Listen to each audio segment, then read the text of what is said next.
Will Nigeria become a problem in West Africa? Nigeria, will it become a problem for West African countries? Well, a Nigerian.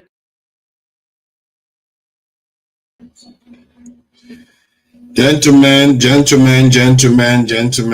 you for joining me. Let me play this again. Will Nigeria become a problem in West Africa? Nigeria, will it become a problem for West African countries?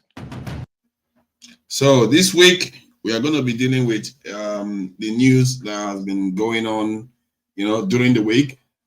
The clue is in the word.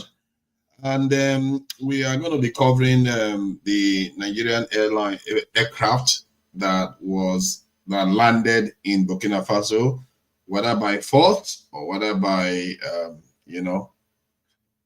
this in voluntarily landing because of technical issues as claimed.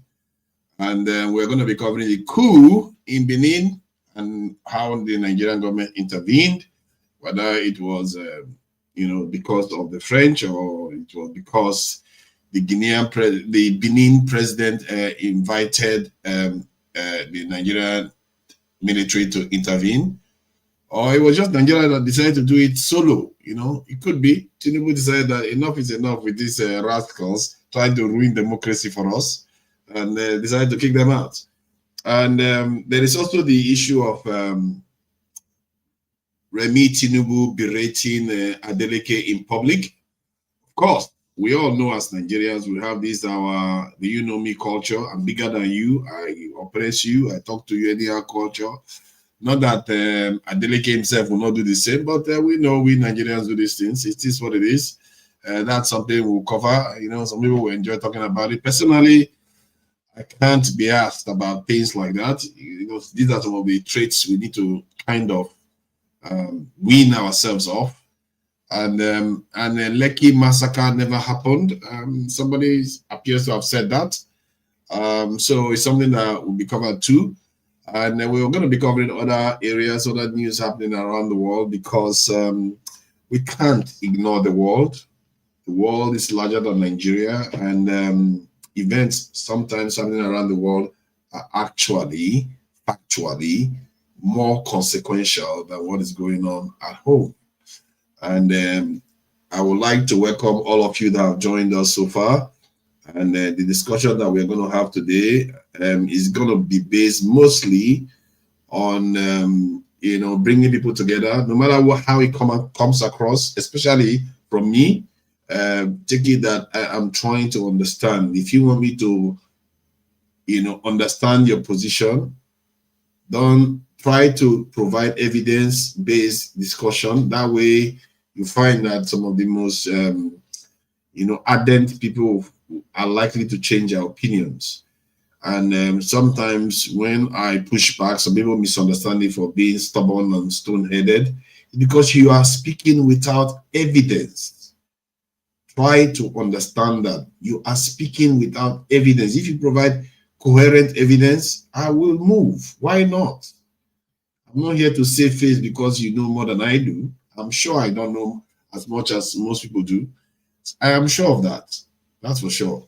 And I know some things more than others, except they show me evidence that is superior to mine. And I'm not here to divide people on tribal lines, religious lines, or any of the lines that are out there. I'm just trying to find a way for all of us to live peacefully in this world and get the best experience we can get out of this world we have found ourselves in. None of us has to be here, but we can choose how we live here. Don't you think? Maybe we should aspire for that. This is not only a Nigerian-based conversation. This is a world-based and a world issue. The world is struggling to learn how to live together, and maybe there is something we can learn. Maybe the world can learn something from us if we can figure out our problem. If Nigeria can figure out its problems, the world will have something to learn from it, I say. And this is why these conversations are not just conversations. They can be quite vital depending on where it goes. Hence, I will encourage anybody that joins the panel to speak truthfully with their best thoughts, come up with your best ideas, and put it forward here. And the viewers deserve the best, and I try to give my best, and I hope anyone that joins us does the same. The conversations are, you know, if you look at the media today, they are not very forthcoming, they are not very truthful, they are not very searching. They tend to toe the line they have been told to toe because they get charged. You know, these owners of the media, they invest a lot of money, and it's not like, you know, going on YouTube. They invest a lot of money, and if they get something wrong and the government goes after them, or one big guy goes after them, they will lose a lot of money. So they don't often ruffle feathers. They don't want to say things that will get them in trouble. So hence, when people are here, you truly need to value it, because it's one of the platforms where you see people's faces and they are discussing things openly and trying to be as truthful as possible. You should value that, because there are very few places in this world where people discuss things honestly. And it should also be supported. You should like, share, and subscribe, and ensure that you also subscribe to True Nigeria, not only to Dr. Damages, and because I need the followers. I don't have enough followers yet. I need to build up support. So if you have not subscribed before, subscribe. Feel free to subscribe. However, if you subscribed before, I thank you very much for subscribing, but don't go anymore, because when you go and click it again, you will just unsubscribe. So thank you for subscribing. And anybody that subscribed, if you subscribed, just indicate on the chat that you subscribe. I'll flag you, and your comment to be shown that you have subscribed. So like, share, and subscribe. Remember to do that. And also remember to contribute to the channel, because the work we are doing here deserves, you know, to be supported. And the more support the channel gets, the more the chances are that we can actually get on the ground and start affecting change, and bringing some of the things you really wish to see. You know, a lot of people say we should, you know, take action. If you want to take action, support the channels, support them. You know, put your money, your money forward, support it. You'll be surprised what is possible.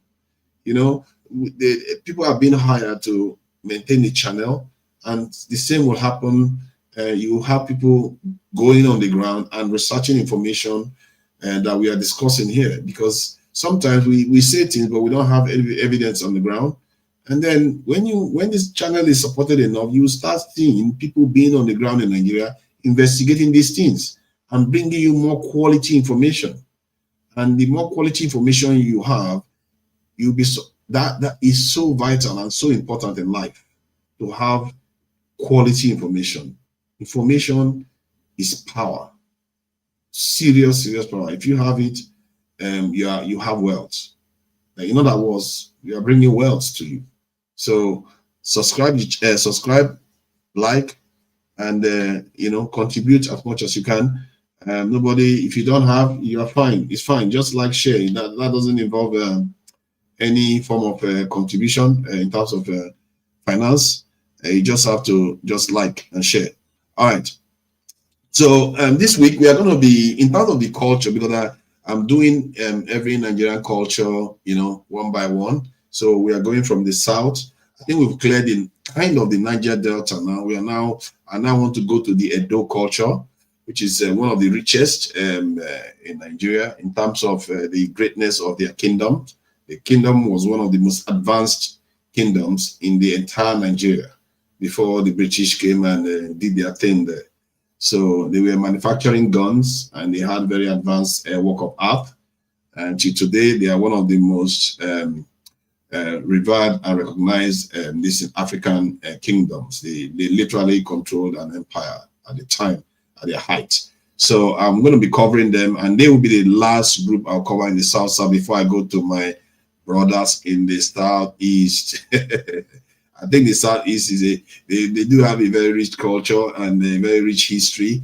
And I think a lot of people have been saying some things about the Southeast that I find a little bit positive, why people do these things, but that will help shed light on the richness of the Southeastern culture. So, but not to take away zero from the Edo culture, which is when they were at their heights, the greatest in the country. I say it's the greatest in the country because their work of art is still known today. I don't know any other part of Nigeria that they say they know their work of art. Some people, okay, so some people would say the southeast, they had some great, the southwest, I mean, that they had some great work of art.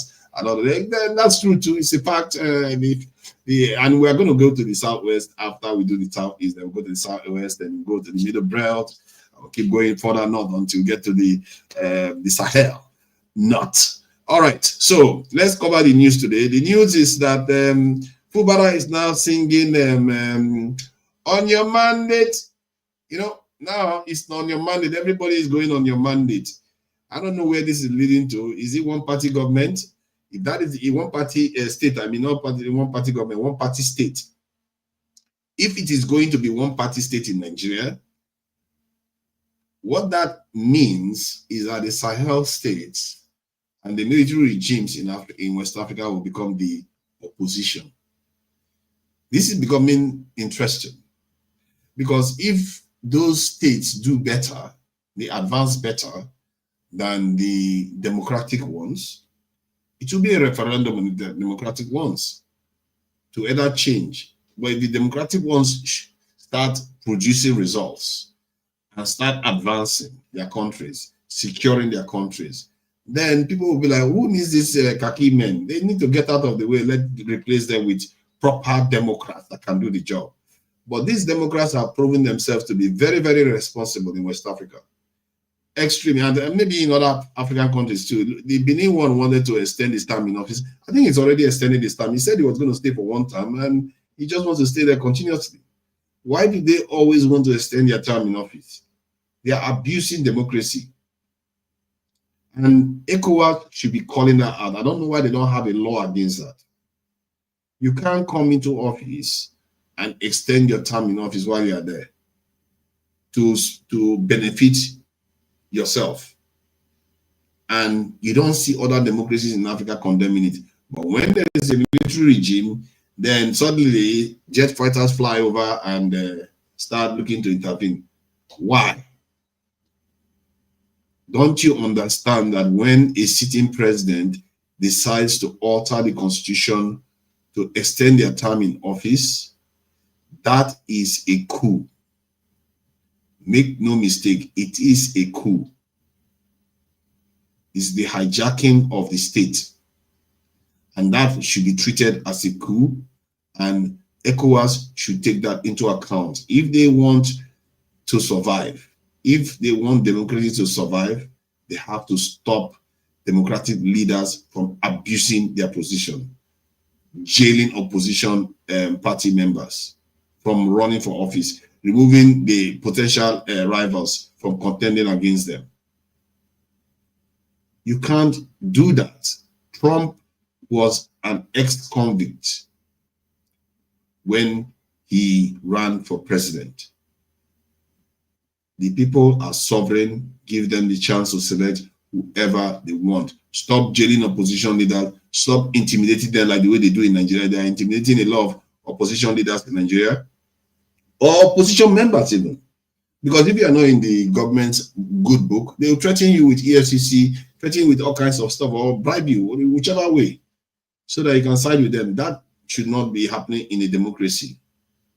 We all know these things. And ECOWAS has been very hypocritical by not condemning it and taking actions against these presidents that do that. Because many of these coups are as a result of that behavior. In the case of African Union, the same thing is going on. They don't condemn these things, and they wonder why military regimes are showing up. I don't understand these stupid Democrats even. They are so irresponsible. What is wrong with civilians? You have an opportunity to rule, and you just start misbehaving. All right, so that is that. So the coup now, and we saw how fast Tinubu could jump into Benin Republic to go and save them from their leaders, coup leaders.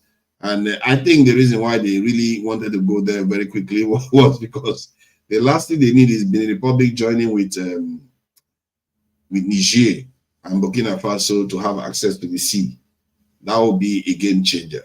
That would be a massive. That would have been a massive game changer. That happened, And hence, Tinubu reacted very quickly. What Tinubu is getting for this, something tells me it's not much. I'm sorry, it's not much. I don't know why our leaders do these things for Western powers and they don't get much for it. Or is it what they get for it is they survive? Is that it? That's all?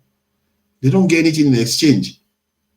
Japan, the development you see in Japan today is because America offers them a lot, give them and enable them to be developed, enable them to. Japan is a nuclear threshold nation. Japan, if they want to build nuclear weapon, they can build it. They have nuclear power plants. So why shouldn't they support America? Why should they work with America? As a matter of fact, America has a military base there. So they have good reason to work with America. The same thing with South Korea. Well, what is our purpose? Why are we working with the French? Why are we not working? As a matter of fact, we should be working better with the Chinese because Chinese have not done anything wrong to us. And we've not really long enough with Chinese to know that they are impoverishing us. You know, we've not done that. And I don't understand why we feel like we are going to be doing stuff for the West every time, helping them contain the West Africa or other African regions, while in reality, when it comes to the dividends of our support for them, it's basically poverty. I don't understand that. That is not a good deal. This world is transactional. Tinubu knows, I think he knows how to cut deals. Let's see whether I can cut a good deal for Nigeria this time, because as it stands, Nigeria is not doing very well. If you didn't realize that. All right, let me play this video. Let me play the one for the Edo people. I will introduce them. Then I'll go on to play the video about this gentleman talking about how the Nigerian planes landed in Burkina Faso. You get to hear him out, and it's very, very interesting. I think I picked up some things from that video, this video. So it will be interesting for you guys to watch it and hear what he's got to say. And you know, our government, we have to be watching them closely because some of the deals they are signing, they don't let us know. You know, any nation so far that I've observed that have broken out of the control of superpowers, they tend to have some strong alliances with other nations. This idea that you can play both sides and succeed. I don't know how many people that have managed to do that and succeeded, that have played both sides. I guess you can say maybe India tried that and they succeeded, depending on how you look at it. But India was, there was a time India was wholly aligned to the Soviet Union. They were not that friendly with the West at all. And so sometimes you have to lean one side fully. And then you pick your side, and that side needs to give you everything you want. Otherwise, don't pick it. Don't pick any side until they're willing to give you everything you want. Then when they do, then you can go on that side and take the hit, because there's going to be a hit. If it's not the West you pick, the West will attack you. If it's not the East you pick, the East will attack you. It's always like that. Then when you emerge, you can pick and choose wherever I like them. That's how it works. That's the pattern I see anyway. Let me play this Edo people. You know, I have to do them a bit of justice because they deserve the respect that they should get because they have a very, very rich culture.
All right. That is our Edo brothers there. Don't mess with them.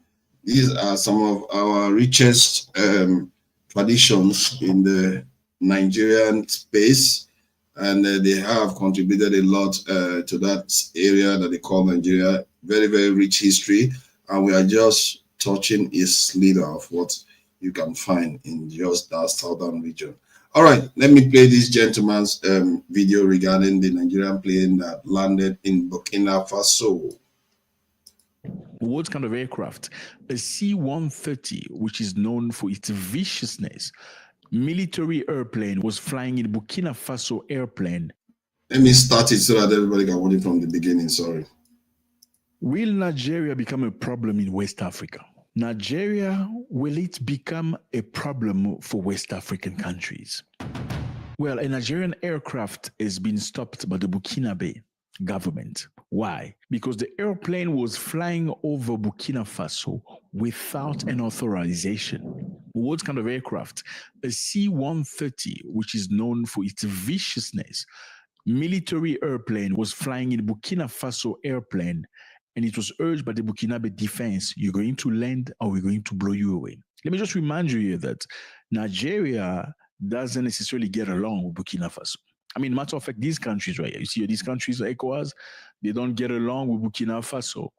Now, why is your airplane flying over Burkina Faso? On December 8, 2025, a Nigerian Air Force C-130 transport aircraft carrying 11 military personnel was forced to make an emergency landing in Bobo Dioulasso. Look at the map. You see Bobo Dioulasso?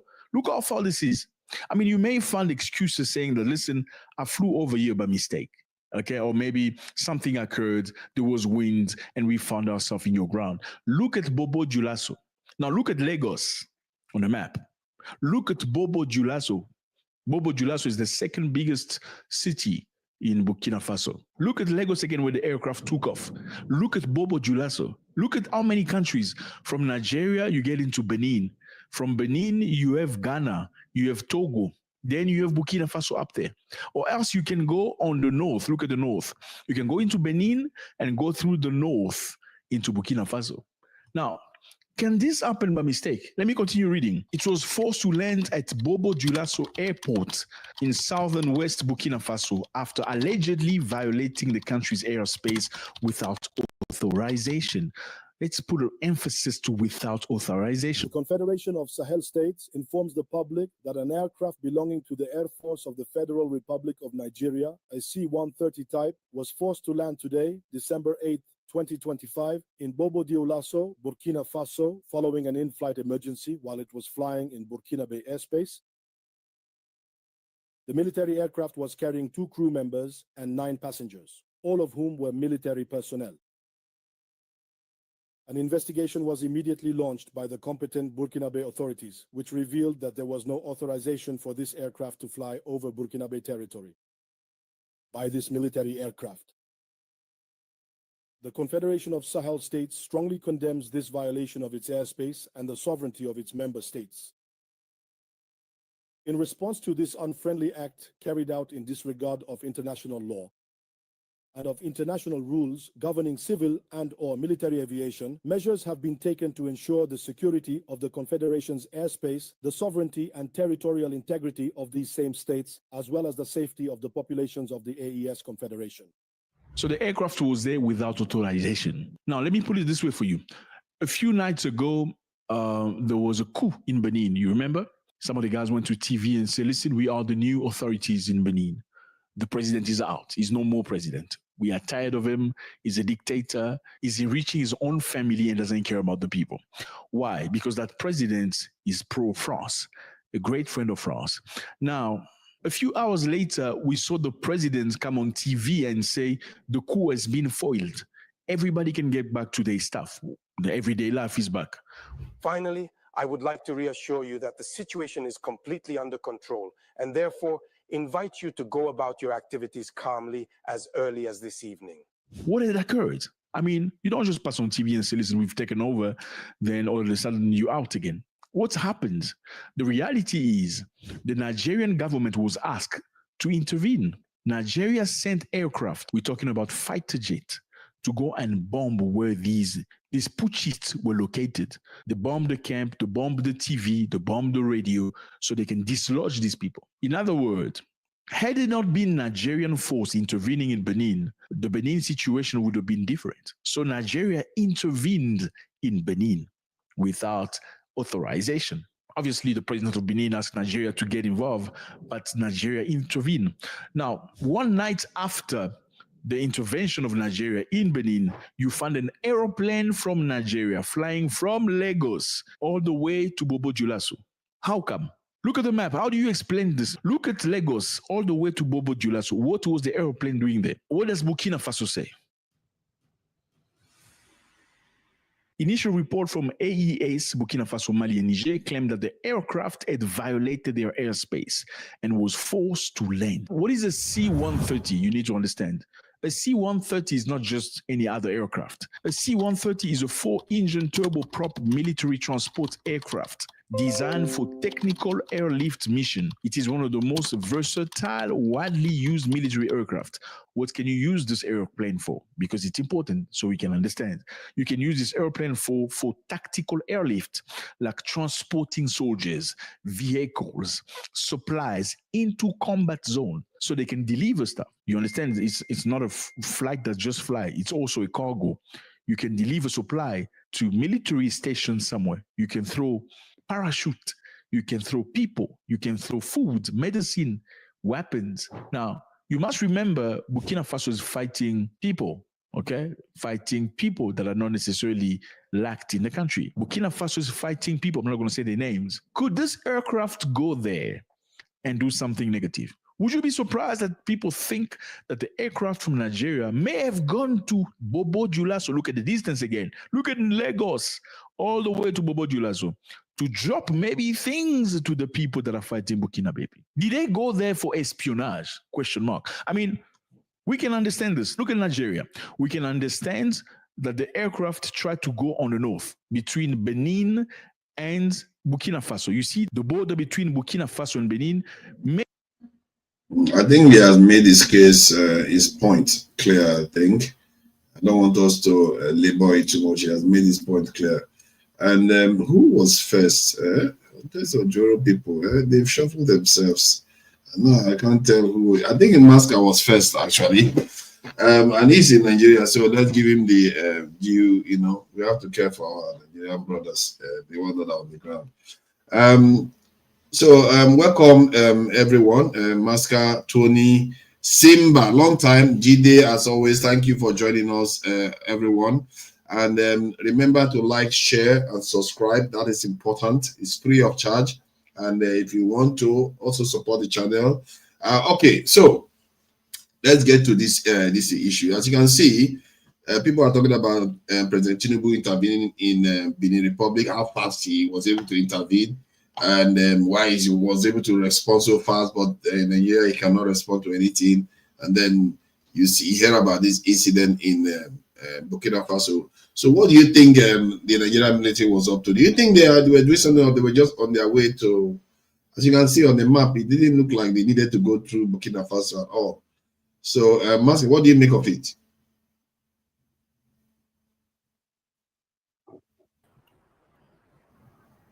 All right. Good evening, everybody, and good to see you all. Good evening. Welcome.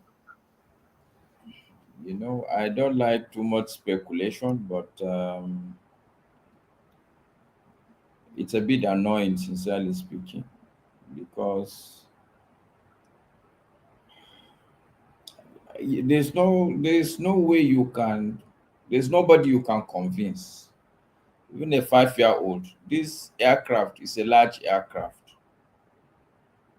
Something is amiss, and I think really we should be asking our government questions, sincerely speaking. What is going on? Okay, what really is going on? And the most important thing that the guy said, who the video you played for me, is the fact that on the 7th of December, there was a coup in Benin. And on the 8th of the same December, just next day, your C-130 is found in Burkina Faso. I mean, what is going on? The government should come out and explain to people. There has to be an explanation. In fact, we should be asking that question. Unfortunately, we don't have journalism again. This should be awash in Nigerian newspapers, asking questions, pressing our government. Because technically, we are being engaged in a military exercise that we don't know about. I'm not even going to talk about the Benin team because you didn't raise it, but the two are connected.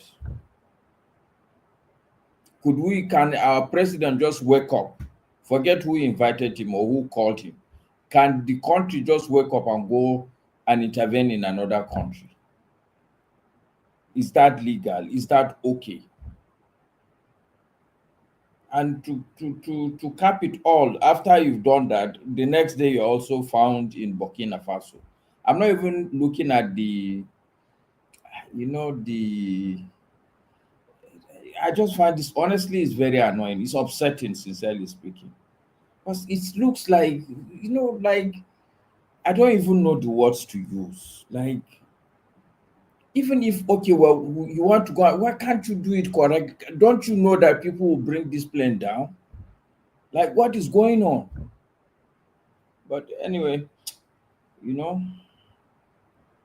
it's just unfortunate, sincerely speaking. And he went on to say that that Bobo Julaso, when they landed, that area, there were insurgents tend to be in those areas that are causing problems for Burkina Faso. Look, whatever it is, I need my government to explain to me why is such a big plane out there a day after a coup in Benin Republic. What is going on? We as citizens, we need to know. What really is going on? I don't want to start speculating, but why would our plane be in Bobo Dioulasso a day after a coup in Benin Republic? Why? Why? What is going on? Yeah, well, let me give you the answer of the Nigerian government. Let me play it. I think he gave us an answer. This is the answer of the Nigerian government. He says, let me see. Let me get that out quickly. No, you can just say it now so that we cannot bore people. What is the Nigerian account? How do they justify this? Nigeria said that shortly after takeoff from Lagos, the crew noticed a technical concern and diverted to Bobo Dioulasso, Burkina Faso, the nearest safe airfield. But where are they going? That's my question, forefathers. Look at Lagos on the map. Look at Bobo Dioulasso. Is this shortly after takeoff? Can't be shortly after takeoff. These are many hours of flight, right? Now, where were they going? Question mark. Nigerian authorities said that the aircraft had been en route to Portugal. Oh, en route to Portugal. For what? For a ferry mission before a technical concern which necessitated a precautionary landing. They're saying they were going to Portugal for a ferry mission. Going to Portugal? Look at Portugal on the map. Nigeria sending its aircraft with 11 people to Portugal for a ferry mission. What is a ferry mission? A ferry mission basically in aviation means moving an aircraft from one location to the other, usually without carrying cargo, passengers, or performing combat duty. It's essentially relocation or transferred flight. Let me put it this way. 2 nights ago, you were in Benin, okay? You bombed. Forefathers. You did something, okay? Things change. Yeah, I get where you're coming from. Go ahead. I think maybe because I'm not current with news. For me, I'm totally satisfied. Even if you look at the trajectory on the map, that's okay. I don't take this guy's explanation. The truth is that between Lagos and that Bobo de last, it cannot be more than 2 hours. Yeah. So if you're going to Portugal, it's understandable. I am suspecting maybe even the plane is being taken for some sort of overhaul.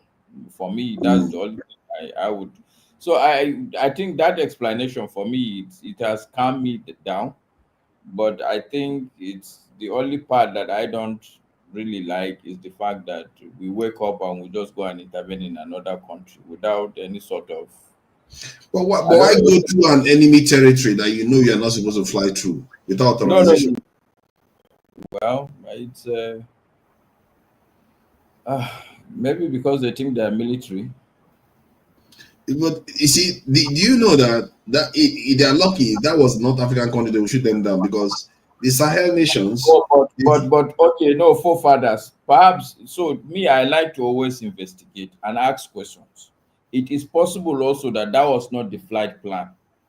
But the fact of the matter is that if you developed a fault mid-air, the issue of whether you have authorization or not, you look for the closest airport. For that kind of aircraft, it's not every airport it will land. That also I can tell you. But like I agree with that. That's a fact. I don't like too much speculation. At this point for me, I'm satisfied with the fact that, okay, look, this thing is going to Portugal. It has developed fault mid-air. It has to look for the nearest airport. Okay, but like I keep saying, what is really annoying and upsetting for me, that we as a country can just wake up and there's no any. I don't know, maybe whether the president sought some sort of approval or he doesn't need any approval to go and intervene in any, no matter what you think you're going to do in the other country.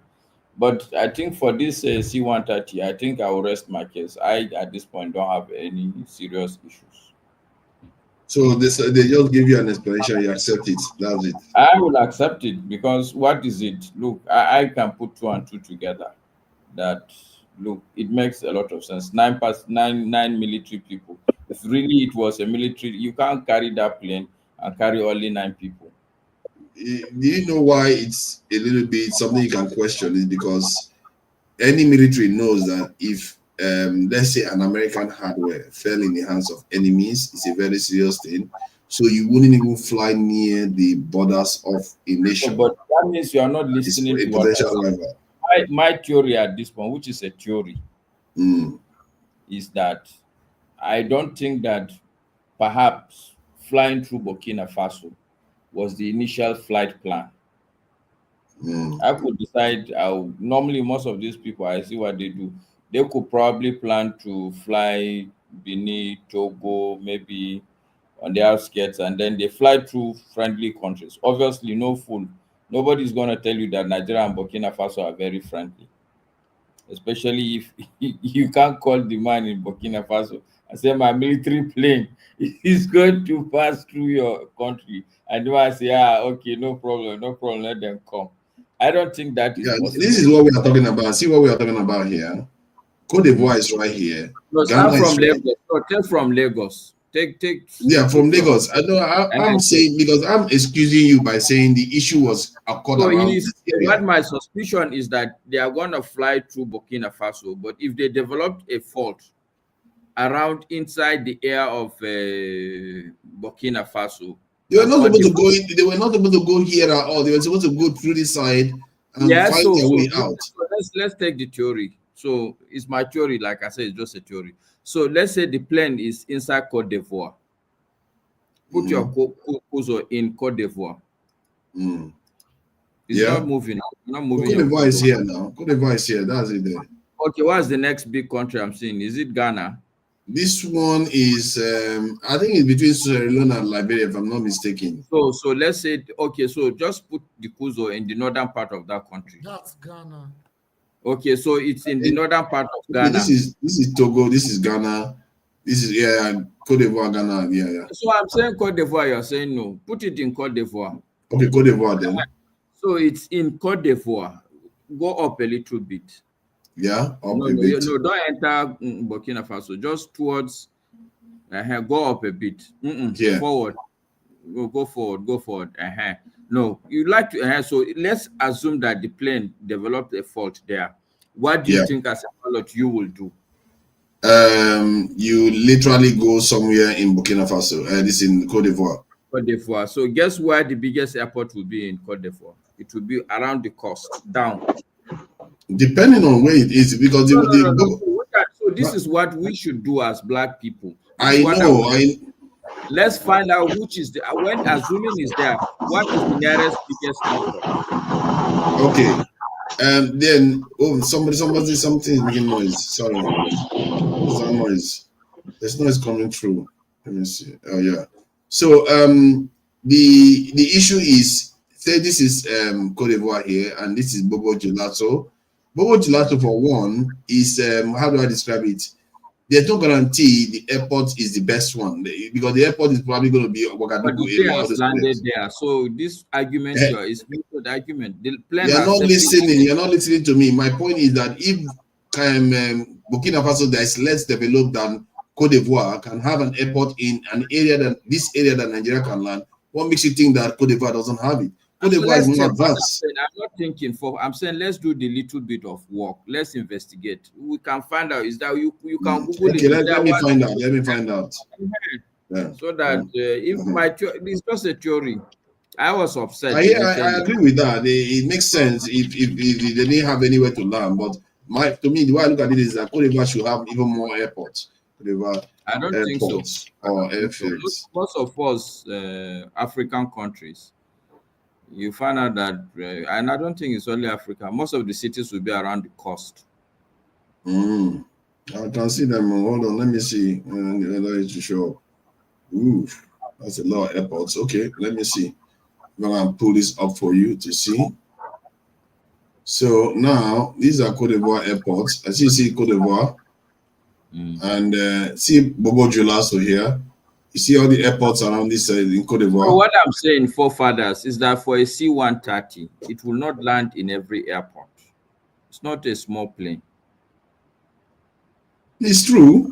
It's true. It just seems odd. It just seems odd. Anyway, see, the truth is that I don't know that what happened. I'm only speculating. But the point I'm making is that at this point, based on my speculation, based on my theories, it's not gonna. I was upset, honestly. Why would we? It's like looking for problem. But putting all the facts together now, it can make sense. If the explanation is that the plane was going to Portugal, and immediately it developed a problem, what do you expect people to do? They should look for the nearest big enough airport to go and land. Yeah, we can tell them. But if I'm the pilot, I will land. You're easy to convince, so okay, it's okay. That's good. That's what I'm saying. I'm convinced at this point until another fact emerges. Thank you. Father, sorry. I know it's not my turn. Please, sorry. Let me say something. Where is Portugal into this? Why do we want to believe lie of this government? What business that Portugal goes to do with this? This is one of their lies, and we want to expand that lie. We want to help them to expand it on this platform. There is nothing to do with Portugal with what happened in Burkina Faso. That's a pure fact. It's the same lie of this government. Actually, you have to wait for your turn. You have to gaslight you, and you want to spend that gaslighting. Let's move on. Forget about Portugal. This government that they have no They don't have a face. They are not even ashamed of themselves to be called all the whole small countries in West Africa that were supposed to be bound down to Nigeria. They're treating us like a secret cow. And you are here trying to gaslight the Nigerians with the issue of Portugal. Please, let's move on. It's very risky. It's very risky to have American aircraft. No, sorry, I was just trying to say that it's very risky to have an American aircraft in the hands of. Can I speak, please? Yeah, let's bring. Okay, let Masca say what he wants to say. We have to.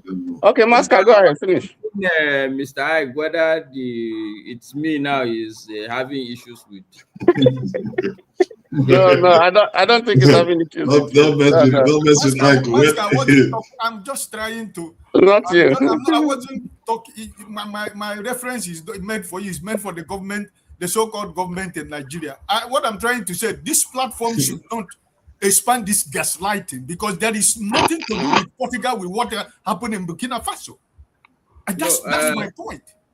Okay, I think it's fair enough. Like I said, I was very angry. I'm sure everybody would attest that I was very upset at the initial point, but until when I was provided information, okay, this is what the government said. Unfortunately, I would take it. If I don't have any facts, I'm not going to say, oh, no, it's a lie, just because I want to find the government faulty.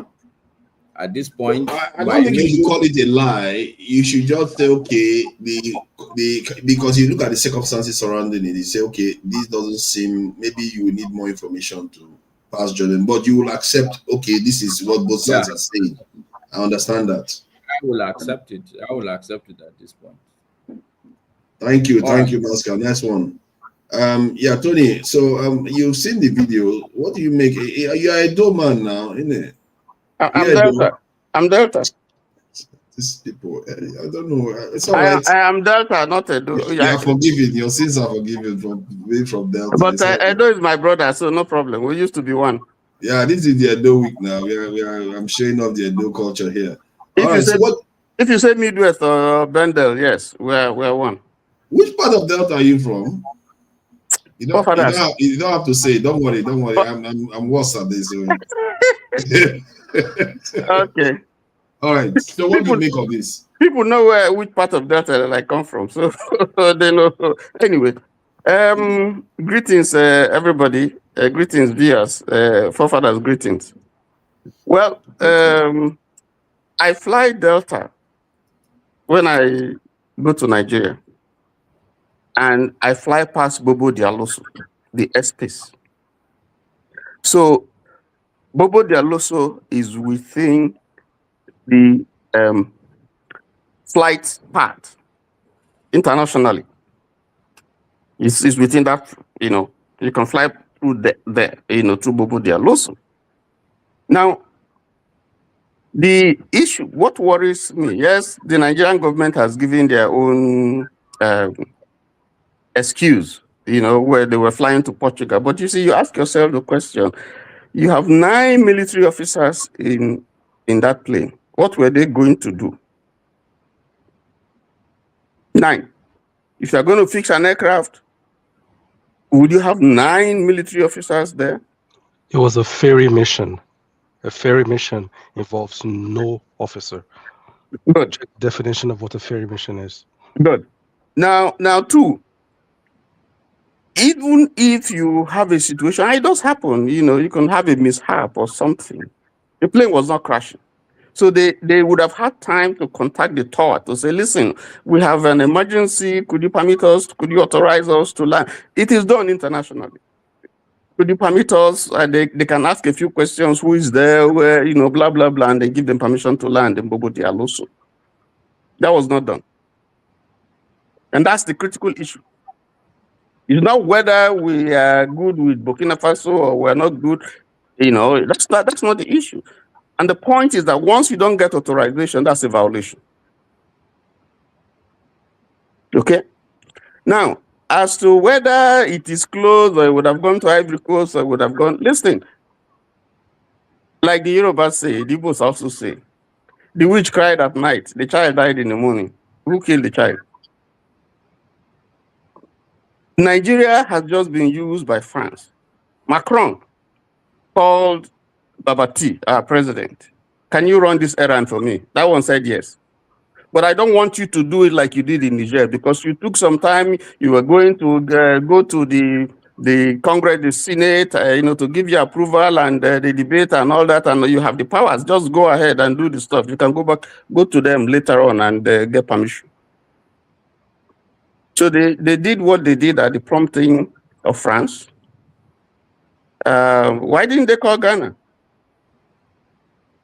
Why didn't they call Ivory Coast? Why didn't the French troops in Benin do something? There are French troops stationed there. Why didn't they do it?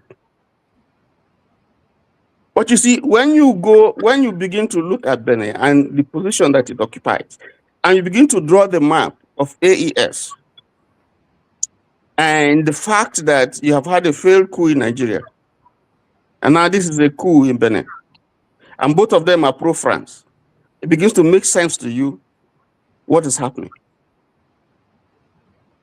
Okay, so the excuse of Nigeria, and they have never always told the truth, always lying.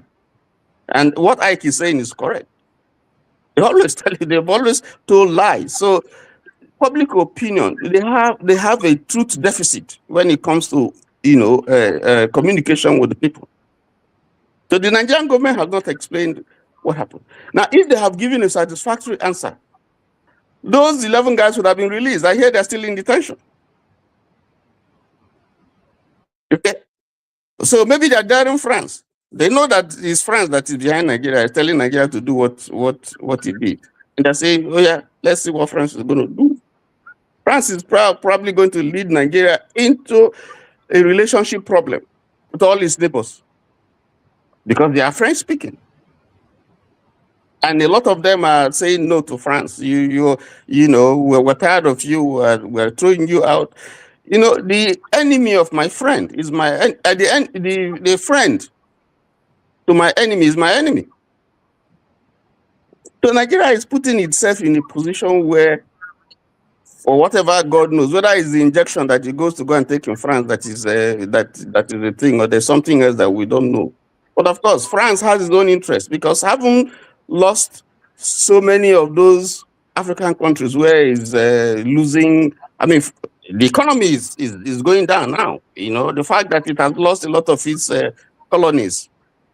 The term you use, I just wanted to look into that a bit more. I've never heard people put it that way before. The friend of my enemy is my enemy. Yes. That is the kind of, I'm sure that's America's policy. No, but that is the truth. It's like someone who has a leper, and people are avoiding him, and people are going to wonder what you must also have leprosy. So what is Nigeria's interest in this rapprochement with France? Not even with Britain. What's the gain for Nigeria? What's France looking for? Having lost military positions, lost economic, benefits that is getting, from its former colonies. If he can get Nigeria and preserve Benin, both of them very strategic. Okay, very, very strategic. Maybe time, Jide is here. With time, Jide will break it down for us, But these are very, very strategic. There's an interest. That's why America is also looking at Nigeria. That's why China is also looking. That's why France is also looking. That's why jihadists are also looking. If you look at all these areas that we're talking about, each of them, whether it's Burkina Faso, Benin, Togo, even up to Ghana, along the border, and even Ivory Coast along the border, you have these jihadist activities, all around to Cameroon, all around that belt. But the point, what I'm saying is that Nigeria hasn't given us any answer. And nobody is going to believe what Nigeria has said concerning going to Portugal or not going to Portugal. I think you should swap Nigeria with Tinubu. So when I say Nigeria, that's Tinubu now, because Nigeria didn't endorse. Nigeria as the country did not endorse that move. He did it, and then after doing it, when now there's trouble, he's going to his friend Akpabio to come and he didn't even send for them to debate it. I just want to inform you, just put a stamp, and everybody. And when people stood to say, listen, we have to debate this thing, some of your leaders, some of your so-called representatives say, no, they were arguing, no, don't debate. The president just wanted to let us know. There can be joint military, but sorry, there's one other thing that I noticed that I think Boala is the president's spokesman. I'm not sure what position he holds, but he was saying something that I find very disturbing. He was like saying that how they are bringing the students that used to go to school in the outskirts of Nigeria, bringing them to the cities to have one big school in the city, and kind of removing people from the outskirts of the country just because they cannot secure them, which sounds good, but they are leaving whole areas of Nigeria for bandits. That is what the defense minister, one of your defense ministers, I think we have two, the junior and the senior, said that Nigeria should not encourage opening schools or building schools in remote areas, quote unquote, whatever that means. That is so stupid. You know what somebody said? Sorry about that. The guy said, what kind of suggestion is that? Soon you are going to be protecting you from your door. You can't come out because bandits are taking over the whole space. That is what we are saying. From them. What they are saying literally is, bandits, you can take over the rural areas, we'll leave it for you. It's very stupid to me. I don't see any reason in that. But you see, that's another discussion entirely, because when you begin to analyze that, you begin to see that the person who made it, he didn't make that statement out of sincerity, out of a need to address the problem that you have. But that's a different. But if you look at Boala when he was speaking on this Portugal thing and all this, you could see that he was finding it difficult. Actually, he was conservative with the truth, and what he said didn't make sense at all. When he was talking about Starlink and all that, I wanted to comment, in the first session, Dr. Damages, ended it. It doesn't make sense because I mean, I have a little bit knowledge about these things because I happen to have done business that's related to that particular area. It's absolutely bunkum nonsense that he's talking about. Doesn't make sense. Thank you. Let me move it to Simba. Simba, thank you for joining us. It's been a while. I enjoy your submissions, and so I don't know, man. This whole thing, is it that our leaders are out of their depth?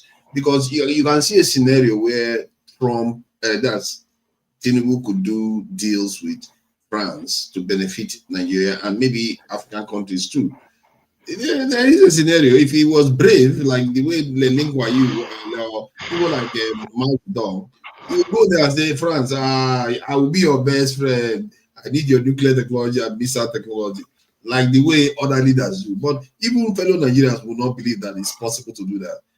That's my point. Maybe there is a way our leaders can do business, do deals with foreign leaders, and they can be able to benefit us in a way that, in other words, they use Nigeria as a gateway to West Africa. Wishful thinking, man. Wishful thinking. I know. It would be beautiful if that's what happened. There's a way to possibility. Know your guy. You should know the person you're talking about. He did it for himself. At the moment, Donald Trump has decided to take Tinubu as a scapegoat, and he's going to use him for something, and he's trying his best. And keep in mind, this president of France, he did his apprenticeship in Nigeria, huh? So he understands how the behind politics works in Nigeria. How do you talk to politicians here? And he's like, hey, I'm going to do this for you. I'll make your standing better. Literally, because there's no reason why Nigeria should have that discussion with France. If it's Benin that told him to do it, or if France told him to contact these guys and tell them, I'm going to do this right now. It's definitely France, because even if Benin requests it without France approval, I don't think they will go in there. Pretty doubt that will happen, yeah. And the question is how everything happened so quickly. He didn't get approval. He made those decisions himself. And you could see how tactically it was like constant bombing. The bomb that cannot hit the guys in the forest, the terrorists in the forest, those ones can hit specific targets. You know, they didn't bomb everybody in Benin. It was precise targeted bombing, though. Correct? So I don't know. Those We should be plotters, honest with ourselves. those plotters, if you saw them at the station, even like they look like, you know, Lokba that they just they look like Lokba that just missed their way, and That was true. The helmet wasn't even straight. I know. I saw it. I was like, come on, man. yeah, it was a bit. That is embarrassing. It was wishful. What they wrote was right. What they wrote, Yes. the arguments were right. It was just the view was a bit. The helmet was like, come on. Yeah, Have they a were bit looking of dignity. yeah, it was a little bit. I think even cadets dress. Anyway, I don't want to claim to insult their military. I bet these are very good guys, and their heart was in the right place. And Yeah, it was that's the squashed. truth. It was squashed real quick. Normally, you should secure. Okay, I don't even want to give one-on-one on how coup works, but normally the president should be secured before you can make the announcement. Is that not But common sense? That's off topic. But the most important thing, I'm looking at the overall picture now. There's a reason why they were there. It was on behalf of France, exactly what Tony said. 1000%. I mean, I heard the whole story. I was like, looked at everything. Like, of course, it was France that told them to do that. And keep in mind, a ferry mission should not have any combatants inside the plane. So they had a couple of people there, 4 civilians and I believe 9 soldiers, correct? Yeah. But So before you move on from the coup, before you move on from the coup, something just occurred to me. Nobody seems to have considered this. Could this have been a false flag, kind of? In a kind of way, let's say it's not even consciously false flag, but maybe they knew, and they knew that these guys were never going to succeed. But what they've just ensured is that that president that France loves is going to remain in office for quite a long time. The reason why I'm saying this is because what happened in Guinea-Bissau, the president handed over power to the military directly because they didn't want the opposition leader to take over. But actually won the election. Gabon, Gabon, it happened again. They removed, France removed a leader that was their own man and put another military guy that was their own man just to forestall in case another military person wants to take over. I would not say that's it. I would definitely say that's not possible. That's definitely possible. It's called divide and conquer. Any means whatever. France is losing. France economically depends on Africa, literally, or the world depends on Africa.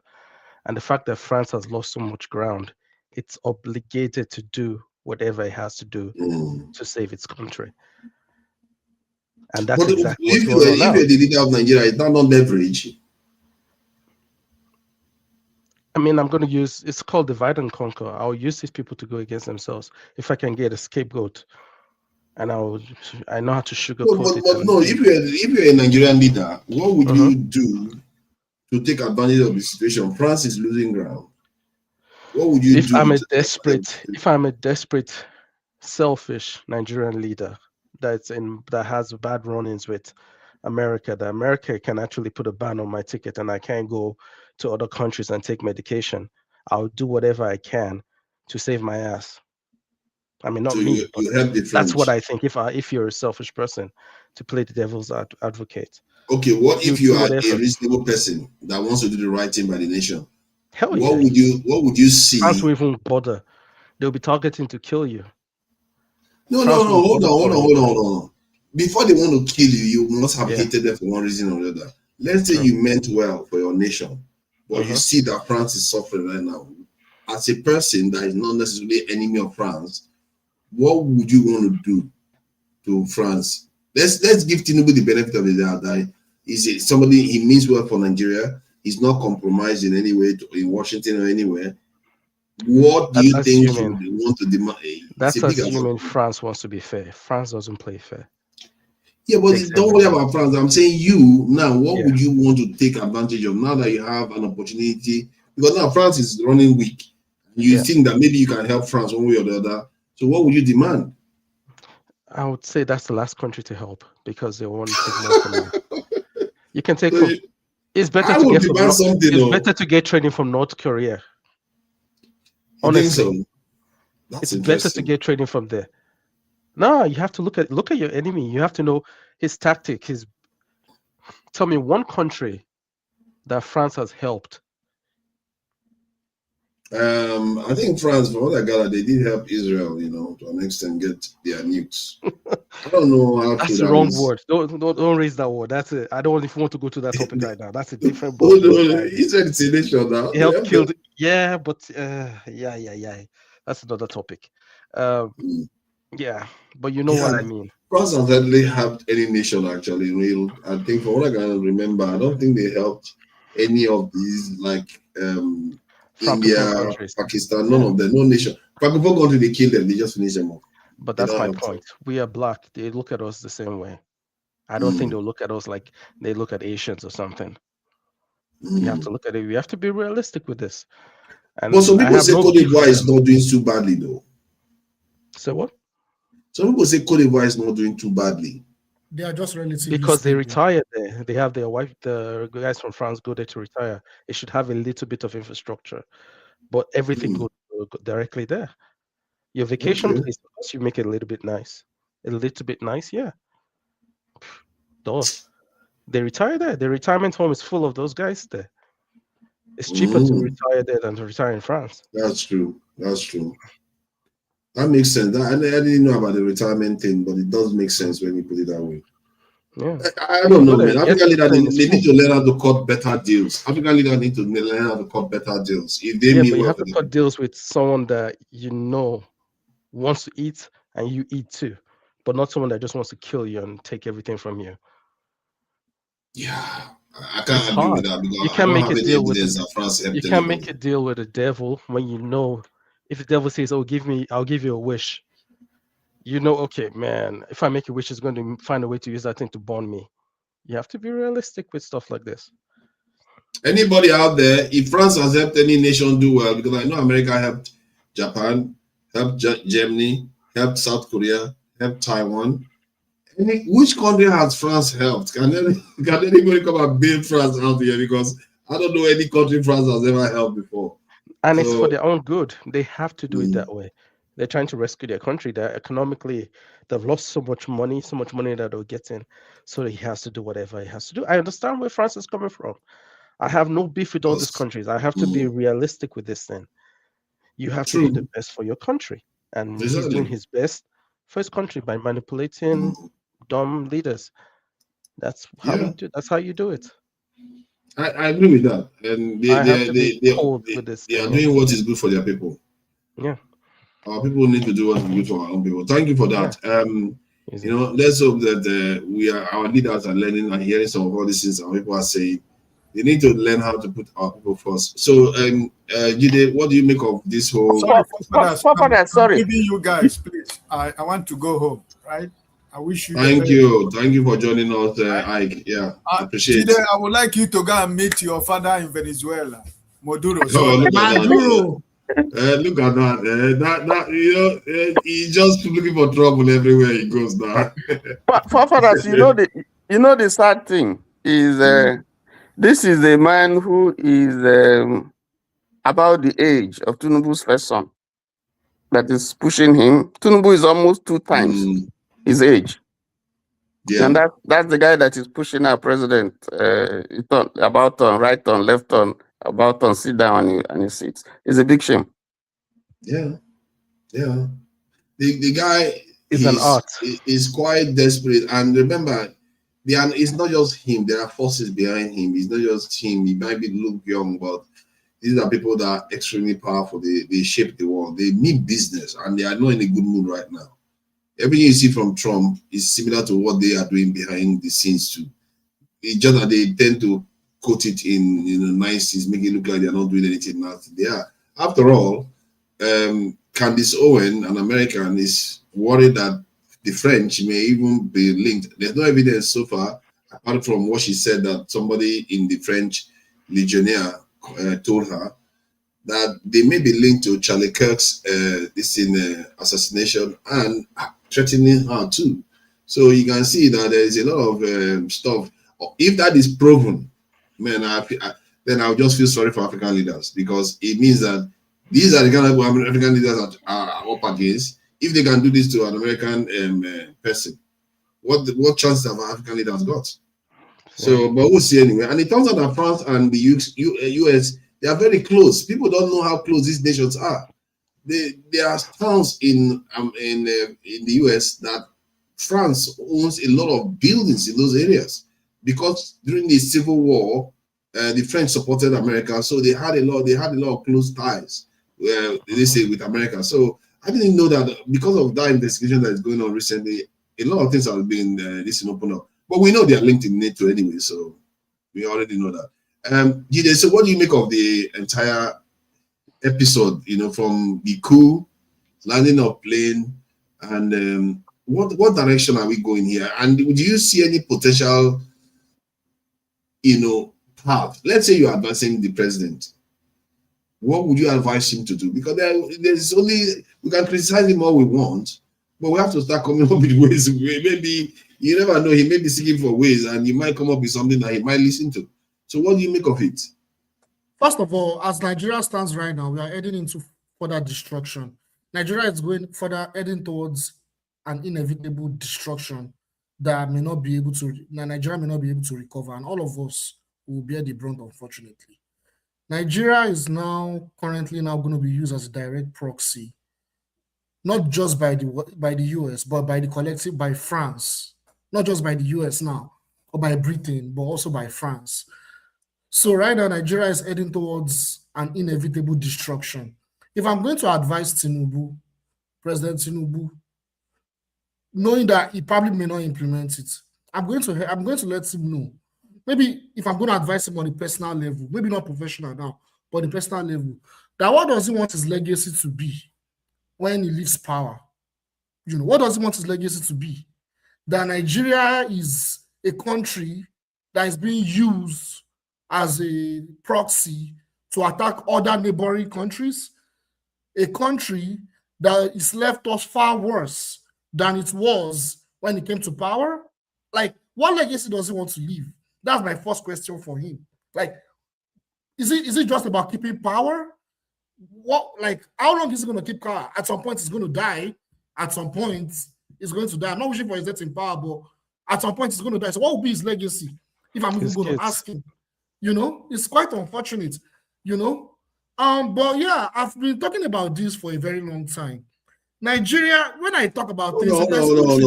You mean the question you're going to ask him is what is going to be his legacy? What is his advice you're going to give him? The advice I'll give him, to be honest, I'll let him know that it's up to you, are you going to be a nationalist that will serve Nigeria's interests? If that's the case, then you have to move away from France. You have to move away from France, you have to move away from the US, and you have to move towards forming alliance with neighboring countries, forming cooperation with neighboring countries, forming an anti-imperialist alliance, a democratic alliance, forming an anti-imperialist democratic alliance. You don't want your country to be cooled. You don't want other neighboring countries to be cooled, like Burkina Faso, Niger, and what's the name? Mali. You don't want them to be cooled. Start doing the right thing. Start investing in the people. Start focus on the nations, on national interests. Focus on, securing the country. Focus on improving the lives of the people. Break away from Western influence. I'm going to tell him right in his face. You need this for our survival. Because talking about survival, yeah. Do you know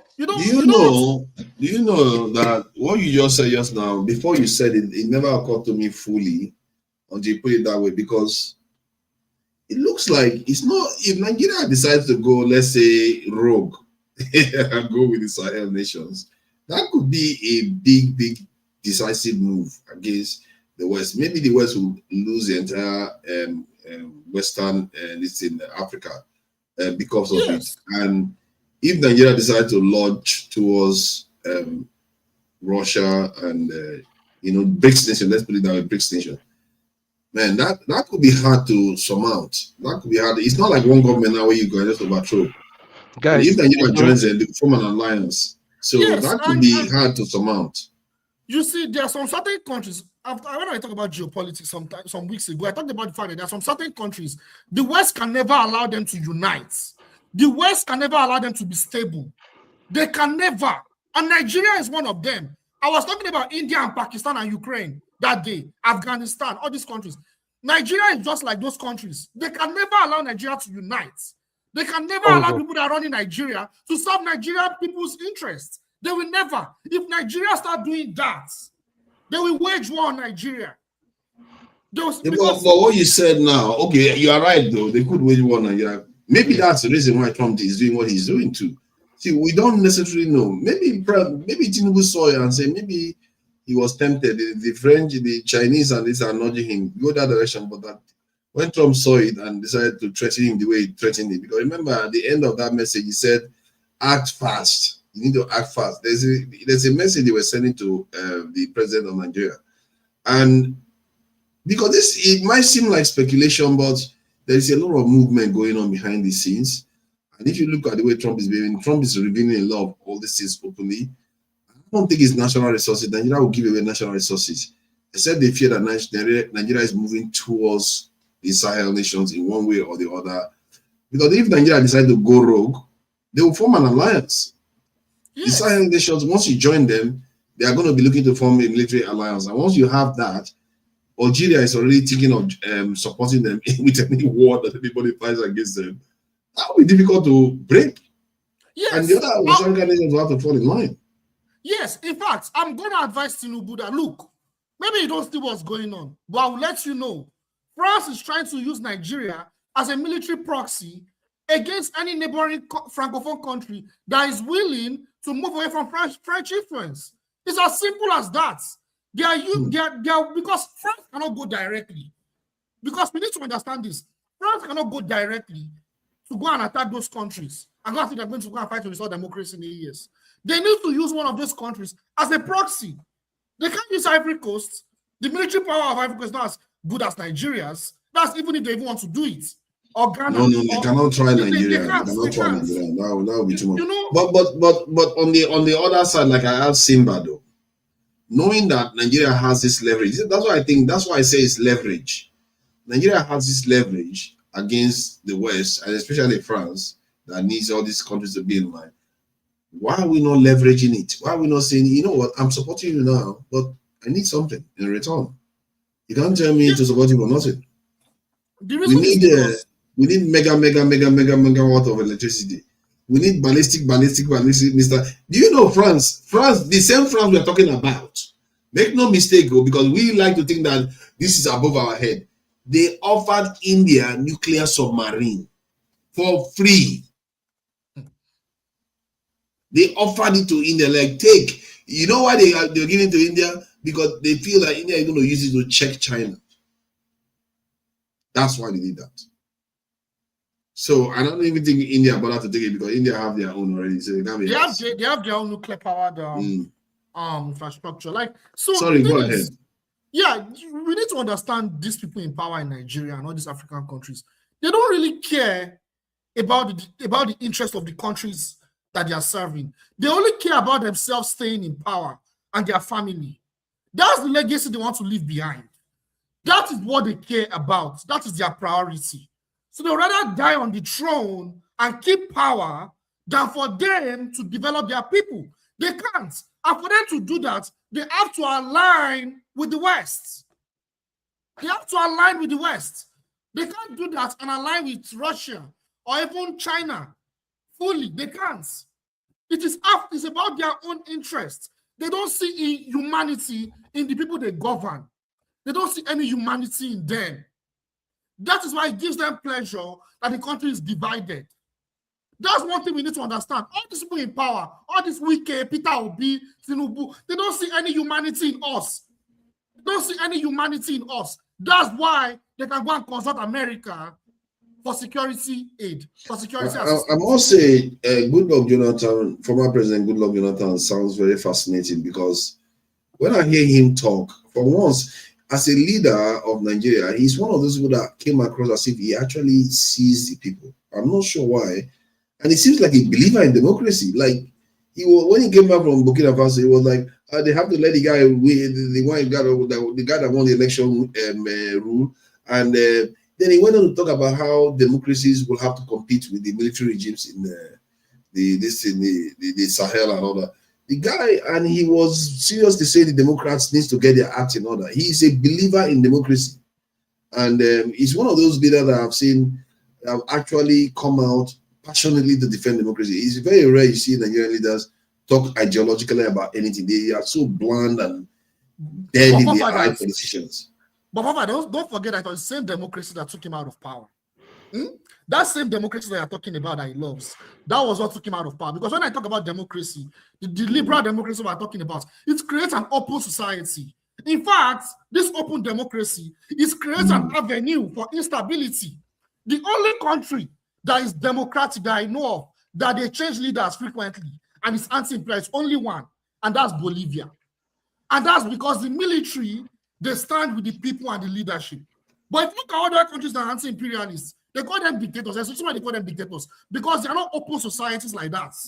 Nigeria was open. NGOs came to fund APC, the terrorists and political persons now called APC. They have so much power. NGOs, you know, of Western institutions to take out. I mean, now I'm not saying Goodluck Jonathan was perfect. Of course, I never supported Goodluck Jonathan. I was never in support of him. But the point is, they did that. They played a role in the ousting of Goodluck Jonathan, whatever his agenda was, because there was already an open society.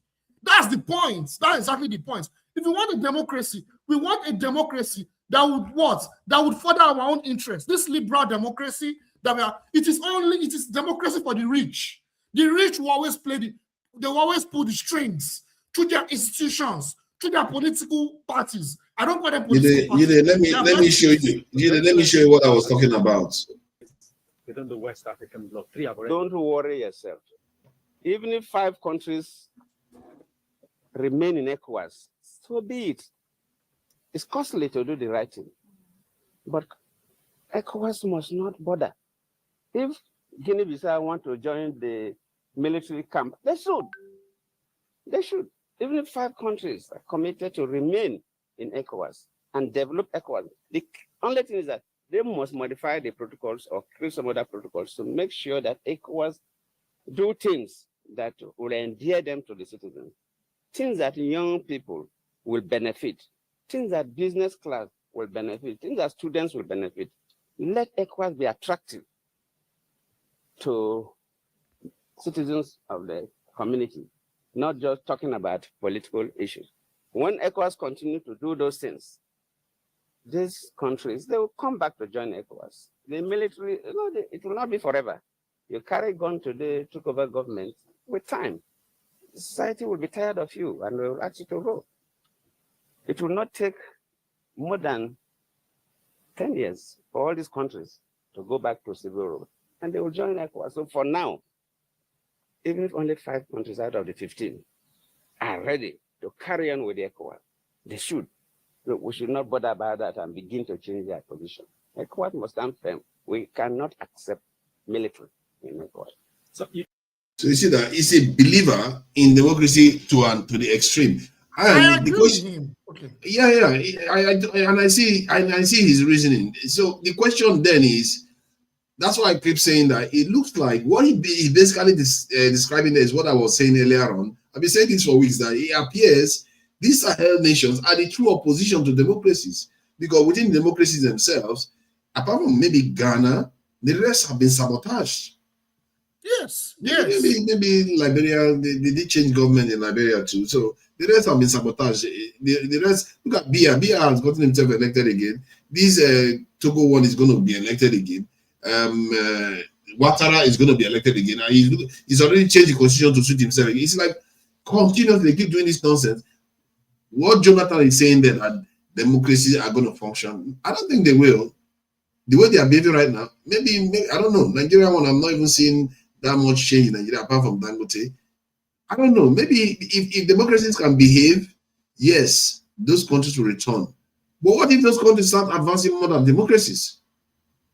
Yeah, have you considered that?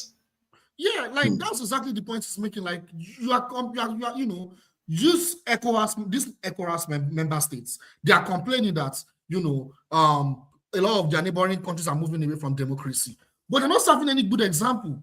They're not serving any good example.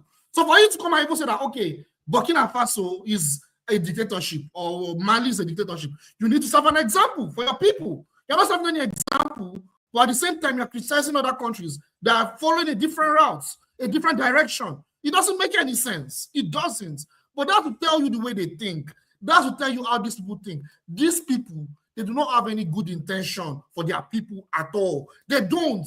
See, the difference between incompetence and when you don't have good intentions. They are both. They are both incompetent and they do not have any good intention for their people. So we need to understand those things. And the only solution to this is by taking power from these criminals. But after taking power, we need to now overhaul the entire political system in all these countries like Nigeria, Togo, Benin, But the major point is, as things are now, Nigeria is now seeming to be a military proxy for France. And that is very disturbing. That is very disturbing. What's going on in Bobo Dioulasso? What happened? I'm worried. This is my speculation. And some sources are already saying it, that these people are there for espionage on Burkina Faso military. This is a speculation, but there are even sources that are already saying it. They are there for espionage. Espionage. And that is a crime that can lead to, imprisonment or even death sentence.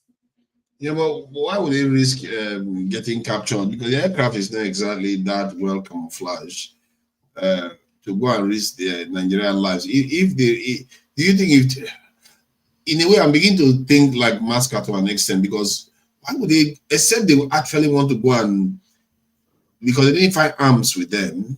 They're playing chess. Yeah, I don't know. Or somebody said that it was a trap, that the French are setting a trap for the Burkina Faso regime. In other words, so that if they had shot the plane down, that could have led Nigeria to react, and the French will from there enter and help remove the regime. So, and that guy was telling the Burkinabe that they should release the Nigerian officials and release the plane, because that is like a trap to entrap them into a conflict.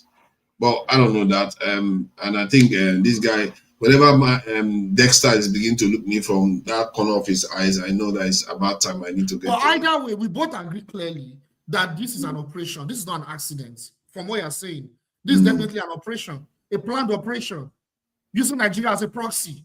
We don't want to be in that position. I've been saying it all these weeks. I've been saying it.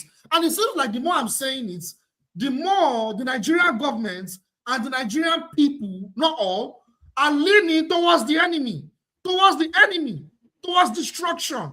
It's almost like someone is saying it and seeing it, but no one can see it. We are in deep trouble. We are in deep trouble. And do you know why I don't want to pass?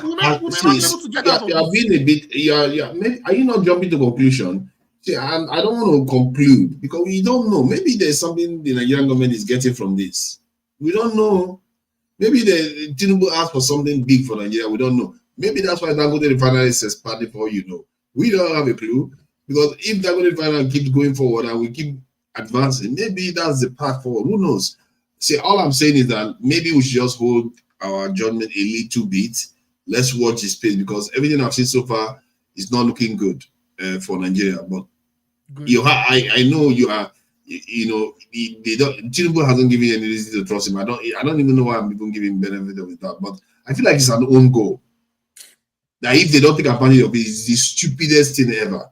When you see France weakening and you don't use the opportunity to get something from them, that is stupid. That is the stupidest thing. If we do that, then we are more stupid than I actually thought we were.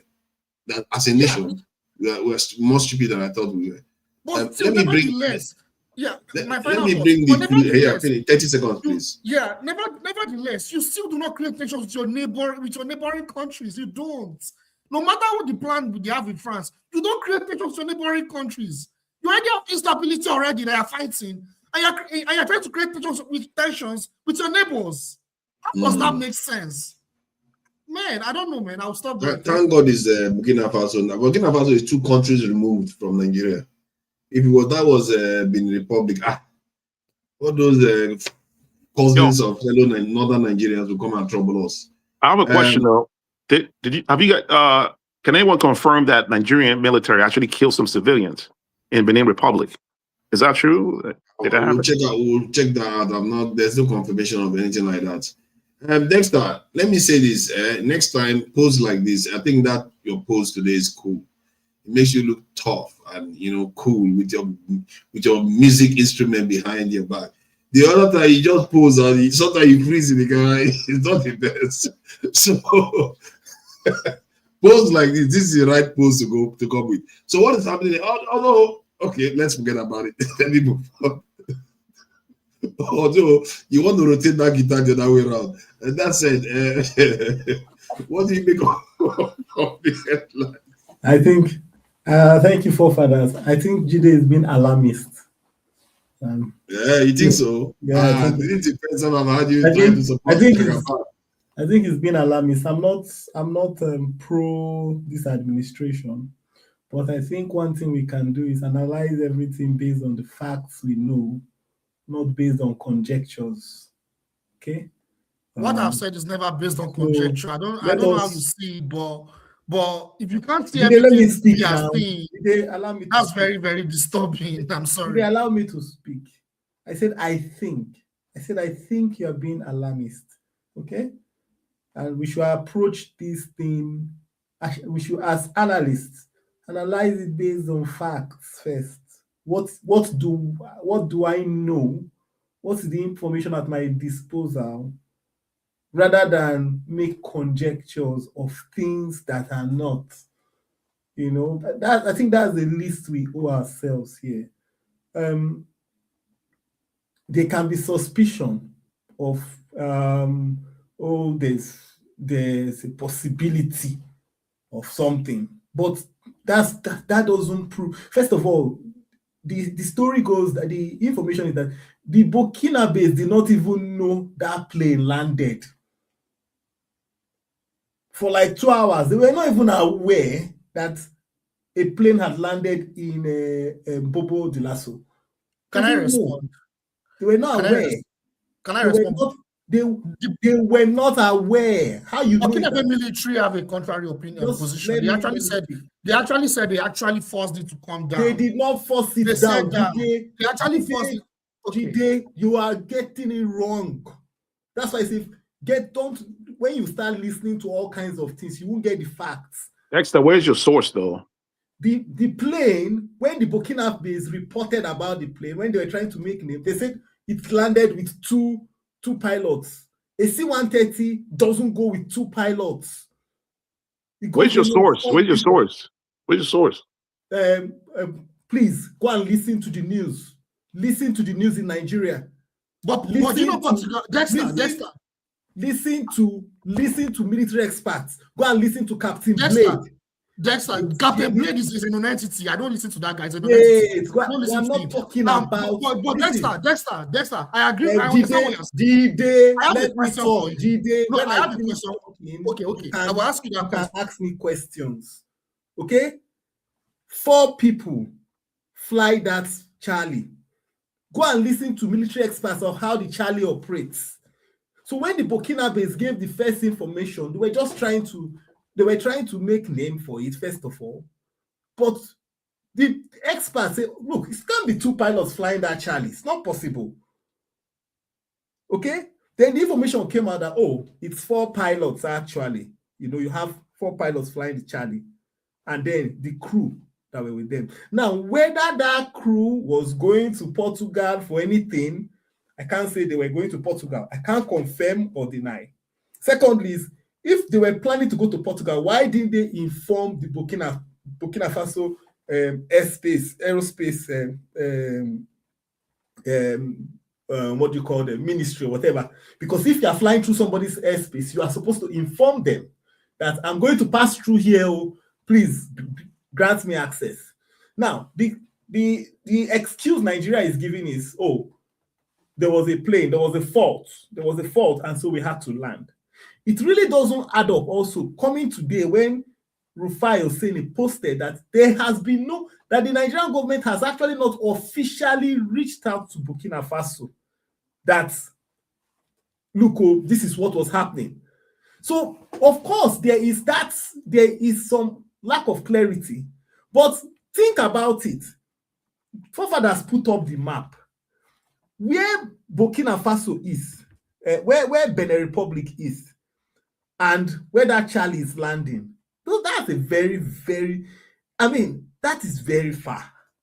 So if those guys were going to, and from analysis, who was it that was analyzing it? That plane will barely take off. It will pass Benin Republic. Do you understand? So if you wanted to even do a reconnaissance on Benin, why would you use that kind of big carrier? You know, so there are a lot of things that don't add up yet. But I think one thing we should do is we should wait to get the facts and not dwell so much on conjectures. Now, why that is happening, I cannot say. You understand? I can't say. Nigeria doesn't have any, there's nothing with Burkina Faso at present. There's nothing. Now, if it's about, oh, the West wants to, somebody says, well, the argument might be, oh, why are we fighting out? Look, every country, Nigeria has not finished fighting for its interest to now say, oh, we must partner with our neighbors. No. Every country, look, America, are they playing with kids' globes with Venezuela? Is it not their neighbors? Is it not next door neighbors? So let's not bring in plenty conjectures here.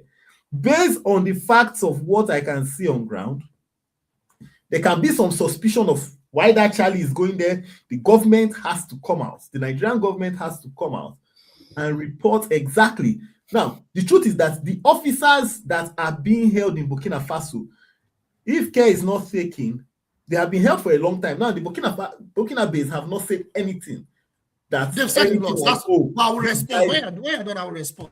The Burkinabes have not come out and said, oh, these guys have given us information. Nigeria was carrying out a covert operation here. No. The Burkinabes have not come out to say that. If the Burkinabes have come out and say that they have caught these guys doing something illegal, then maybe I'll say fine. But they haven't come out to say any of that. The Nigerian authority has not clarified anything. And get it right, I'm not supporting this administration. But what I'm saying is we must base whatever we're saying. But did they violate the airspace though? Is that not illegal? I said so. The right thing to do. It's not illegal. It's not illegal. You can say it's illegal, but my friend, you are not. Have you been on a plane that had a problem? If you are on a plane that you inform the FAA or whatever. What you're saying doesn't apply. Mayday. When you're doing mayday, there's nothing like informing anybody. Portugal made it clear. Portugal made it clear that there was no intention they are coming to their country. They spoke to Burkina Faso. The sources are there. It is clear that they did what? They made it clear that there was nothing about Nigeria coming to Portugal for any mechanical repair. When I started the conversation, I addressed that point. But my analysis was based on conjecture, but it's not conjecture. This is based on evidence. The reason we landed there was because of technical faults on that plane. When there was technical faults, the pilots will they will land wherever is closest for them. Now, in that period, that is not when they will be giving. So, example, if Nigeria, the path for the plane was not to pass through Burkina Faso, but when the plane, let's say the plane was passing through Cote d'Ivoire, like Fofara showed on the map, and then the plane developed a problem, and they charted where is the closest airport where we can land, and it was the one in Burkina Faso. They will go there. Those guys on the plane will just give mayday. They will not go and be trying to contact it. They will just give out the distress signal, and they will go and land. And to tell you, they landed that plane, and the Burkinabes were not even aware when it first landed. They were the ones that informed them. If they are not aware, this is logical. If they are not aware, then that means definitely they would have infiltrated Burkina Faso in any way. And there's no way the military would have detected them. You said if they were not aware, what will happen? If Burkina Faso was not aware, there's no way the Burkinabe security will be able to detect Nigerian military. What are you talking about? There's no way. So Jide, your plane has a problem. You land in somebody's airstrip. Won't you inform the person? That is what happened. So wait. You will inform the person, and despite that, the person will still detain you. Sorry? Come on now. See, so Jide, it is a security situation. Somebody lands in your airstrip with a cargo military plane. Even if the person informed you, you have to investigate it. That is true. What is happening with Burkina Faso is normal security protocol. You came to my airspace, You told me you had a technical fault. You landed a military aircraft. I have to investigate it. I won't just tell you bye, you can go. No, I have to investigate it. And they have to investigate it because of what is happening in Benin Republic. It's a simple thing. The plane had a problem. They landed where they could land. They informed the Burkinabe, oh, we've landed here. They came there, they saw the aircraft. Oh, we have to investigate it. So let's not make these conjectures of, I know it is fine to try and, for optics and for traffic, but let's, if you want to do a proper analysis of things, you analyze it based on facts first. Not but there's a fact. But there's a fact. It's not because of conjecture, but there's a fact. What's the fact? There's a tension between Nigeria and Burkina Faso. What's the tension? Yes, because Burkina Faso is out of ECOWAS. So wait, what is the tension? Jide, what is the tension between Burkina Faso and Nigeria? Yes, Nigeria is out of ECOWAS. So if ECOMOG to invade, yes. We invaded who? So who did we invade? They had a plan. They had a plan 2 years ago. You know about this. Jide, what are you talking about? If when the UK pulled out what are you talking about? Come on, man. Jide, when the UK pulled out of Brexit, when the UK pulled out from Brexit, did it make them an enemy of EU? What are you talking about? If Burkina Faso have a right to stay in ECOWAS or not? Let us not.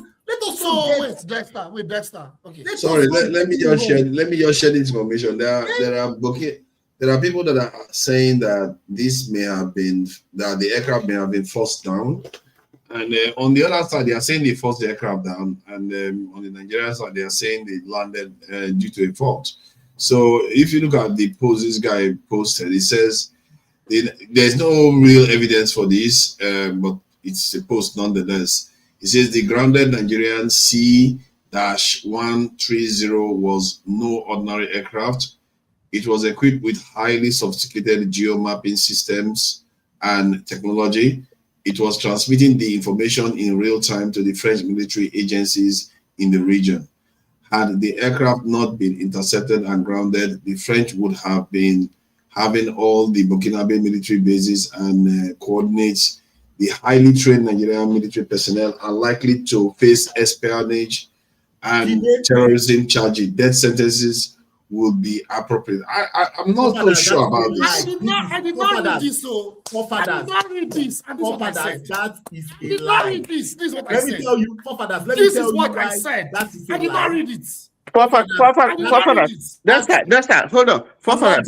Forefathers, the Burkinabe authorities did not. This is not coming from Burkinabe authorities, so this cannot be true. It's not true. It's not true. It's not true. Let us stop listening to. Let me dig deeper. Let me ask a question.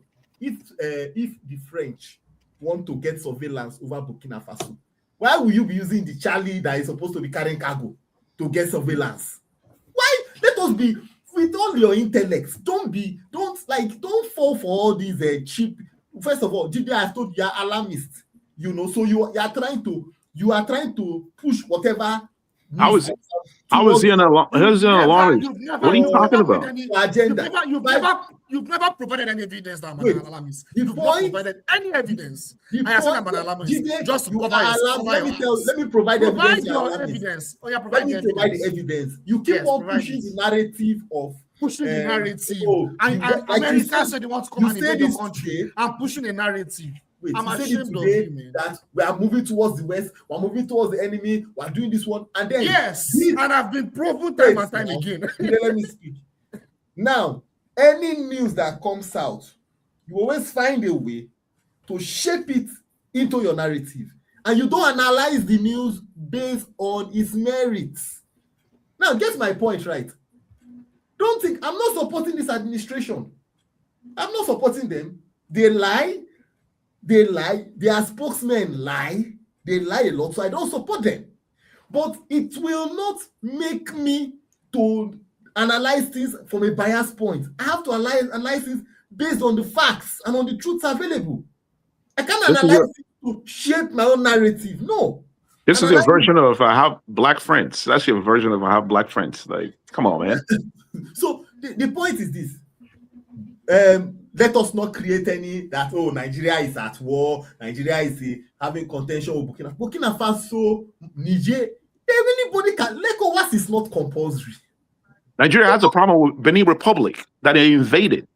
Do you know how many Nigerians that trade in the Benin Republic? Nigeria invaded the country and actually bombed What are you country. talking about? Nigeria bombed the country. Wait, yes, they did. What does What it did was against international law. It's against it's against international law. Certificate. What's the meaning of invade? It's they invaded the country and bombed the country. What are you talking about? Define invade. They violated territorial integrity. That's what they did. They violated it by going in the country. Define invade. They violated their territorial integrity. That's invasion. Oh wait. Are you saying that Benin Republic military should come to the north to bomb the terrorists there? Did you listen to the news? Wouldn't that make sense in your logic? The president of Benin Republic called on Nigeria that please support us. There's this situation. We need to put down this uprising. Please support us with aircrafts. What are you talking about? Somebody's house is burning. Then that brings water to put out the fire. You now say, "Oh, you're invading my house." Wait. No. The only reason why you can go to a country is if, like, let's say if there are Nigerians in that country and they have problems, right? Nigeria can send them send a plane to get Nigerians out of the country. You don't go there and bomb them and go, "Oh, the president invited me to bomb them." What are you talking about? The president of Benin Republic invited Nigeria in. Stop being disingenuous. Where's the proof? Let's get it from the French. I don't think the AES. Let me just add this. The next time, I don't think the AES countries will be saying that they forced the aircraft to land if they didn't force it to land. They don't have any reason to say that. They did not force. Why do you think they would say something like that? Because it's for optics. Dexter, you're not a primary source. Like, why is your information more important than their information? It was optics for them. Go and look at the timelines of the events. It was optics for them. That's conspiracy, man. You're spilling conspiracy theory right now. You are the one spilling conspiracy theory. You're spilling conspiracy theory. It's right here. This is available. Go and read the news. Don't go and follow the live news. Don't go and be reading propaganda, social media posts. Put a call to Nigeria and invited them in. Nigeria did not invade. Guess what? I'm not on social. You can't find me on any social media because I'm not on social media. Please, I'm sorry. I'm sorry. I know I just came in, but I just want to chip in something and I'll leave if you don't mind, please. Okay, go ahead. So, I heard something and I could not help but jump in, even though I was supposed to be onto something else. Now, if you've lived an experience and you hear something, it's best you actually not because I'm trying to be controversial now, but it's something I've lived, and I think I may have mentioned this before, and it was very recent as well. I went to an Air Force school. I was this close to getting to India. Something I've said over and over again. I have a lot of uncles, some of whom were top Air Force officers, fighter pilots, and all that. I saw things. This is not third party. Even during our inter-house sports, there'll be times when these Alpha jets, if anybody that knows about the kind of aircrafts, G222 and what have you, Tucano is still a really recent development. So I saw things whereby even Alpha jets, when doing our inter-house sports, they'll come and they'll start throwing this. I still have these memories, green and white balls. Anybody that went to Air Force school will tell you about this kind of things and knows about the Air Force. So, and I've taken, matter of fact, I had an experience where we had to take what's it called? The C-130. I think it was the H version, because the one you have right now is the J version from 1999. That's what you have mostly in the arsenal of the Americans, because it's made in America by Boeing, I believe. Now, most of what you see being flown in the rest of the world is from previous versions. And the versions we had, the 8 version, was from 85. I was so fascinated by everything Air Force. I used to divulge everything whenever I went to some of my uncles and what have you's offices then. So you don't have to believe me. Just look for someone that knows about Nigerian Air Force, or just do your research. I can't even speak to the J version, the current version, but I'm pretty sure it's the same thing because my former boss at work was also in maintenance, aircraft maintenance, engineering in the Air Force base. So we used to talk about a lot of these things. It was very long there.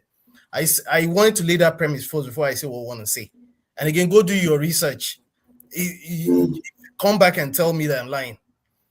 The C-130, just like any regular planes, I've flown this thing. That's what I'm telling you. It's not. If you enter it, you'll be scared. You'll be scared. The way it sounds. First of all, you enter from the back. I'm sure you've seen the way they put. Yeah. And then you sit on the floor. There are no seats. And then you see the wire. It's remarkable as an 8-year-old to have flown it. You'll be when I tell you, you'll be scared. You'll be scared. Just stay. That thing Did is. you fly in it or you flew it? Which one as an 8-year-old? Hi. I mean, it's Nigerians, we massacre English. Did you fly it or you flew it as an 8-year-old? No, you said he has flown it several. So. but it's English. I know what you're trying to get to. Eccentrica. You know you understand what I'm saying, right? I think Femi, I think they are confused. They are thinking that they are saying you were the pilot. It is English. I'm not going to change this. It's English. Anybody that knows English understands this. So don't distract from the facts. Let's follow me. I tell you, I know what I could have said. It's what I'm saying is not wrong. I hope you understand. But go ahead. You get the message. You get the message. Go ahead. Right. You interpret any how you want. It's correct English, by the way. Now, the C-130 historically, it's no different from most other aircrafts. It's flown by 2 pilots. Yeah, he's correct. If you fly Delta airline, you say I flew Delta. Go ahead. But again, go check it. It's no different from any other aircraft. It's flown by 2 pilots. What you used to have, which I think is changed with the J, is what they used to call the flight, because they always had a flight attendant, which is also not different from a lot of other, even the G22, which is a smaller version. As a matter of fact, what they had, I think things have changed now, especially because after Babangida's time, recall that was when you had a decline in the Air Force in terms of their flying capacity because it was scared of what had happened during one of the so-called coups, where it taught a lot of Air Force officers. You recall a lot of Air Force officers were involved. So that began the decline of the Air Force, which is one of the reasons why we had that issue with that aircraft. Remember that aircraft that came down in Lagos? I heard of it. Yeah, I think I heard of it. Is that the Air Force aircraft? Yeah, the C-130 now that had a lot of senior Air Force officers in like 90. Yeah, I heard of it. Yeah, that came down around that swamp. That was why one of the reasons why. I mean, not to say it cannot happen, because previously the Nigerian Air Force had a very, very good record when it comes to maintenance, so that it was very difficult for you to hear about planes coming down just like that. That's not to say it cannot happen. It was part of the decline that ensued after that coup, the Vasa coup or so. It was and even the Oka coup. I think more importantly, the Oka coup. I think it was more to do with the Oka coup. Was the fact that he intentionally scaled down the amount of money that was geared towards whether bringing in new aircrafts, maintaining them, and that's why at some point you had a lot of aircraft that were grounded. Anybody that follows even Obasanjo's history when he came back, one of the first things he did was to make sure they revitalized a lot of the planes, and which is one of the reasons why even a lot of the moribund C-130s and other aircrafts were revitalized during Obasanjo's time. As of today, I think we only have 4 that are flying, including the one that has been detained. I just wanted to put this thing in context, especially because, again, like I said, I've flown this thing. I am deeply entrenched. I'm an Air Force family. I'm something you can call an Air Force family. And I would not see certain things that I know I've experienced, and I'll hear something and I'll not come and be like, no, it's not true. It's 2 pilots. And whenever the chief pilot, the captain, is called the commander when it comes to this C-130 especially, and the smaller cousin, the G22. Again, tell me, just believe I'm lying. Go do your research, and I'll leave it that way. Thanks for letting me speak. So are you saying that how does that relate to the no, because I had something earlier. Dexter said it was 4 pilots. Yeah. So he's saying that it's 2. So he's rebuttaling Dexter in real time. Yeah. Oh, that one I will argue it because I lived it. Dexter, I came specially for you. It's very, very interesting. All right, Dexter, fix the narrative. Fix the narrative. It's 2 now.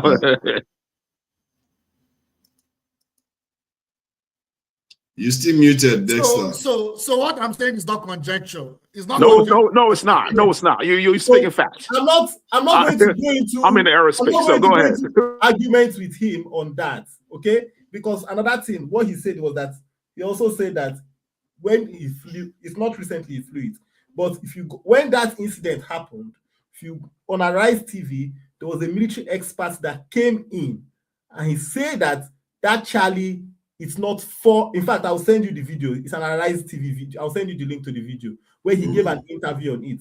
But that doesn't change the fact of being alarmist and trying to create unnecessary narratives out of the whole thing. That it was espionage and it was this. I don't agree with that. Until we get those facts on ground, let us not drift into that. Thank you. Seneca tried to do some Ojoro here where he said. That he flew Delta. Would you say you drove a car? So, would you say you drove a car? That's a figure of speech, and people start using it like, "Oh, I flew." People are going to get confused. We can't give massacring language like this. When you say you flew an aircraft, people are going to think you actually flew that aircraft. Just because somebody said I flew Delta or I flew the British Airways, the right language to use was I flew in a British Airways aircraft. Like you say, okay, and even that, okay, yeah, the aircraft. I've been in a Mercedes-Benz car before, stuff like that. I drove a Mercedes. People are going to think you drove the car, even if you just were in the passenger seat. It's not the same thing, is it? So I understood what he meant because he was 8 years old. There's no reason to fly that. Yeah. But why I not confuse you was because he said he was 8 years old. He said he flew it. He was 8 years old. But don't shift the goalpost though. He made his point. Let's not. No, we understand, but I'm just saying that you got confused yourself at first. Nobody, when you hear I thought, okay, he was a pilot at first. I wanted to move the conversation forward, right, so we don't get stuck. I know, that's what you mean. Welcome, Seneca, and troublemaker as always. But today you trying to make fences, and we are now picking on you for it. But what do you make of this aircraft? And you can touch on any other topic. We saw Fubara singing praises to his new godfather, and Wicked as always come to mock him on top of it. It's like very unseemly sights that I say. The news is these days it's surreal everywhere. The news is surreal. Let's face it. Even in America, it's surreal. In Nigeria, it's surreal. It's everywhere. So what do you make of all this, dude? Man, I think there's a paradigm shift happening. There is a paradigm shift. This is all part of it. You know what I mean? This is all part of the paradigm shift. Something is happening, man. This is the old guards are like panicking. This is like the rattle of a rattlesnake, right? You know what I mean? That's like, that's what's going on. Like there's a paradigm shift, and the old guards are like, they are afraid that they're losing power, right? Like the Sahel, they're waking up. They're trying to, wrestle power away from the colonial masters, right? Like the French. That's what's going on. And they stopped it. Nigeria so-called stopped it because if you recall, when Nigeria claimed that they stopped the coup, the military came back and said, no, that is still ongoing, right? So we don't even know, like, if the whole thing is over with. But it's information warfare, right? They have the media, so they can actually push their own narrative. Because that was why the coup plotters, right, went to the TV station or radio station to announce. Because you have to first of all gain the media to kind of spread the message first. But I mean, you're fighting against people that own all the media, so they have the bully pulpit. So no one really know if the coup has from the current Trump administration. Sorry, go ahead. Sorry, okay. go ahead. Yeah, so here's, I understand what Judy was trying to say, right? Like the Benin Republic, Nigeria, there are a lot of Nigerians that do business in the Benin Republic. Now, Nigeria invading Benin, could ruin our relationship there. You know what I mean? Like right now, of course, there are a lot of Nigerians that support, what Tinubu did, but a lot of Africans don't. You know what I mean? And that's pretty bad for Nigerians that do businesses elsewhere. Now we are being looked at like, we are like the guard dogs for the imperialist. That's basically what we are. But I understand why Nigeria did that, right? Because if you look at the location of Benin Republic and Nigeria, it's a strategic location, right? It's a strategic location, right? The people that support what the government did, Nigerian government did, it's kind of like a realist position, right? Also, it's also a realist position to say, well, the leaders are corrupt, so the people want to wrestle power away from them and get rid of them, their puppet master, right? That's also it's an idealist position, but also there's realism in that. We can all speculate because this is a developing issue. It's developing every day, right? We haven't gone to the end of it.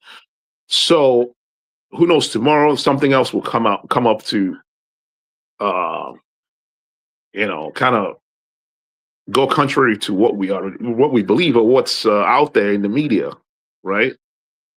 But I think for Burkina Faso, Burkina Faso and Nigeria doesn't have embassy in Burkina Faso, right? And we kind of don't have any diplomatic ties with them.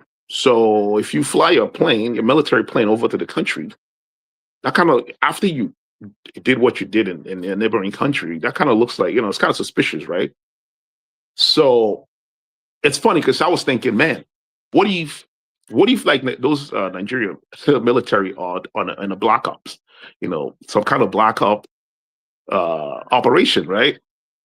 You know what I mean? Like, what if that's what it was? And then once the whole thing got foiled, Nigerian government is claiming, they are trying to, use the information space to kind of clean everything out. But those guys, the military guys, their family are saying that they're not back. You know what I mean? And their family are primary source of that information. Their family, literally on the social media, are saying that these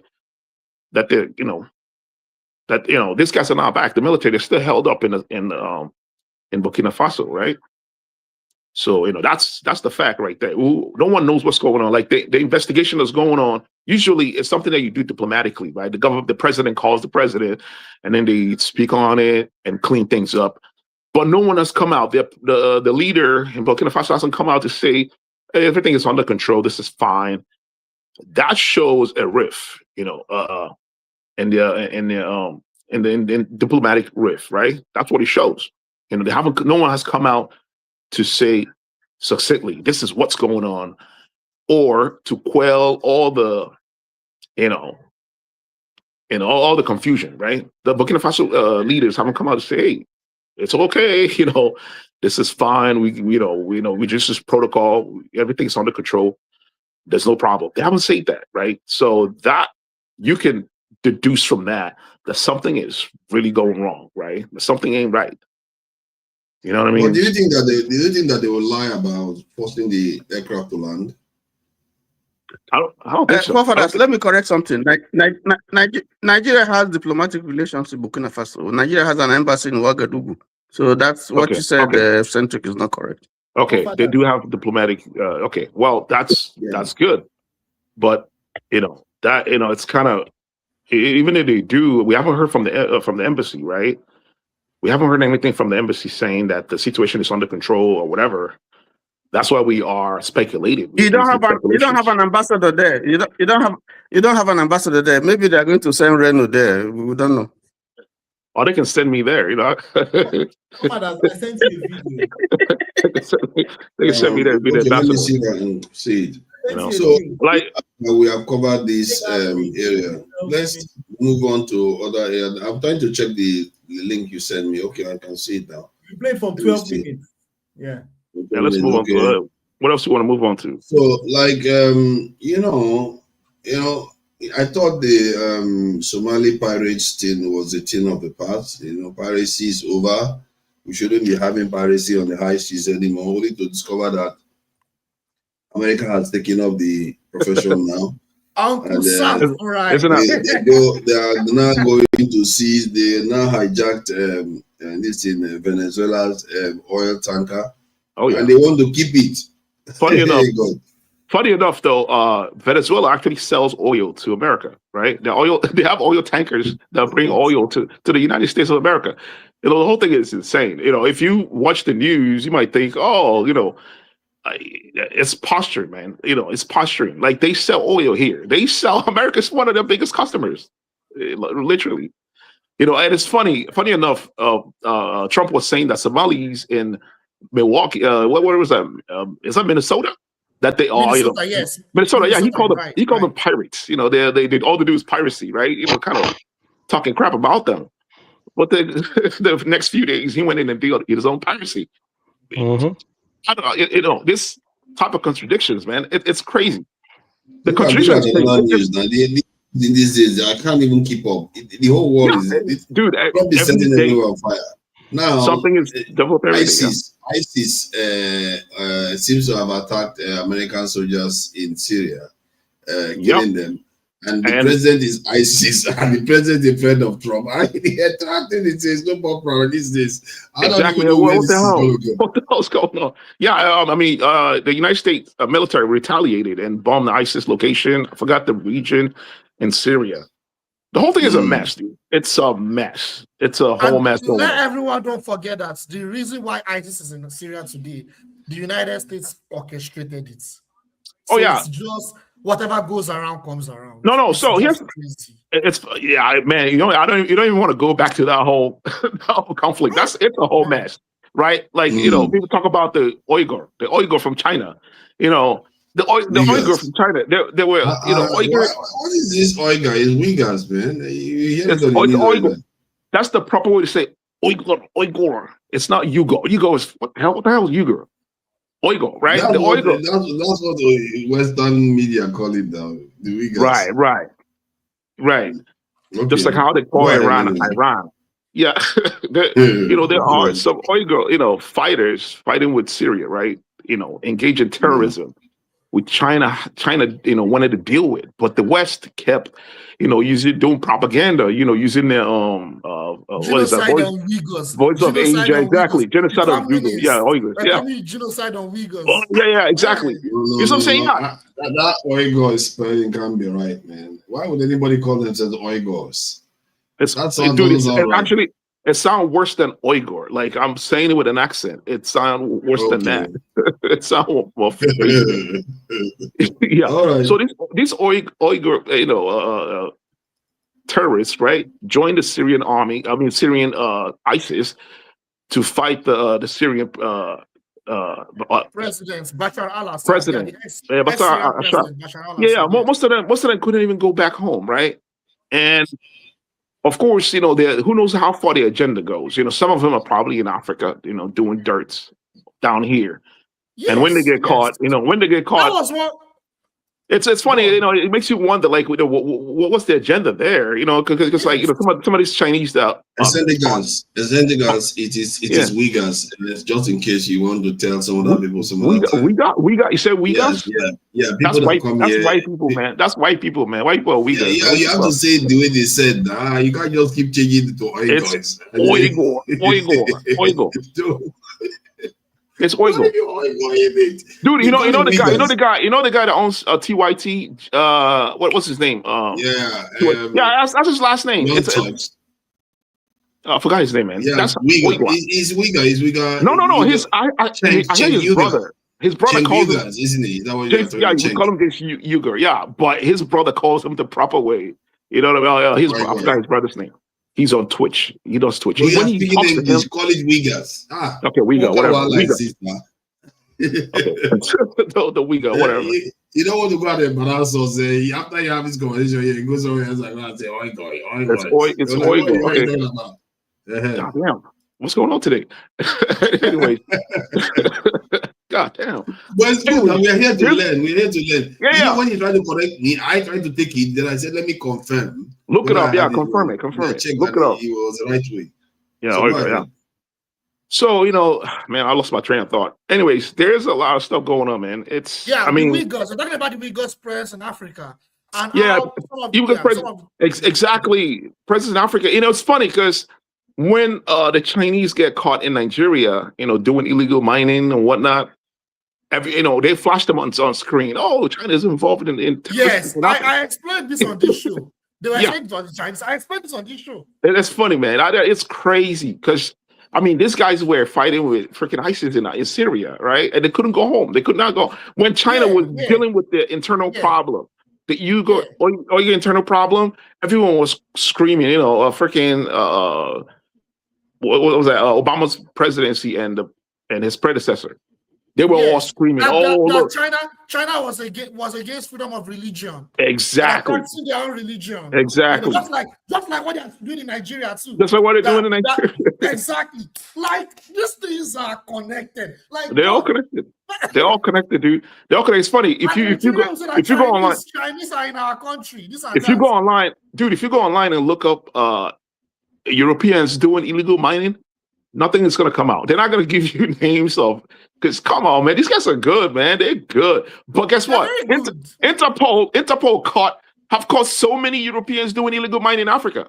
But you're not going to see. You're not going to see that information anywhere in the mainstream media. It's crazy, dude. We're dealing with some. They have the bully pulpit, information warfare, dude. You talk about warfare with like nuclear weapons, but information warfare is like dude, you can lose information warfare and win in the battlefield. Like, look at Russia, for instance, right? They're all kicking this guy's butt. You know what I mean? Like, they took Lehman, they took Kupiansk, all that. But if you go online, if you go to information warfare, they all win. They took Donbass. They took Donbass. Yeah, if you go to BBC, they all winning the information warfare. Oh, these guys are kicking their butt. Blah. They're winning on the information warfare, but in the real battlefield, they're all getting their butt kicked. They can't even find people. They are winning information warfare. Well, how do you mean they are winning information warfare? They control the narrative of others. They control the narrative.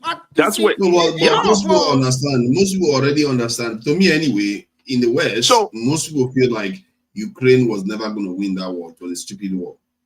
So in order for you to fight the imperialists, you have to actually have a very robust information center. You know what I mean? You have to win the information warfare first. You know what I'm saying? That's why China.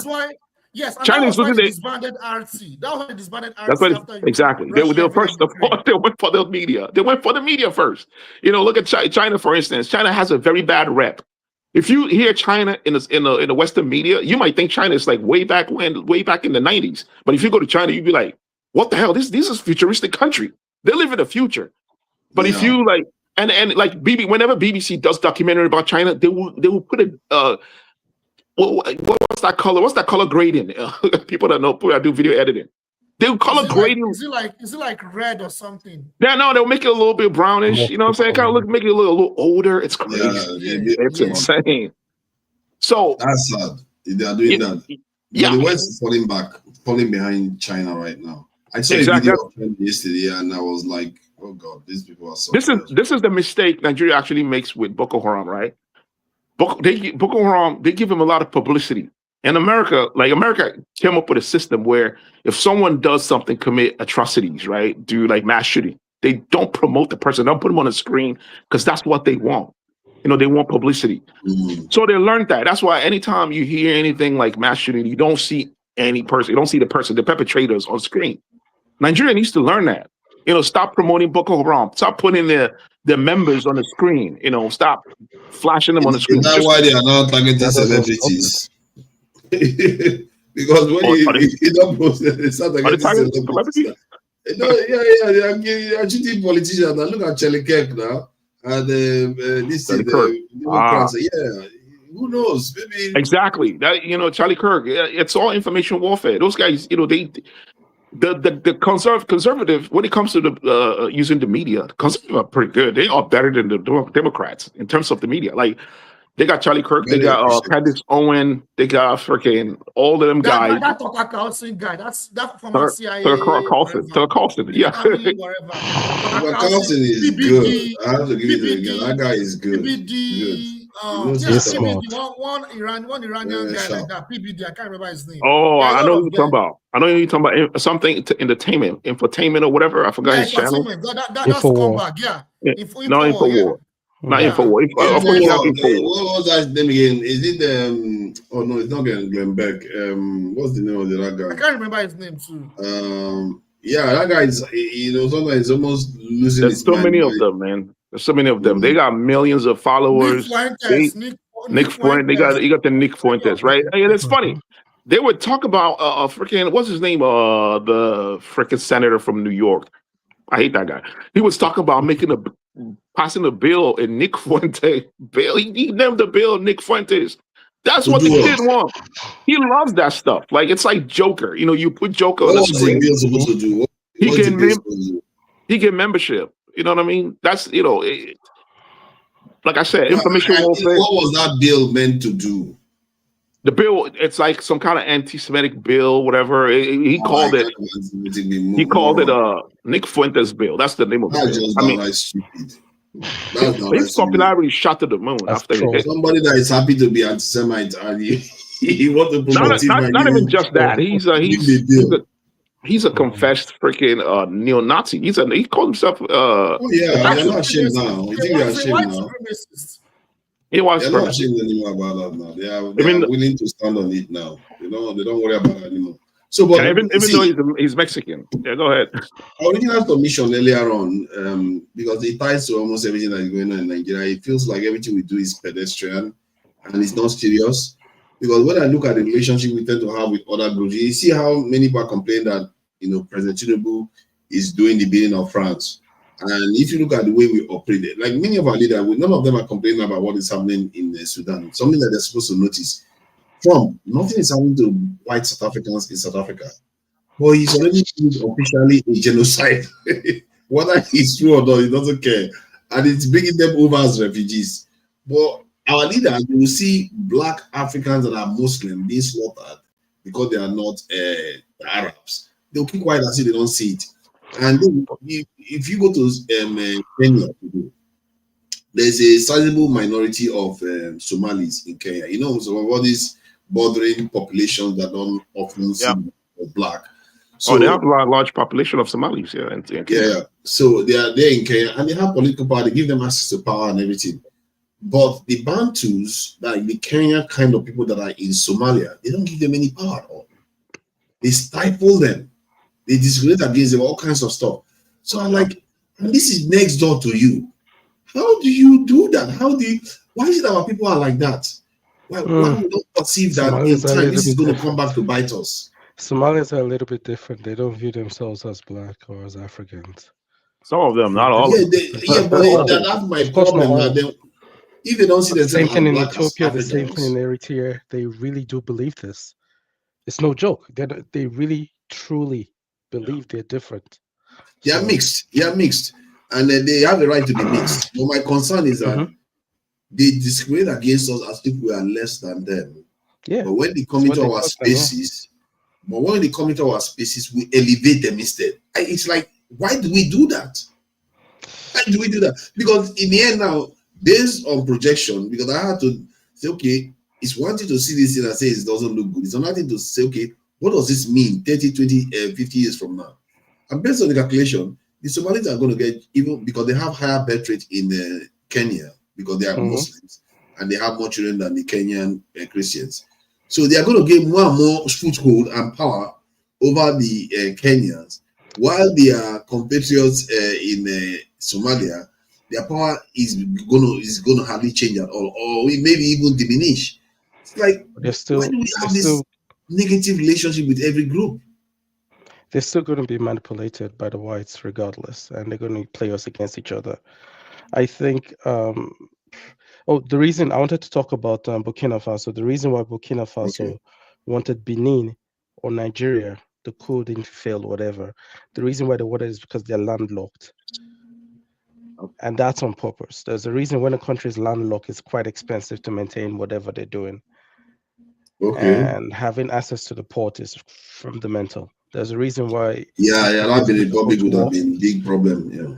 Ethiopia is actually about to go to war against Eritrea because they're landlocked, and they must. Is it Somalia or Eritrea they want to tangle with? Eritrea at the moment because of the port. They want to have access. They will try to have access to the port to Eritrea. Yeah, good luck and with that. Somalia Eritrea is not the country you want to fight. Eritrea is highly militarized. It's the only sub-Saharan African country that is highly militarized. By each person, but their facilities are not up to date. I think they could get a small part, but at the end of the day, Eritrea is Ethiopia. It's true. The Technically, it should, but they manage to lock themselves in now. Typical Africans. See, what we see there is a pattern. It's almost like a fractal. We within the Niger Congo are the stupidest of them all, and then the ones surrounding us, like the Somalis, the Ethiopians, they are the stupider ones. And then the European, maybe the Egyptians, all those ones are a little bit just stupid. We are the worst of the worst. Like, we take all kinds of nonsense coming down our way, and we see it coming, and we jump to that and we don't see it. Then they take advantage of us, but they fall for Europeans. Because Jide said something very important. Yeah, Jide said legacy. He said he was going to advise Tinubu to focus on legacy. Your legacy is your kids. I think Tinubu views it that same way. We don't have leaders that focus on their legacies based on a leadership perspective. They look at it from their perspective. My family is my family, okay? That's my legacy. When I die, my son will take over. The same way he's making moves in Lagos. That mentality carries through, and you can never have good leadership based on that. Impossible. So forget, say, legacy. He has to be for himself.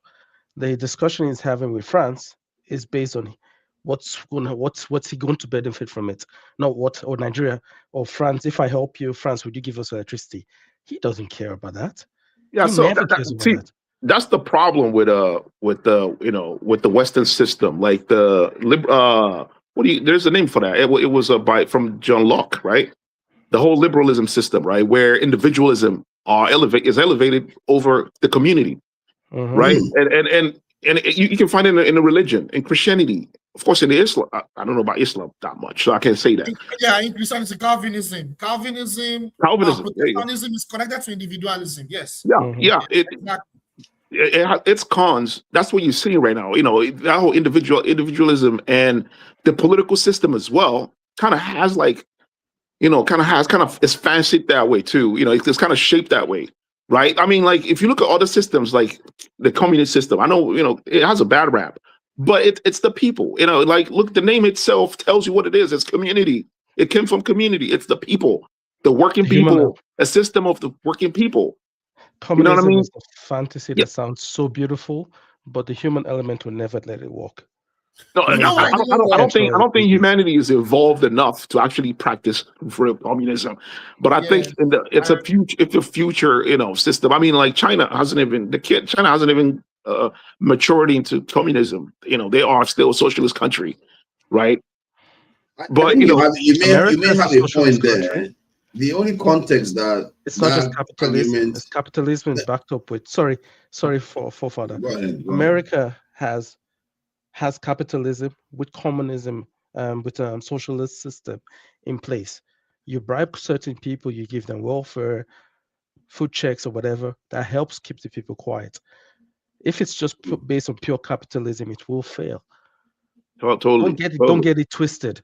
All of these are just mixed all together. There's no. But neoliberalism is the extreme form of capitalism, right? Because that welfare you're talking about is like the withdrawal of it.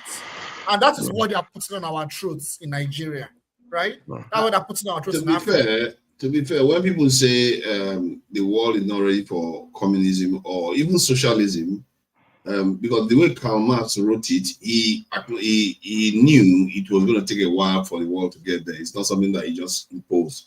The reason why you are seeing it imposed is because some people felt like they can use it to win office. Lenin and Stalin on the other, they actually acknowledge that they are not following the rules that Stalin, Karl Marx laid down. So with the it's not. It's a scientific let me system. finish the point. Go ahead. With the advent of general AI, this AI intelligence. My God, you said exactly what's in my head. Good. Yeah, some people believe that there will be so much abundance that the logical direction things need to go is towards socialism or communism, kind of. So, but we don't know that yet. I don't know whether that's. Oh, this topic is too deep. This topic is deep. Sorry, man. Yeah, I mean, you know what's funny? If you look at the workplaces, right? The workplaces actually use a form of communism, right? Like, in order for you to produce a part or anything, everyone has to cooperate, right? All the departments has to work together to produce one thing. So basically, the workers inside a system that's not even democratic. Like, workplaces are not democratic because the leaders, you don't vote to elect the leaders. It's authoritarian in nature.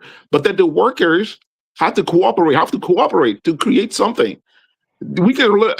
It's like our body. You know what I mean? I always mention this. Like, our body, if you get sick, like right now, I feel a little sick.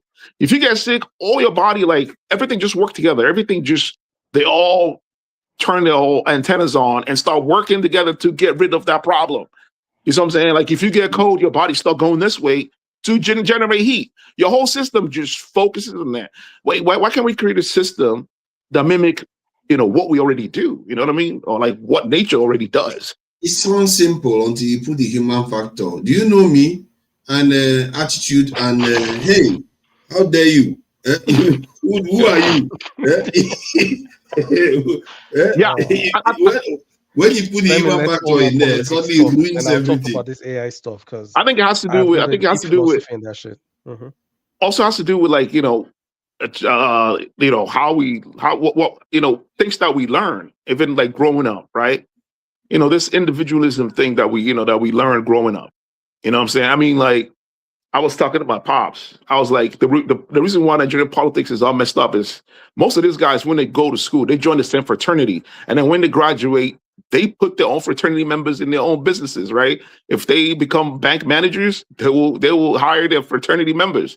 So they actually have a group within a group, right? And I imagine if we all think, you know what I mean? If you look at Nigeria and say Nigeria is just one body, you know what I mean? If there's a problem, the body's focusing on that problem. I think what you are saying is true. If the world shouldn't even be fighting wars now, we have enough technology for everybody to be okay. But yeah, they're fighting anyway, and because one side wants to get one above the other person. That is the problem with life. And I'm not even sure with general AI intelligence, with everything in abundance, people can get almost anything they want. Whether human beings will still not find a way to oppress each other, they will figure out. They'll find a way. Like, I can't be entering the same room as that idiot. How can we be the same? That's human beings do that nonsense a lot. That's when AI becomes sentient, and when AI becomes sentient, who's the problem then? It has to solve a problem.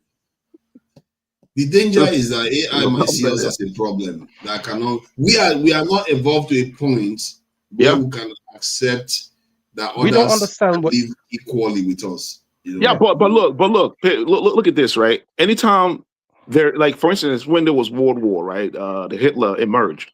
Every country joined together, right? So when there is a cataclysmic effect, cataclysmic event, right?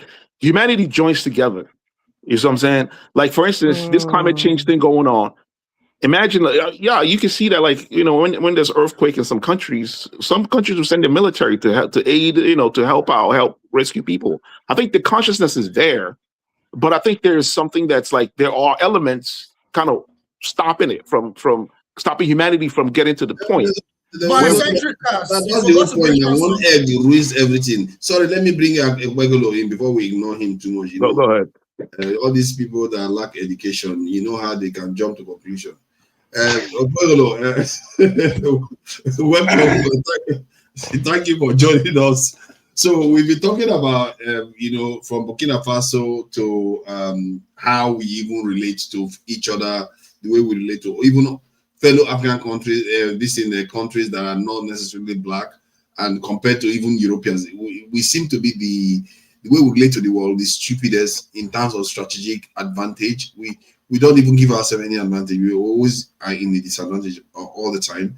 And then the conversation moved towards how we can be able to survive in terms of whether communism, because of course Senegal has brought the communist stuff up. We talked about general AI intelligence and how whether we might be able to get to a kind of socialism or communism with the help of AI intelligence. Something like that could happen. So people suggest that that's the direction to go, but I'm a little bit skeptical. Human nature is very, very, it's like we are not ready. We are not ready. So, but just choose whichever direction you want to go. If you want to go AI side, you want to go to Trump and Tinubu and Benin Republic and Burkina Faso, you can do that. Whatever else, really. When you say we are not ready, we human beings, I don't know. I think you are attaching too much to we human. As they say in the hood, we're in shit.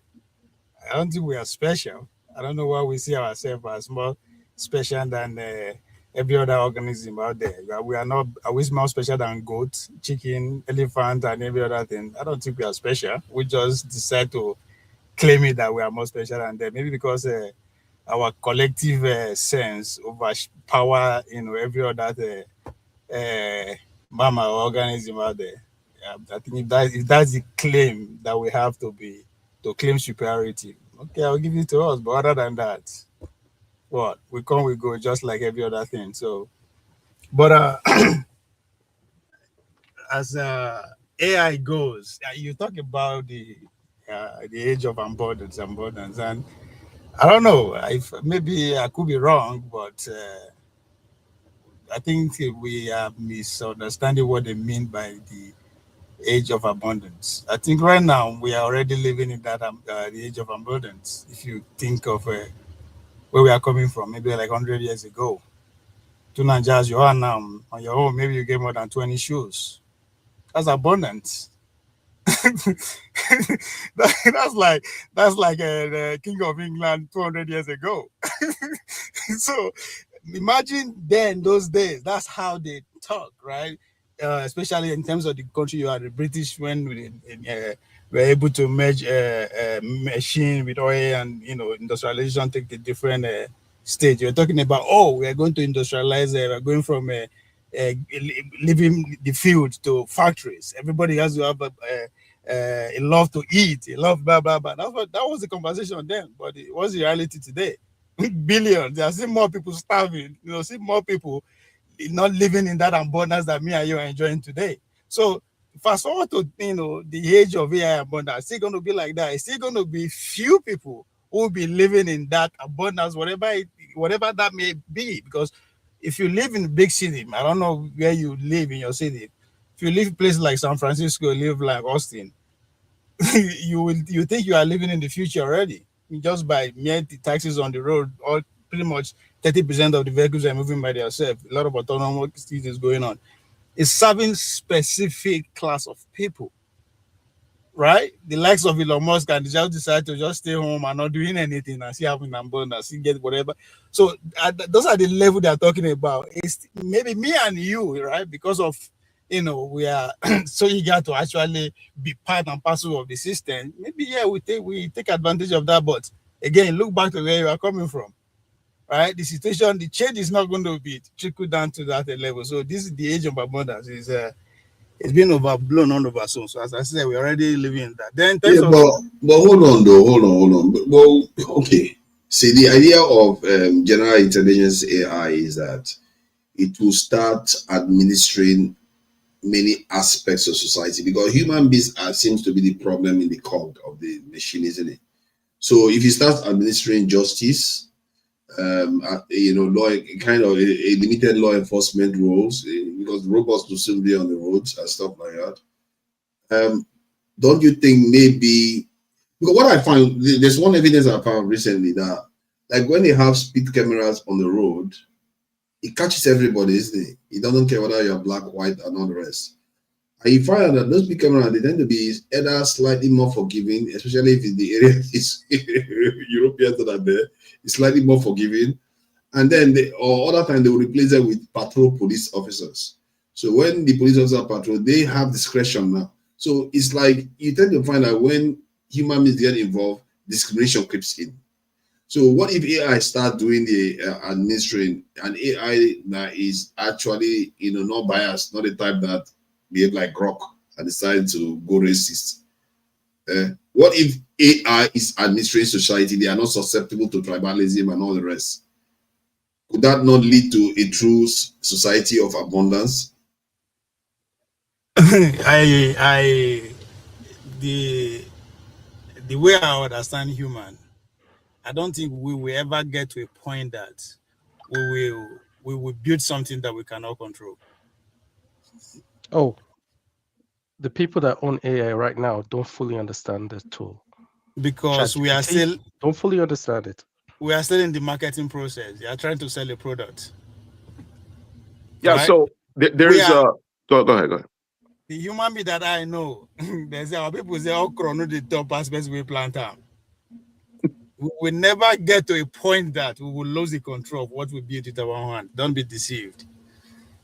So now AI, that's why if you actually listen to the debate that is going on about who is going to win the AI race, why are they eager that I must win? So you can control it. You can infuse your ideology. You can deploy it however you want. Right? Attempts can be made, but they don't fully. I mean, sorry, this is my background. There are some things in AI right now that it does some things that the people that own it don't fully understand. They're happy it works, but they don't fully understand why it works. So they don't fully have it in grip. It's like you say, oh, if they're not happy with it, they'll switch it off. Can you switch off the internet? And I am telling you, you can't. We are still in the marketing mood. In fact, they do actually. They do switch off the internet. AI is another matter. If you have general intelligence, the thing about general intelligence AI is that they could refuse to get switched off. Can they switch it off or not? That's the question about the internet. I don't think they can switch general intelligence AI off. You can't switch it off. No, it's not going to let lives to be killed.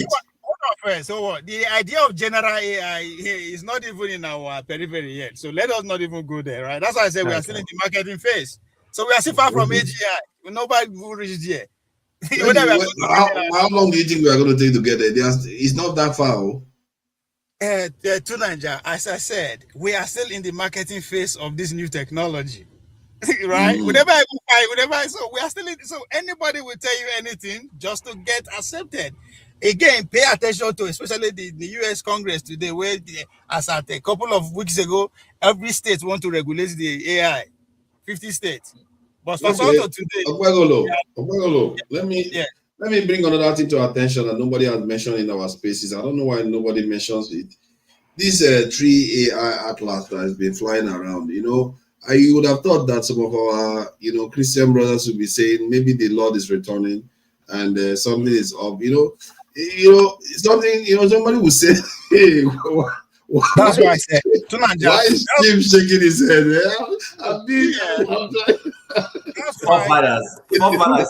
The advancement of technology does not in any way take away from the existence of a God. It's just that some people are not able to. Listen, there's nothing new.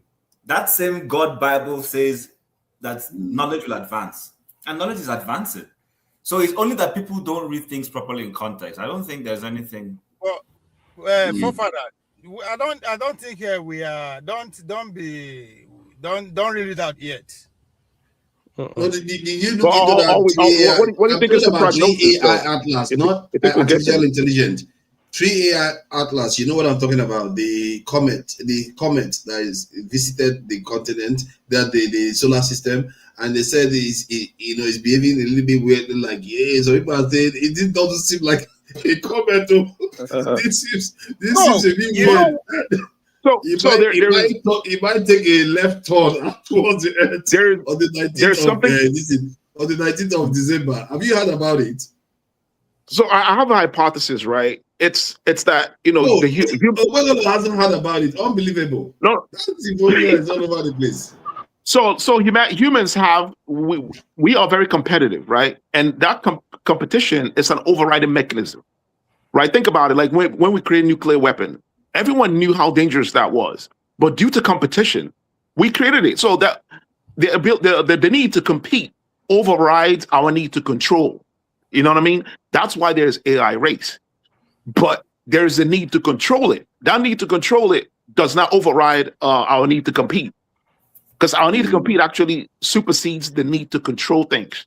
You know what I'm saying? So that's an overriding mechanism that's going to allow AI to advance. Eccentric. Competition, what stirs competition?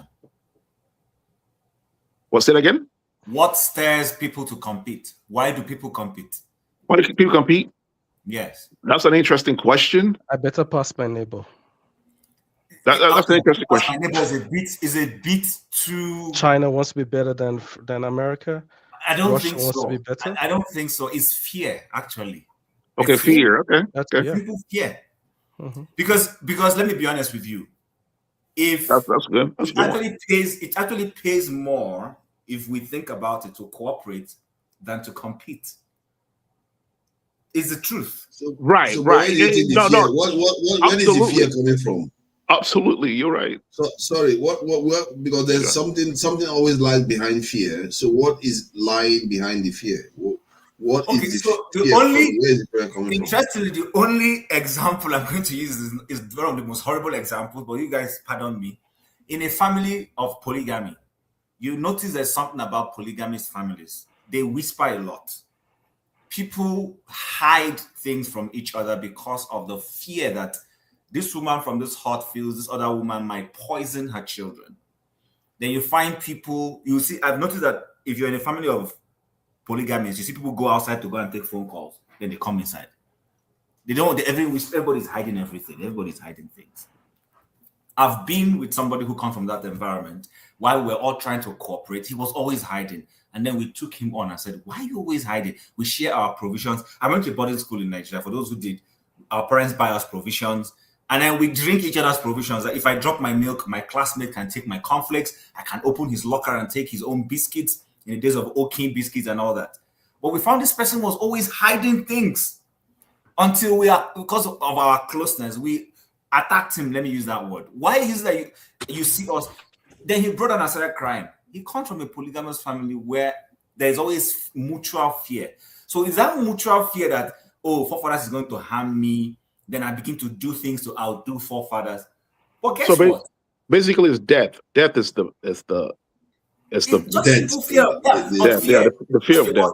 When you are assured that forefathers has your back, you're not trying to hide anything. You will see information that you know that the only person that can unlock this information is forefathers, because he seems to know this better. You bring, oh boy, see this, and he will unlock it. Everybody enjoys the benefit. But once people it's the same thing with our country. Taking it back is the fear that the Northerners feel, the Southerners will dominate us with their education. The Southerners believe that, these guys will allow that, just mutual fear. But when you remove the barriers of fear, you will see the elements of cooperation begin to come out from everybody. People start giving their best. That's a good one. I think generally that there is some truth there. Even when there is trust, I feel like nature has kind of honed us to be competitive against each other in the sense, right. Because resources are scarce and they are limited. Right. Yeah. Even when there was trust once, that trust will vanish very quickly the moment resources become scarce, and that is part of resources. That's a good one. Scarce, but there is genuine trust. People begin to adjust to share the same thing. Listen, look at that. Look at that one. But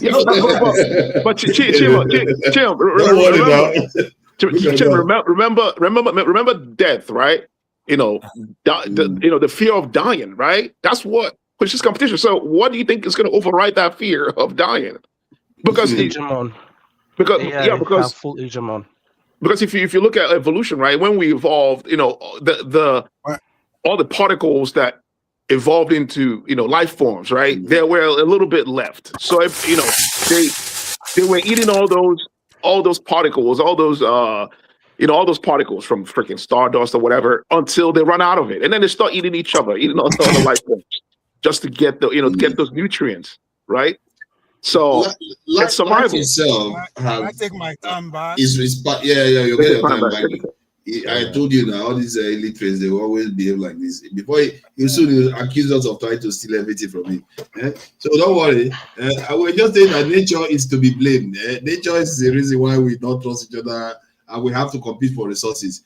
That is why abundance with AI intelligence may be a potential solution. We don't know. And so go ahead and talk about what you're talking about. Electricity has been abundant into human civilization for how many centuries? Una get out of our village, is it abundant? Say that again. Apollo, say that again. I say electricity don't they abundant to human civilization, human existence for centuries. Is it abundant to your village people? Just because electricity is abundant doesn't mean rice is abundant. Not everything is abundant. That's the problem. My point is abundance that AI is free, right? Abundance is free. It's still not going to be available. We go see find one way, To I am more on your side on this one. I just feel like human nature is going to take a while. Because you said something, right? It's also the nation you are compete.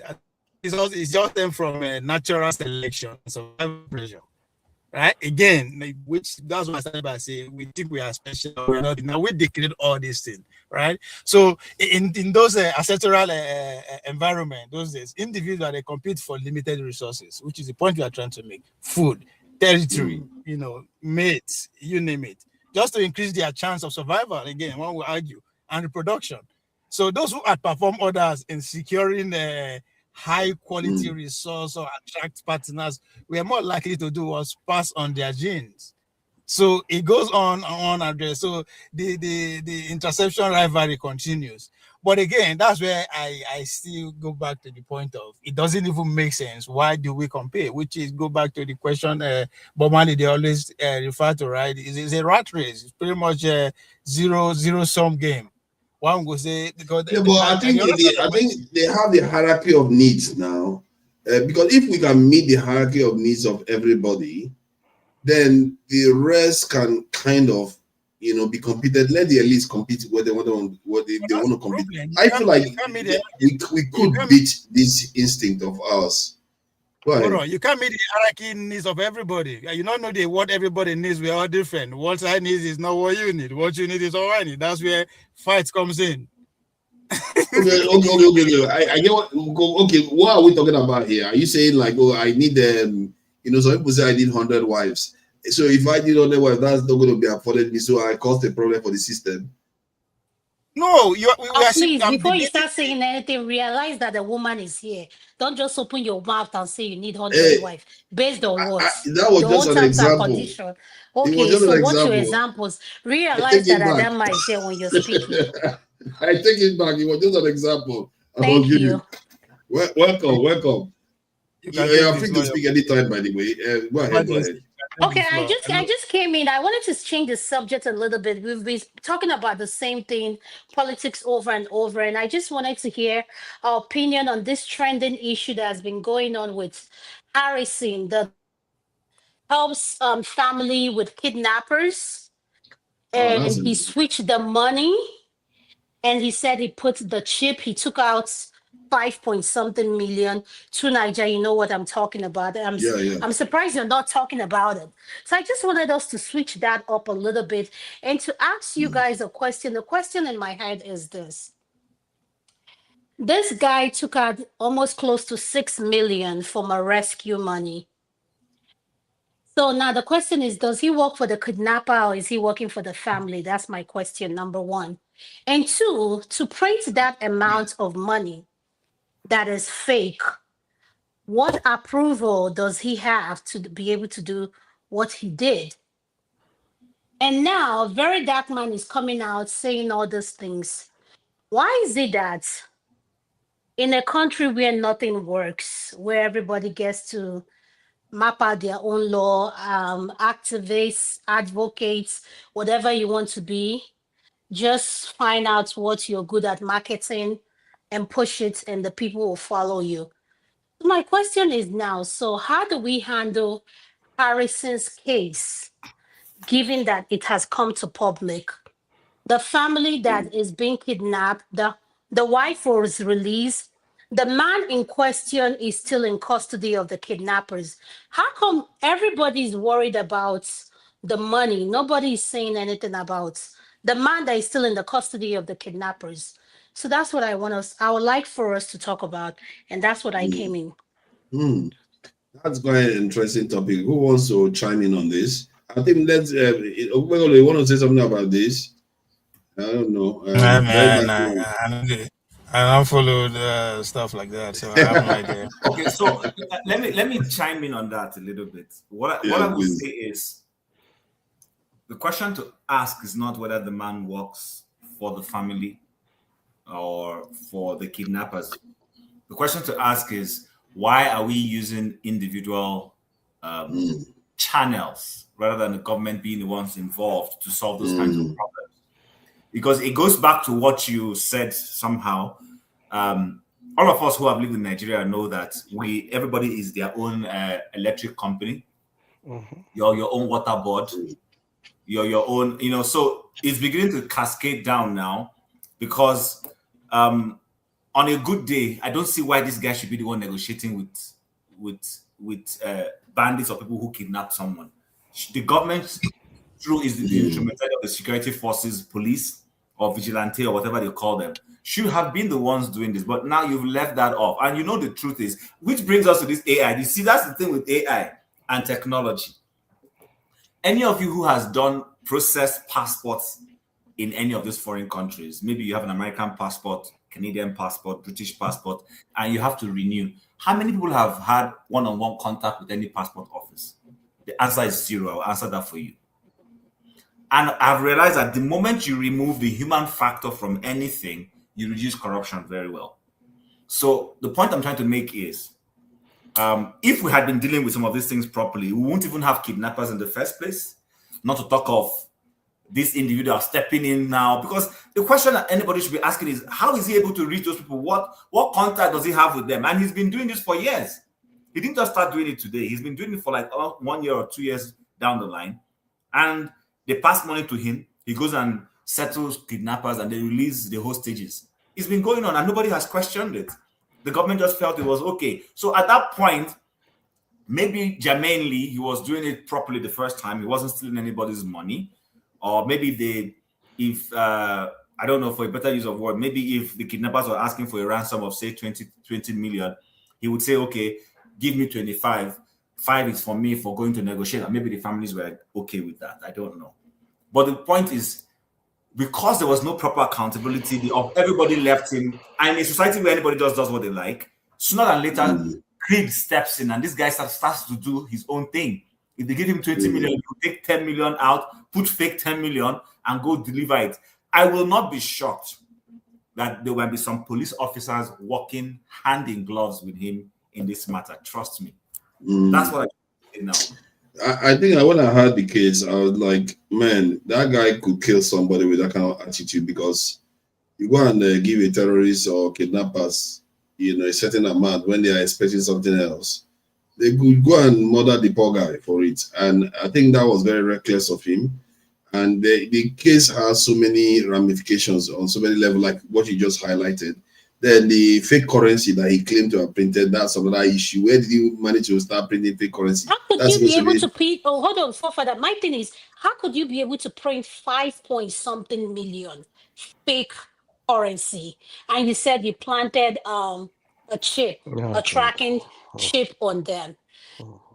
So this is my thing, when we live in a lawless society where the citizens assume, like Chim said, whatever they want to be, who do we hold accountable for this thing that is going on? Because one thing we are not saying is that we have very dark man on the other side who is a very big advocate that a lot of people on this platform will say, okay, he does this, he does that. And up to today, I always remind people, if you go back, is it a year ago when very dark man came out and said 100 million plus or something was missing in his account? I was one of those that said, no, That doesn't make any sense. How can you say 100 million or something was missing in your account? And everybody was like, oh, he's very dark man. He won't lie about it. He would have. We idolize people without even knowing their record. And in a country where we don't keep record, the case of Harrison now is, have we created a monster that has come back to bite us? That's the question. I guess you can call it a monster, but Very Dark Man hasn't turned into a monster. He did, and from what I gather, he had a history of committing crimes too, so that's not helpful. It's just one of those things that happens. People get corrupted in Nigeria quite easily. People don't pay attention to details as much.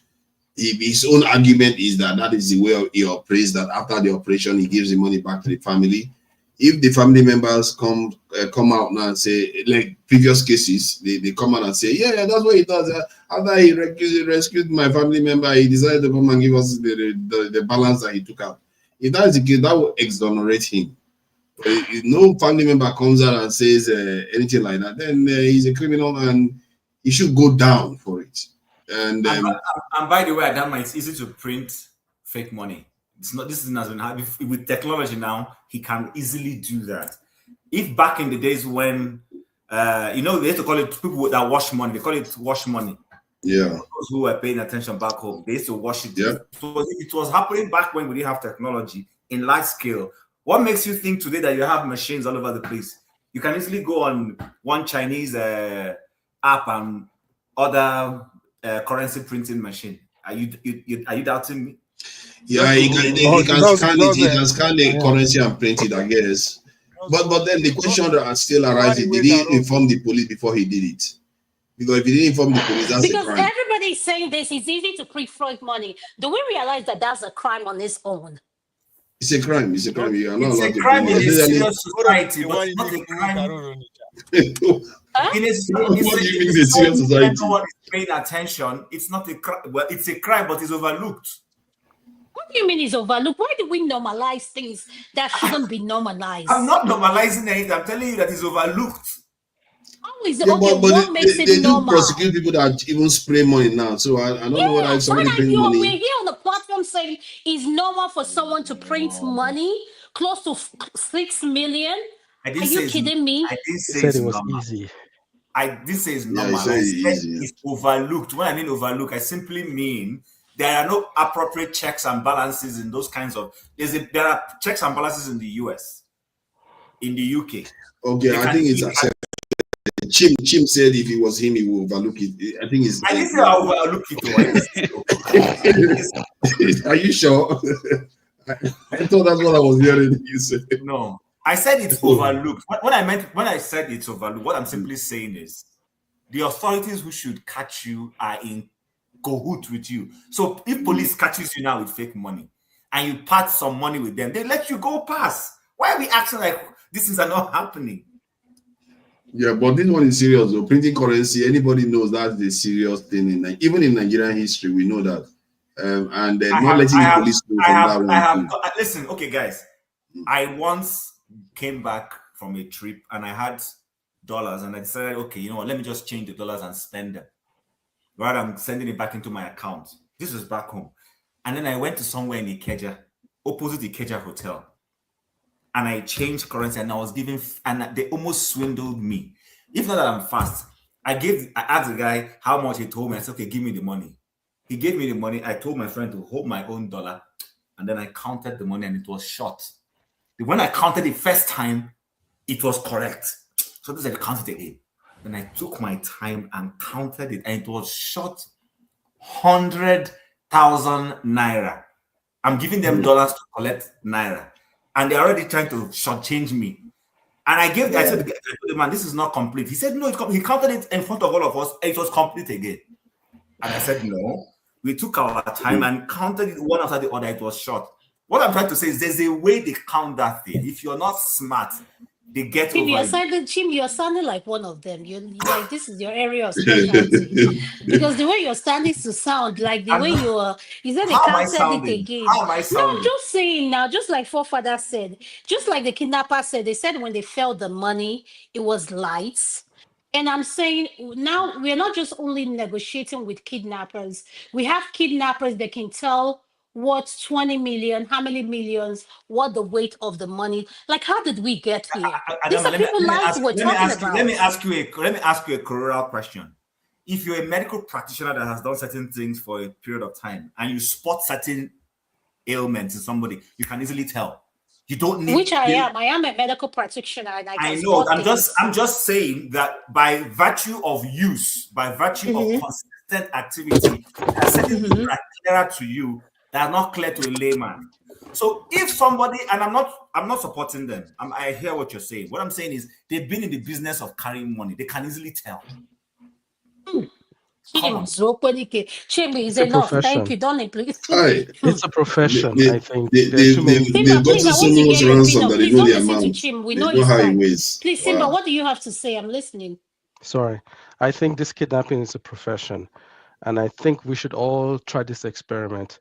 Exactly what Adama asked. Enter it in ChatGPT. Like, just say, what should you do to remove kidnapping in a failed country? Just type it in. Very simple. And see what it spit out to you.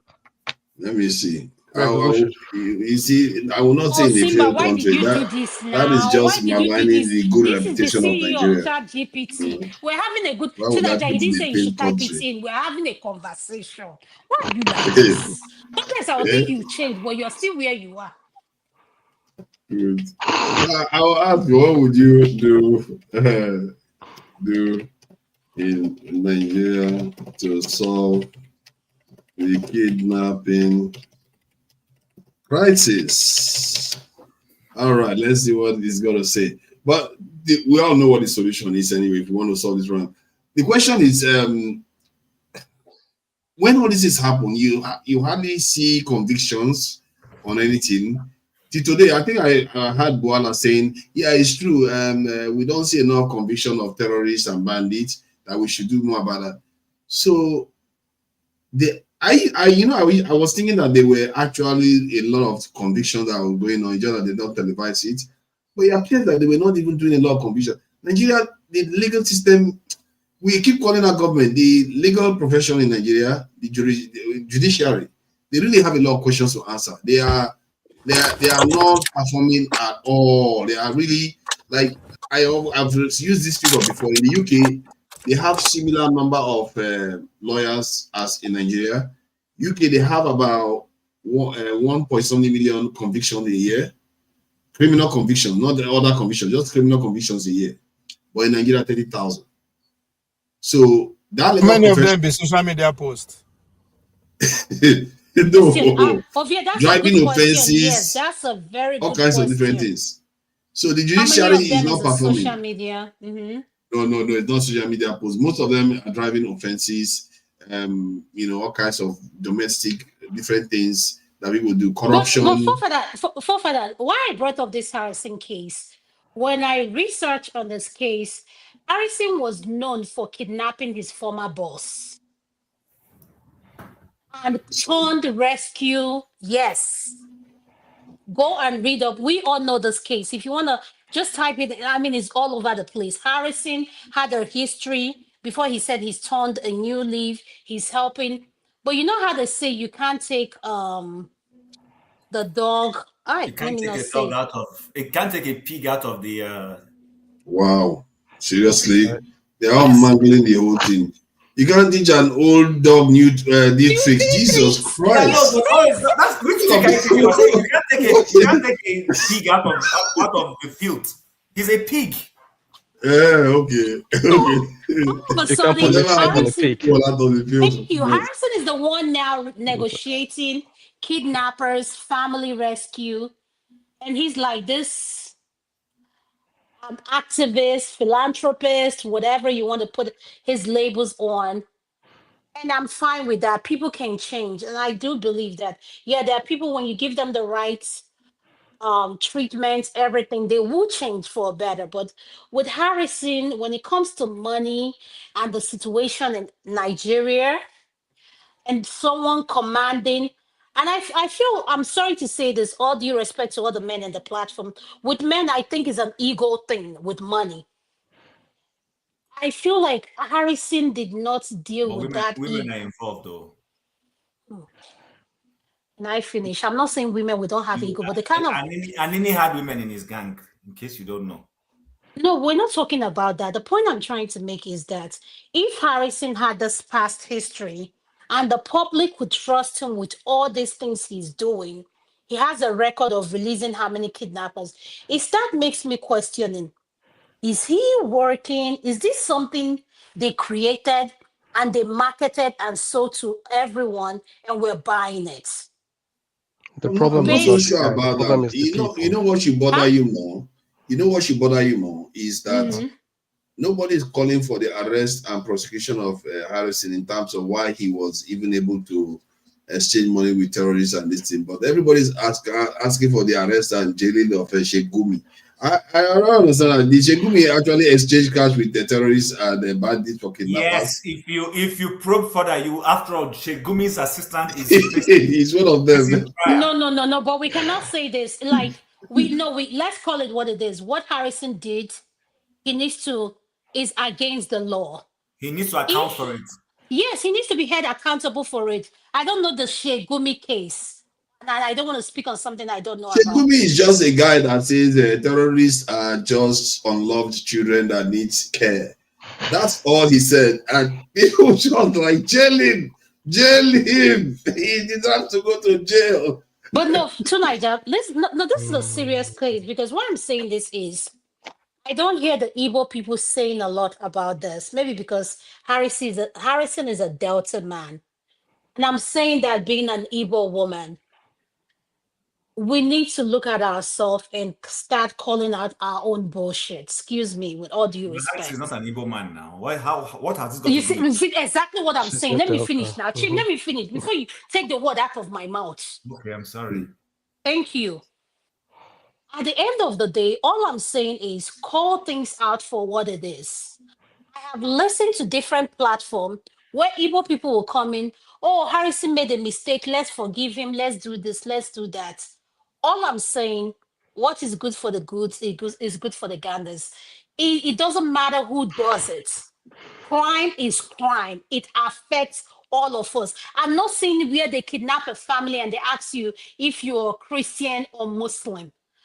What the kidnapper cares about is their money and what they're going to make out of you as a ransom. So at the end of the day, we all should connect together with this.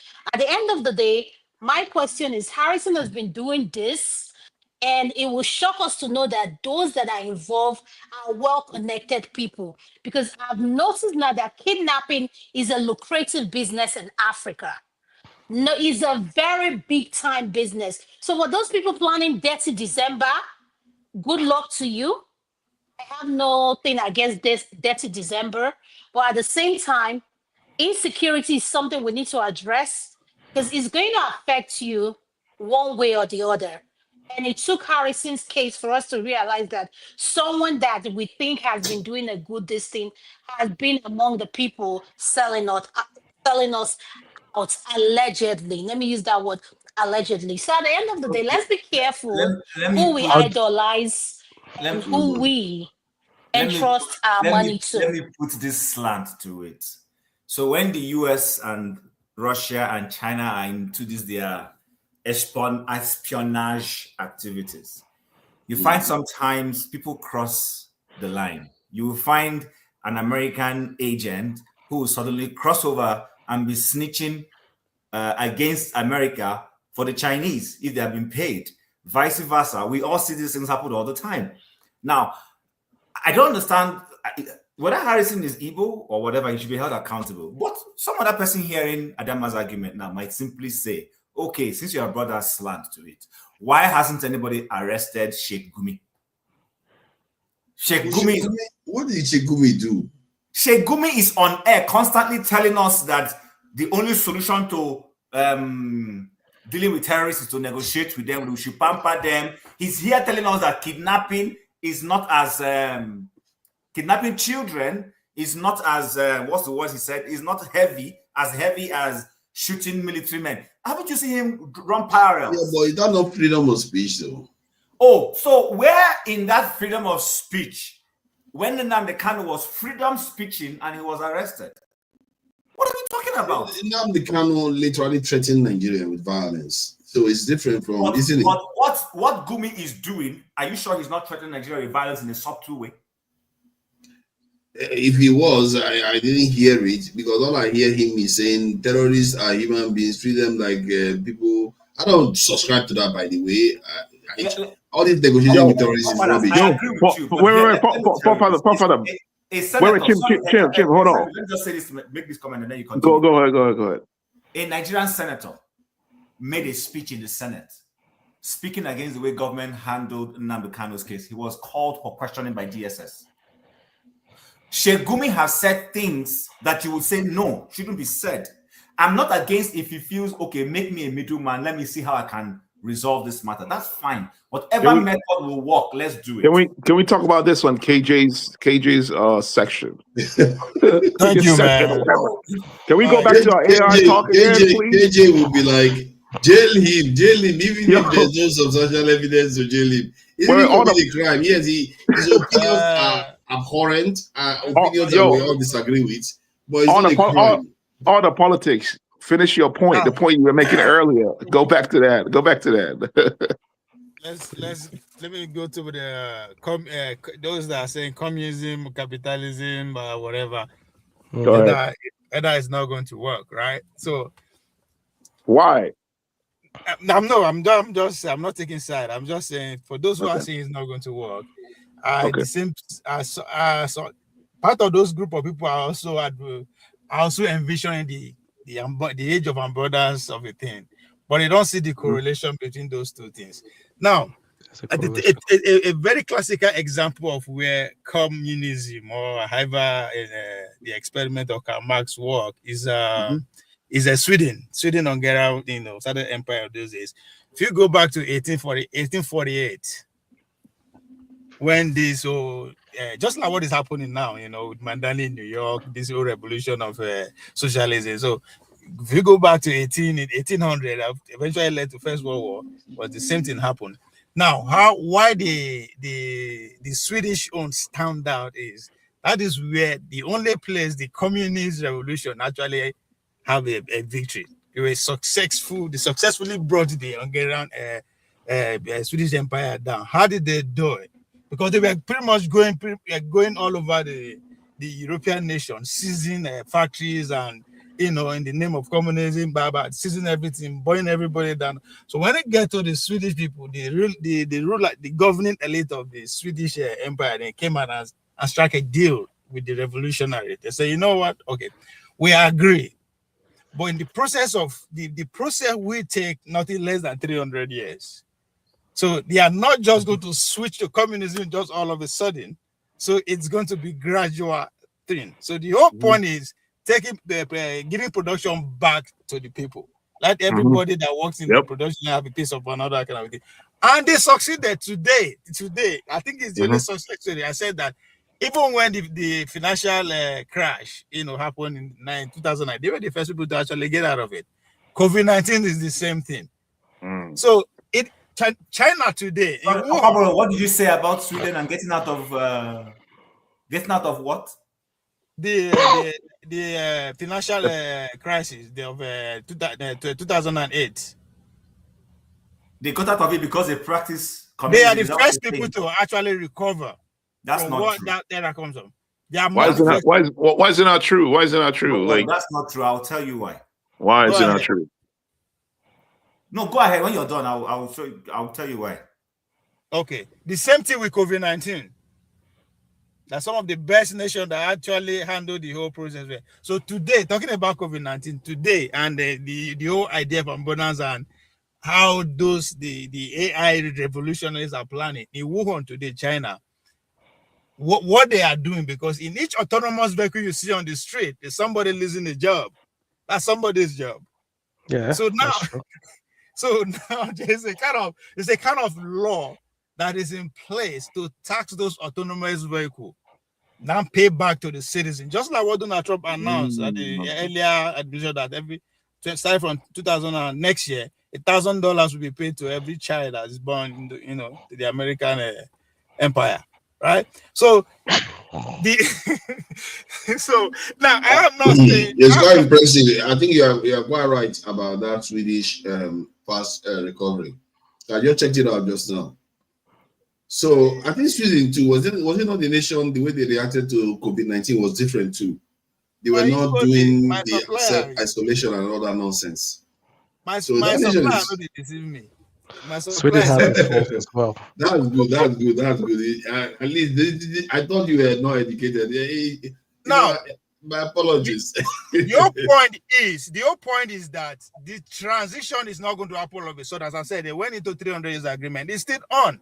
They're about 200 and something years in now. So it's not 100% there what they bargain for here, whereby the whole production system will be in the hand of the citizen. They're marching towards there. But again, if you now bring the China system into it, right?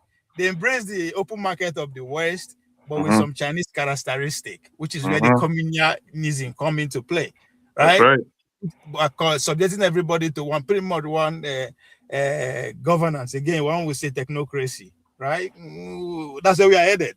And why everything in the future, in the nearest future, all the laws, speaking to what Tunanja was credit to AI, that AI will stop crime with justice and all that. When we fully immerse ourselves into technocracy, right? Governance, right? We will not be looking to Asurok, maybe. We will not going to be looking to Asurok for any law or anything. All you need to do is just to look into your device or whatever, you know what's. Again, where the brave new world will say the big brother utopia, the danger of why somebody will be somewhere controlling everybody and all that. So there is war ahead of us, or is already unfolding with all these ideologies and civilization and economic theories and all that. Everything is unraveled, and as we progress, go into the 2030s, we'll begin to see who will come out victorious, that the communism or the capitalism will continue, the China is going to dominate America and all that kind of stuff. All right, hold on. Let me just do something. Please, viewers, we are over 100 watching. Let's like, share, and subscribe. Go and like the video so that more people can be able to view this conversation. We've talked about quite a lot of different topics, and you can see, Okwegolo is on his game today. He did clearly indicate some facts, and he lent credibility to whatever he's submitting. And same with Chim here. We are these. Don't underestimate it. Simba has come to grace us with his vast experience and knowledge. So people should be showing appreciation and liking the video so that other people can see this in the live feed. That said, this week is about the Edo Kingdom. So let's just play this. We have to respect now. We have to respect. We have to respect the my big brother, senior brother, uncle is here. We have to respect. So let me play this for the Edo people dedicated to the Edo traditions and their excellence, and hopefully maybe I might even do it for 2 weeks. Because just to show the difference that these people actually did something that was quite remarkable in the southern part of Nigeria. All right, let's just watch this quickly.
All right.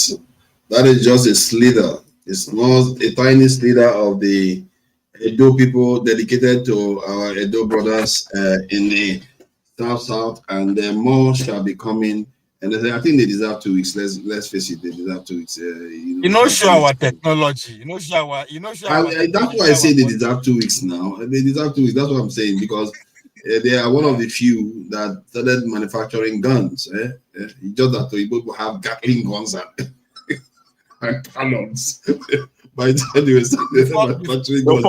You see the similarity between the music, the Edo music and Igbo music, and like the music of all the regions. Like there's similarity. You know what I'm saying? Of course, there's similarities. There's overlaps. Yeah.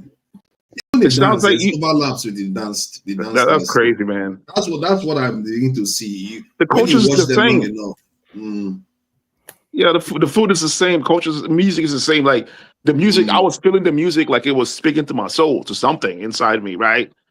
Even though I don't understand language, but there's something there, man. It's beautiful.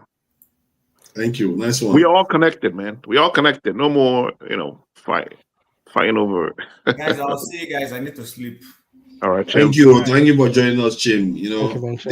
They just came here innocently. People are just accusing you of everything. Sorry about that. It's not right. Chim, Canada would soon become part of America. So, forefathers, there's something there's something very important going on, but at the same time, they are trying to cope. I don't know. Let me not say they are trying to. Earlier on Dr. Damage's section, he ended up talking about the minister of what be Dotu portfolio self, the young man minister. I think it's a telecommunication kind of this. Digital. So would I be right if I say the AI didn't fall into his domain? Yes. Yeah. Okay. It falls into his domain. Yeah. So I don't know when they do that news. That interview on channels that they're talking about how terrorists get access to communication and all that kind of thing. Yeah. At the same time, they were in France signing MOU for French AI technology to be in charge of tax collection come 2026. They collect our tax and they do evaluation. Talking about AI, those who are in love with AI. Yeah. You see, you just highlighted something that also was triggered in Kenya too. Our leaders, they are signing our data away with the French, and the same thing is happening in Kenya, where they are also linking their system to American healthcare system. Yep. Now the thing say, okay, see, so the threat of Christian genocide, is it taking the shape already? These people, they are going to make Africans revolt. But I think what I will advise us to try to do, right? We could, I can't stop anybody for accusing all these people in their position. But the truth is that insult no the help. If I dare inside bulletproof jeep, you can insult me all you want. I don't give a hoot. Right? Let's try and understand why they do what they do. If Bola Tinubu go France, media go say go do the healthcare, yeah, all those ones there. But I guarantee you that's not why. Now, why am I saying this? Because under Buhari administration, when Ukraine and Russian brigade starts, the Nigerian government were on a neutrality stand. They don't take any side. I don't know if anybody noticed. Right? Now, for me, from what I'm noticing from this group of guys where they govern us, I think they are taking that position regarding this unfolding civilization war, economic war that is going on. Not to go 100% into West or go 100% into China. They're trying to, and again, we understand how the United States operates. That doesn't go well with it. They always want to, you're either with us or you're against us. So the activities I'm seeing, the way, because since that tweet come, Bola Tinubu no move again, and the kind agreement that is going on with the shenanigans that have been Berlin. So yes, I think there's pressure on them. I'm not saying it's a good thing or a bad thing, right? But how they are reacting is what we should be paying attention to, because it's important, because our life is being defined as we speak. Yeah, you're right about that. But is that not a problem where these leaders, they seem to be highly susceptible to pressure? We are not electing big people that are willing to stand their ground. When they hold the first AI summit, one with Donald Trump coming in France, Bola Tinubu was there, but he had to sneak into an hotel to meet with the CEO of Google. Now, this is an AI summit, world summit, first one, but they have to meet inside an hotel. What does that mean? So there's so much. We go wake up one morning, we go surprise and come. Are we living in a? What's going on?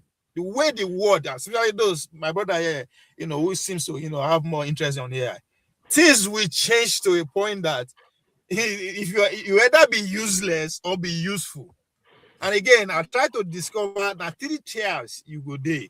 Either you are the originator of the AI, China or America, or you have a leverage to be a middleman to determine what kind of AI will be deployed to your people, how it will be used. You'll be in a position to actually have that conversation. Or, choose whatever is given to you, which is where the majority of the nation of the world is going to fall into. So we are not happy. So when our minister come on air, they discuss terrorists no fit get off because they get special. I was like, what? No, because nobody even go sign the MOU. That's another question. Yeah, that's why I said, can you imagine our leaders, these old men, going to sign MOUs about our digital data? How can they understand the implications of what they are doing? Already, to be fair, most of these Western nations, they already have access to our information. Where do you think WhatsApp is? WhatsApp is literally American government. We are submitting all our. They know more about us than we know about our family. There's a reason why WhatsApp is free. Yes, we know, but there are still some things that I think they are finding it difficult. If he had to take them during Obasanjo time, right now, let me start with Obasanjo time. If they had to take them with the economy, they strangle with economy deals and for Washington DC to be admitted into our security architecture, in order for them, they are fighting this in. That's one. That means there's something they never actually penetrate. Under Goodluck Jonathan, they also have to employ the same system that they are using now. Terrorism. The Goodluck Jonathan no get choice than to bring them into the architecture in order to fight in Boko Haram. Today, as we speak, just that tweet, Christian genocide, they've already formed another security team with the Pentagon, right? So I think there are still some things they know. They see there's a secret between, which is, if you want to look at the good side of this idea of the civilization fight between the Christian and the Islamic state, right? Even though their fights, they affect everybody, but there seems to be there's a good and bad to it. Just like when America won, they say made the pressure us to accept a military base, right? It is due to the northern side that say, come, anybody will go stand, you're on your own. So there's still that push. But do you think that's why I can bring Obe and Ewa in?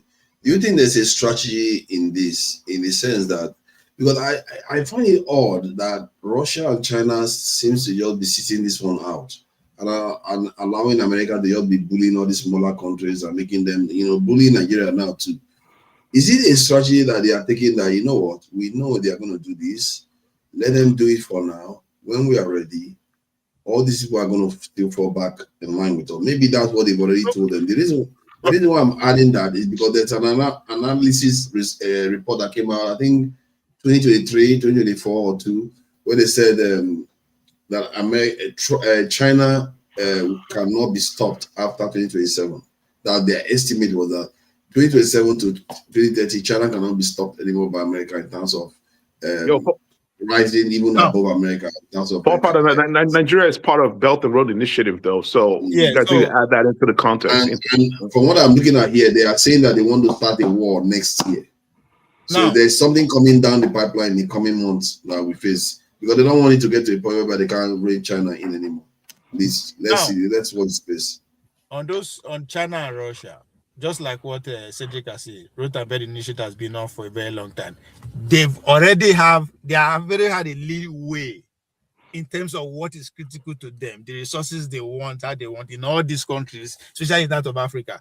In Nigeria, they are building a lithium factory.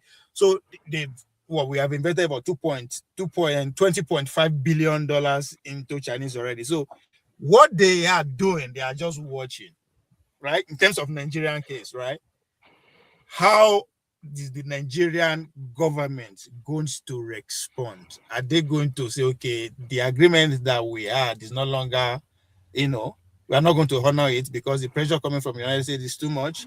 Now, what is the consequences of that? Means some of our assets will be up for grab, and our seaport is not out of play if it was 20 billion at all. So that's why the Chinese, you see the role they are playing. So now America, they fight aggressively, which is what they know how to do. You have to do this or you. So that of Russia, that means you are not giving them credit for pretty much occupying where the French were forced to vacate. So now what you should be concerned about is where these three people meet. That time you understand that they know really their interests will crash. Russia, they sell security. The Wagner group, that's what he's selling to the African nation, those who are under their grip, right? Chinese is selling, it's all about the economy. In other words, for you to get back what you invested, you have to be relatively peace. And for the Russia to sell weapons, peace will not be the way. So they have to be cool, they have to be honest. So then this is where America come in with all their soft power. Most of the leaders are Western trained, Western educated, so they have all them in their cock and book already. So that's how the game is being played right now. Now, until when this is becoming out of hand, as you said, 2027, now maybe they go take on to another level again. But we as a country, Nigeria, we should be very concerned because it's a melting pot. The two ideology meet. We fight ourselves because that's the benchmark of everything. The three big foolish tribes, excuse my grammar, they're fighting. Everybody wants superiority. Igbo man say, "I mean, get the paper." Then the two religions so as to play. So we are in a situation whereby I can't predict what is going to happen to us in the future. Anything is possible. Civil war, Islamic getting upper hand. Whatever that you can, want to actually predict that now, you might not be wrong. But I'm pretty, again, these men if we come together and go into revolution consensus. Because if you look at what is going on in the National Assembly, the restructuring of their constitution, we will give more states, we will give more local governments. That is a revolution. They are trying to appease some people who are feeling left out of the power structure. Who create states so that they can be governor, they will be minister and all that. If they do all that, then cheat us again. Okay, let me bring these guys in so that they can be able to add to the. Yeah, before they come in, I wanted to say, you guys remember, like in Pakistan, Pakistan is like very important for Belt and Road Initiative, and most of the railway workers, like the Chinese railway workers, like they get attacked by some terrorist groups in Pakistan, and there's speculations that these kind of has like Western blueprint to it. It's their way of like. Kind of disrupting the whole Belt and Road Initiative. So, could there be a connection to, what's going on over there? Because the terrorism in Nigeria. Pakistan over India, which is the region not neighboring the dichotomy that we talk about. If you're a neighbor to a superpower, they expect anything. So the Americans that's where when you say footprints of the West, yes, the Americans are the ones they are not trying to push the Chinese out of Pakistan. Oh yeah. Thank you. And Obi, are you there? Yes, it's the newest Paulo supporter.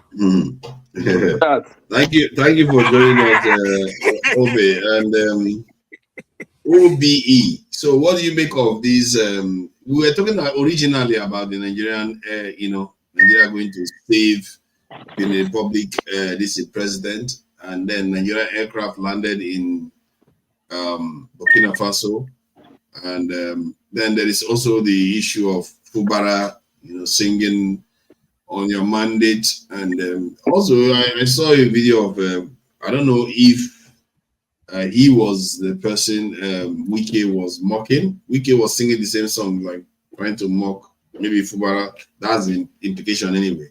That's what the person is about. I think Wike's video came up first before the Fubara's. So it wasn't. Before the Fubara's declaration, right? So what do you make of that man came and talked about the harassing stuff. We talked about the AI evolution, how abundance could make a big difference in our lives. While it seems like the consensus is that human nature will override AI's ability to solve problems. I don't know how that is going to happen, but we'll see. So what do you make of the entire conversation? Well, let me start from the AI. I think from my experience of 5 decades now, I think there's nothing that lasts forever. Everything just will pass. Nobody believed that there won't be Kodak camera again in this society. Nobody believed that some things that were invoked those days when we were growing up have become mirage. If you tell a child now what is a Kodak camera, you won't understand what you're talking about, because most of them never saw it. So anything that is actually invoked now will actually phase out. That is why when I see these Yahoo boys, I see these boys trying to say, I am a content creator, I am a enemy creator. They are trying, is that a job? What is that? So everything just had it's like it has a tenure. It will all phase out with time. So that is why you think AI is a phase? It's like it's something that's going to phase out. What I mean, what people are using it for will phase out. It will keep being modified. Okay. There will be a transition. There will be a lot of things happening in that sector. So when people take a job, just like a what do you call him now? This guy that is popular now in Nigeria, very dark man. He became popular because of the Nigerian situation. In America, very dark man will be a jobless man. Don't you understand? So the situation of today is creating him getting an office, calling it an NGO, because of the police stupidity, because of the systemic rot, systemic failure. Then those guys are shining.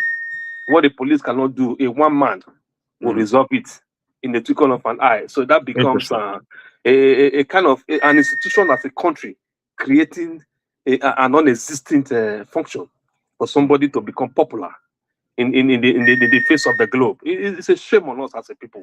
Those are the things we are going to be looking at. It's going to be coming in phase out, will be fading out. Then that of Fubara and whatever. I think the politics of Rivers State is just Amowele, whatever his name is, speaker, is the most foolish man I've ever known on earth.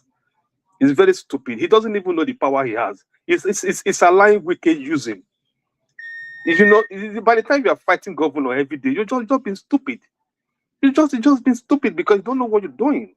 There's supposed to be a team trying to resolve the issue of the state. You are making statements. You said you had a problem with half about spending money. Why did you call the Commissioner of Education? Come and say, okay, come and tell us what you've been doing. That is the job of the House of Assembly. You are telling the governor is spending money because he's not giving. Who is he going to give contract to? Your people? I don't understand.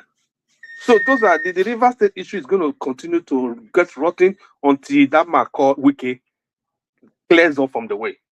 He's still going to be there, causing confusion in that state until they're able to get rid of him. And I think Jagaban and the Lagos boys will soon get rid of him. He thinks that it will last forever. It's not going to be, because as soon as things change now, he's going to be like a drop over, or probably they're going to see how they make him irrelevant. And it becomes the statesmanship that I think he has. It will become like worse than even his former predecessor, in the situation. So that is exactly what that one is in that regard. Then we also talked about AI. Benin Republic, Benin and Burkina Faso. Maybe the Nigerian government think that this young guy in Burkina Faso is just a fool or is a stooge, or they think that the guy doesn't know what is happening, or he doesn't know that the fraternizing with France is actually a point for the guy to beam his camera over us and over the France situation. So whatever he's trying, they are trying to lie and trying to, do a damage control and all that. The guys are smarter than them. The guy knows exactly what they were up to. Those things were not error. Those things were not we're not plain default issues. Those things are all fabricated stories. They had a plan. And the guy, they just used Burkina Faso as a distraction to enter to see whether they can drop stuff there. That's what they were doing. But the guy was smarter than them. I was able to get rid of them.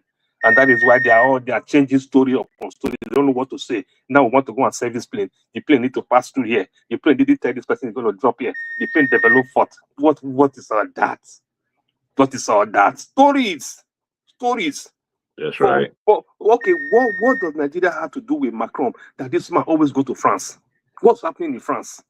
Did France colonize us? So how did France suddenly become a friend of Asorok? Is that not a point for Burkina Faso man who has drove them away from his country to begin to beam his camera on us to see whether we're going to be used? They are using the guy. They are using president. They are using the Tinubu for their own selfish end. Thank God the guy get rid of them and they're going to find the truth. Instead of them to come out with the truth and confess and free those guys, they are making Nigeria scapegoat. You understand? We just a bunch of, we think this global village thing is a lie. It's not like nothing you do that is hidden. Everybody is watching each other. All the telephone calls they are making, all the contact, all the satellite beaming, whatever they say they are beaming, they are all watching them. And whatever move is going to make, the person that is defending himself will be ahead of you, because he knows that he will be attacked anytime because of his action against the Western world. So he's expecting it. And he knows that they're going to use people like us to do stuff with them. They know. Macron can't go himself now. He's going to use guys that he can manipulate, which is our Ogade, because he wants to be a friend of the outside world so that he can win election. Let's see how this thing goes. It's just a shame on us. The Burkina Faso guy, he's a very vibrant, smart young man who has done well for his country. As a military man, he's been so useful to his country than the so-called civilian role. The people are happy with him. Yeah, the people are happy with him. So whatever he's doing now, they are just waiting for probably a side of the story, and they probably have a resolution of the matter. But to say that you're gonna pass through the back to go and do stuff with them, no. It's not easy again. It's not easy. You don't intrude into my territory and you're expecting you are explaining that you want to go and service plane. What does that mean? Those are stories. Okay. So they just got rid of them. They're red-handed. They caught them red-handed, and they couldn't do stuff again, and they are all lying over the place. And Oga with AI and digital economy, the one that's able to catch Yahoo boys, but he doesn't know how the men in the bush are making calls. He doesn't know the satellite they are using. He doesn't understand the network that they are calling with. But if a Yahoo boy, anybody calls them, they are able to track him to his bedroom. You see how shameful and did he actually say he doesn't know how they are communicating? He said it now in that interview. That whatever they are using, that is why they are in a location where there is no network. That whatever they are using is sophisticated more than the one they have. Yeah, he probably is. But he didn't. He doesn't know. That is just a symptom of a failed state. What are you talking about? That a bushman. If you see those guys, they look like people who do not even know how to speak English. They are the one that can manipulate a drum, manipulate a network more than you. And you're telling me that you are not intentional. That a military base will be asked to stand down, then there will be invasion in the next few minutes. You're telling me that you know what you're doing. You see that? Look at them. They are all just fooling themselves. Look at the man that came from the House of Rep man that came to Nigeria to come and do fact finding. He went there. He was fraternizing with them. When he came back home, he came to say the truth. when he came back to Washington. He told them the truth, what he saw. But then he was pretending as if he was understanding what they were saying, so that they would not go and kill him. As soon as he boarded, he changed the story when he came back here. And he gave the fact out that these people, they are all lying over the place, that whatever they are saying is not correct. That this is what I found, this is what it is. This is how somebody I spoke to, and on video. So my brother, you see that it's from one confusion to the other. That is why I just pray an Obi-like person will come in, only to straighten things up. Because our problem is just lying, leadership, our big rulership problem. The people who are in the hands of affairs are not ready to even make the system work. They are not even interested in how the system will work. All they just want is money. What does one man carry 600 billion? What's he going to use it for now? To eat food, or to drive car, or to sleep in the house? It's not very stupid of them that you don't need to be rich to be happy now. Eh? How will only you be living in an area? Only you will have light. All the other people there are in darkness, and you'll be driving past, and you'll be happy. Eh? Yep, that's the neoliberal individualism. And Nigerians are not stoning them, and they're not burning those houses down. They're out there flaming hand for them, as in, hey, Papa yourself, drop for boys. Exactly. Yeah. I think that surprises me a little bit that even people Obi cannot come power through prayer. They have that kind of mindset. Let me bring AY in quickly because we are not going to be going too long after. Sorry, this. AY. Sorry, AY. I just want to say something, Simba. Yeah, I'm just about to go. If you guys want to understand the game, you guys have to read the, I believe it's called the Jakarta method. It's what happened in Indonesia and how Indonesia got themselves out of the poverty where they are. You call it Jakarta method? Jakarta method. Yeah. Interesting. It's exactly what happened with the CIA, what happens in the back end. Just read it so you understand exactly what's going on. After that, that will open completely. That's interesting. Hold on, let me just say, I think I'll see something about it now. Let me see if I can play something on it. Not and will not permit the establishment of another communist government. In 1965 and 1966, the Indonesian military intentionally killed approximately 1 million innocent civilians with the active, enthusiastic participation of the United States government. My name is Vincent Bevins, and I wrote The Jakarta Method, Washington's anti-communist crusade, and the mass murder program that shaped our world. Journalist. Wow. You guys don't know me to carry on? Yeah, go ahead. Carry on. Bye, guys. Vincent Bevins explains how a U.S.-sponsored disinformation campaign was used around the world with deadly results. The Jakarta Method is the intentional mass murder of leftists or people accused of being leftists. And this was employed throughout the world in the Cold War. And the most important part of the story, no, not the first event in the tale, is the US-backed mass murder of approximately 1 million innocent civilians in Indonesia in 1965.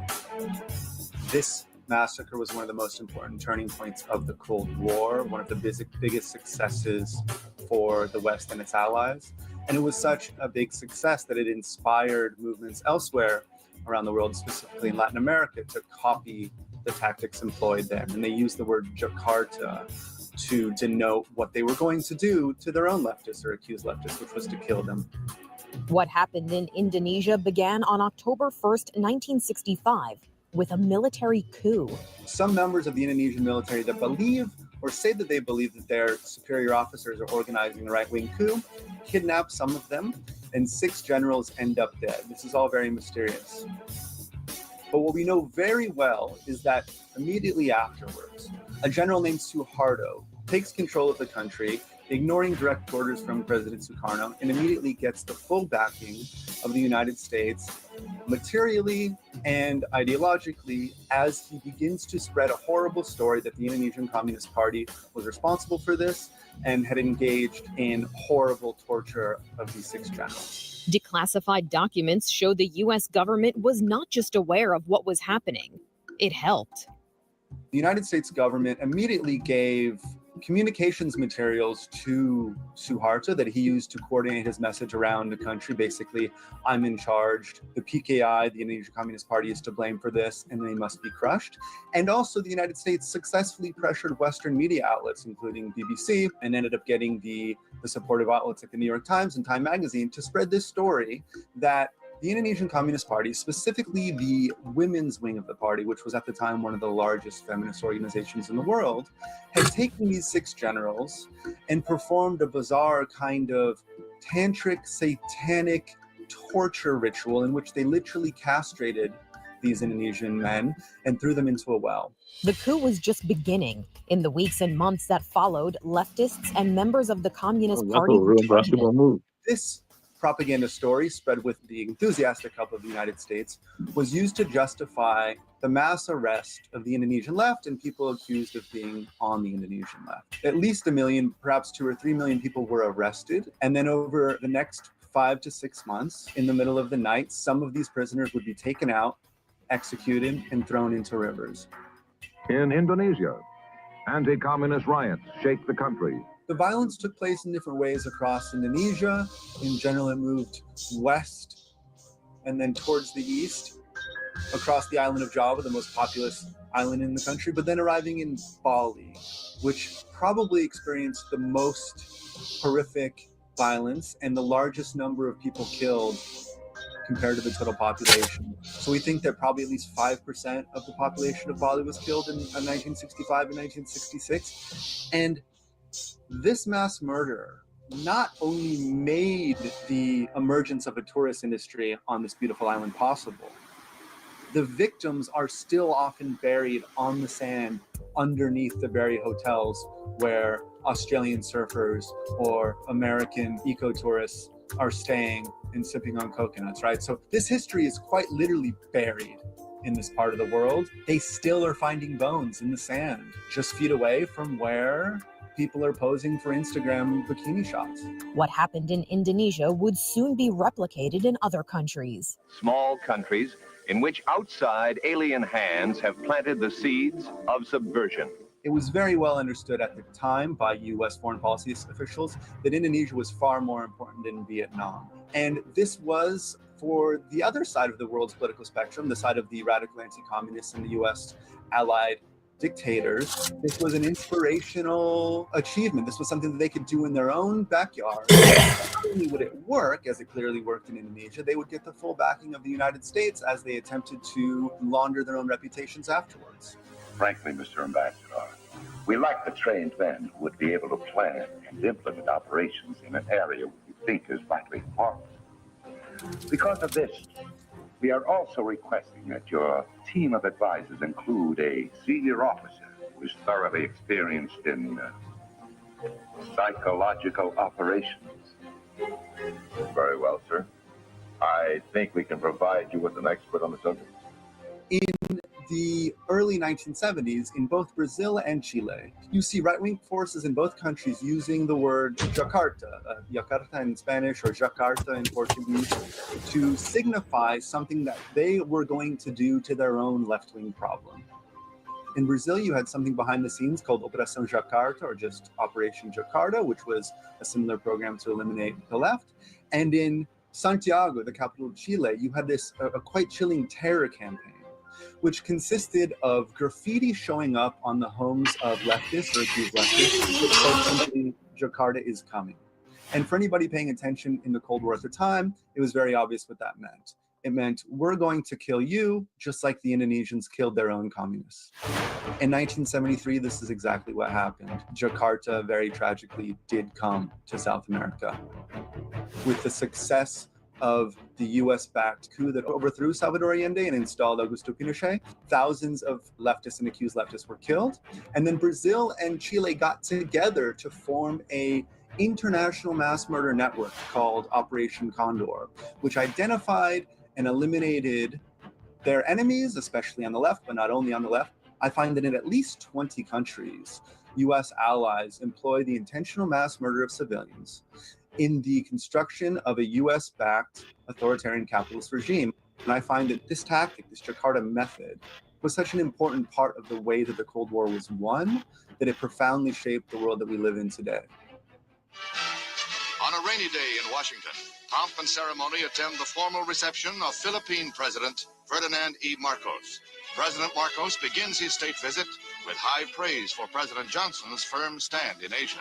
Countries like Brazil, Philippines, Indonesia, all throughout Central America, still have these intensely violent and intensely effective anti-communist myths, often based on explicit lies going back well into the beginning of the 20th century. And Jair Bolsonaro, the president of Brazil, is a great example. He came to power on the explicit promise that he would resuscitate the ideology of Brazil's dictatorship. And he had said very explicitly out loud on television that it would require the murder of 30,000 innocent Brazilians in order for the country to move forward. The Jakarta method even influenced domestic politics in the U.S. One very often overlooked part of this story is that young Barack Obama moved to Indonesia in the late 60s because of this mass murder. His stepfather was called back to Jakarta, as were many Indonesians that were living abroad during this turbulent time. And he and his mother went with him. That's why Barack Obama lived for a time in Indonesia. That's where these rumors that he was a Muslim came from, just because he was living in a Muslim country at the time. I think that Barack Obama's early life was profoundly shaped by this experience in living in a country that had just been torn apart by this kind of horrible violence. The violence made possible by the Jakarta method can't be undone, but Bevan says it's tempting to think about what might have been. The world that we live in was shaped by a specific type of horrible violence. And if the world is like this because of that type of horrible thing that we would wish never happened and we would hope never happened again, that leads me to think what a world would be like that was not shaped by this violence. What possibilities for human history could lay before us if we rejected this kind of terrible repression as a way to get what we want politically. This is Inside Edition Digital.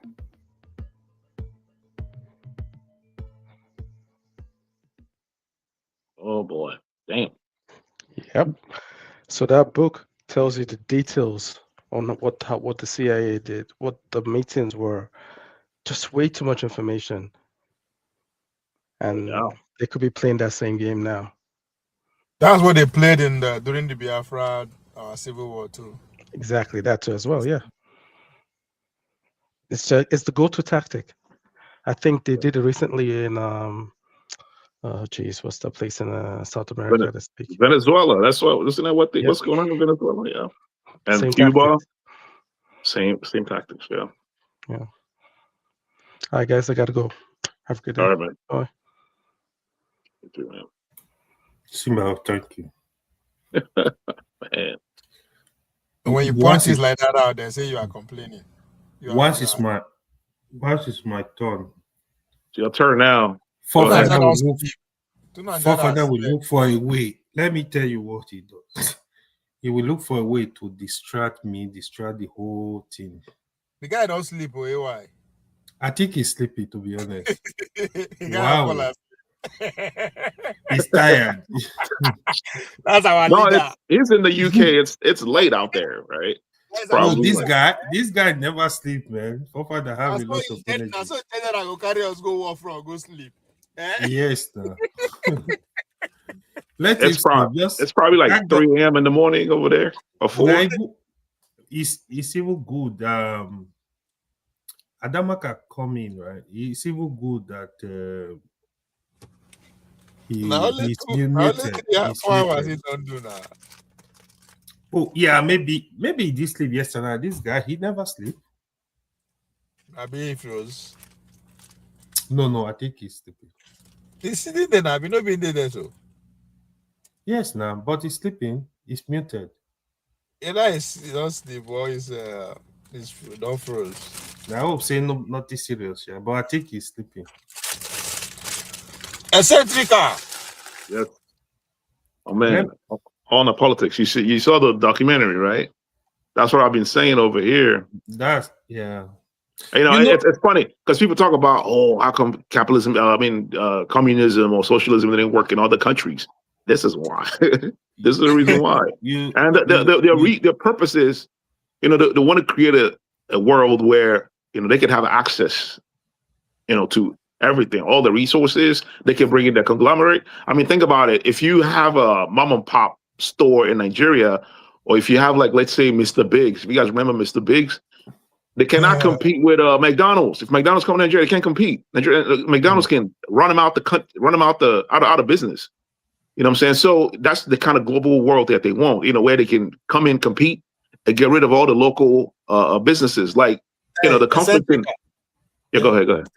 Adama, come in and moderate. I think it's supposed to be my turn, eh? These people, you guys. It's your turn. Yeah, go ahead. We're waiting for you. You ain't never said anything. Obeolo and Seneca will not let me speak. I'll let you go ahead. Go ahead. What are you trying to say that's so important? Go ahead. Say it.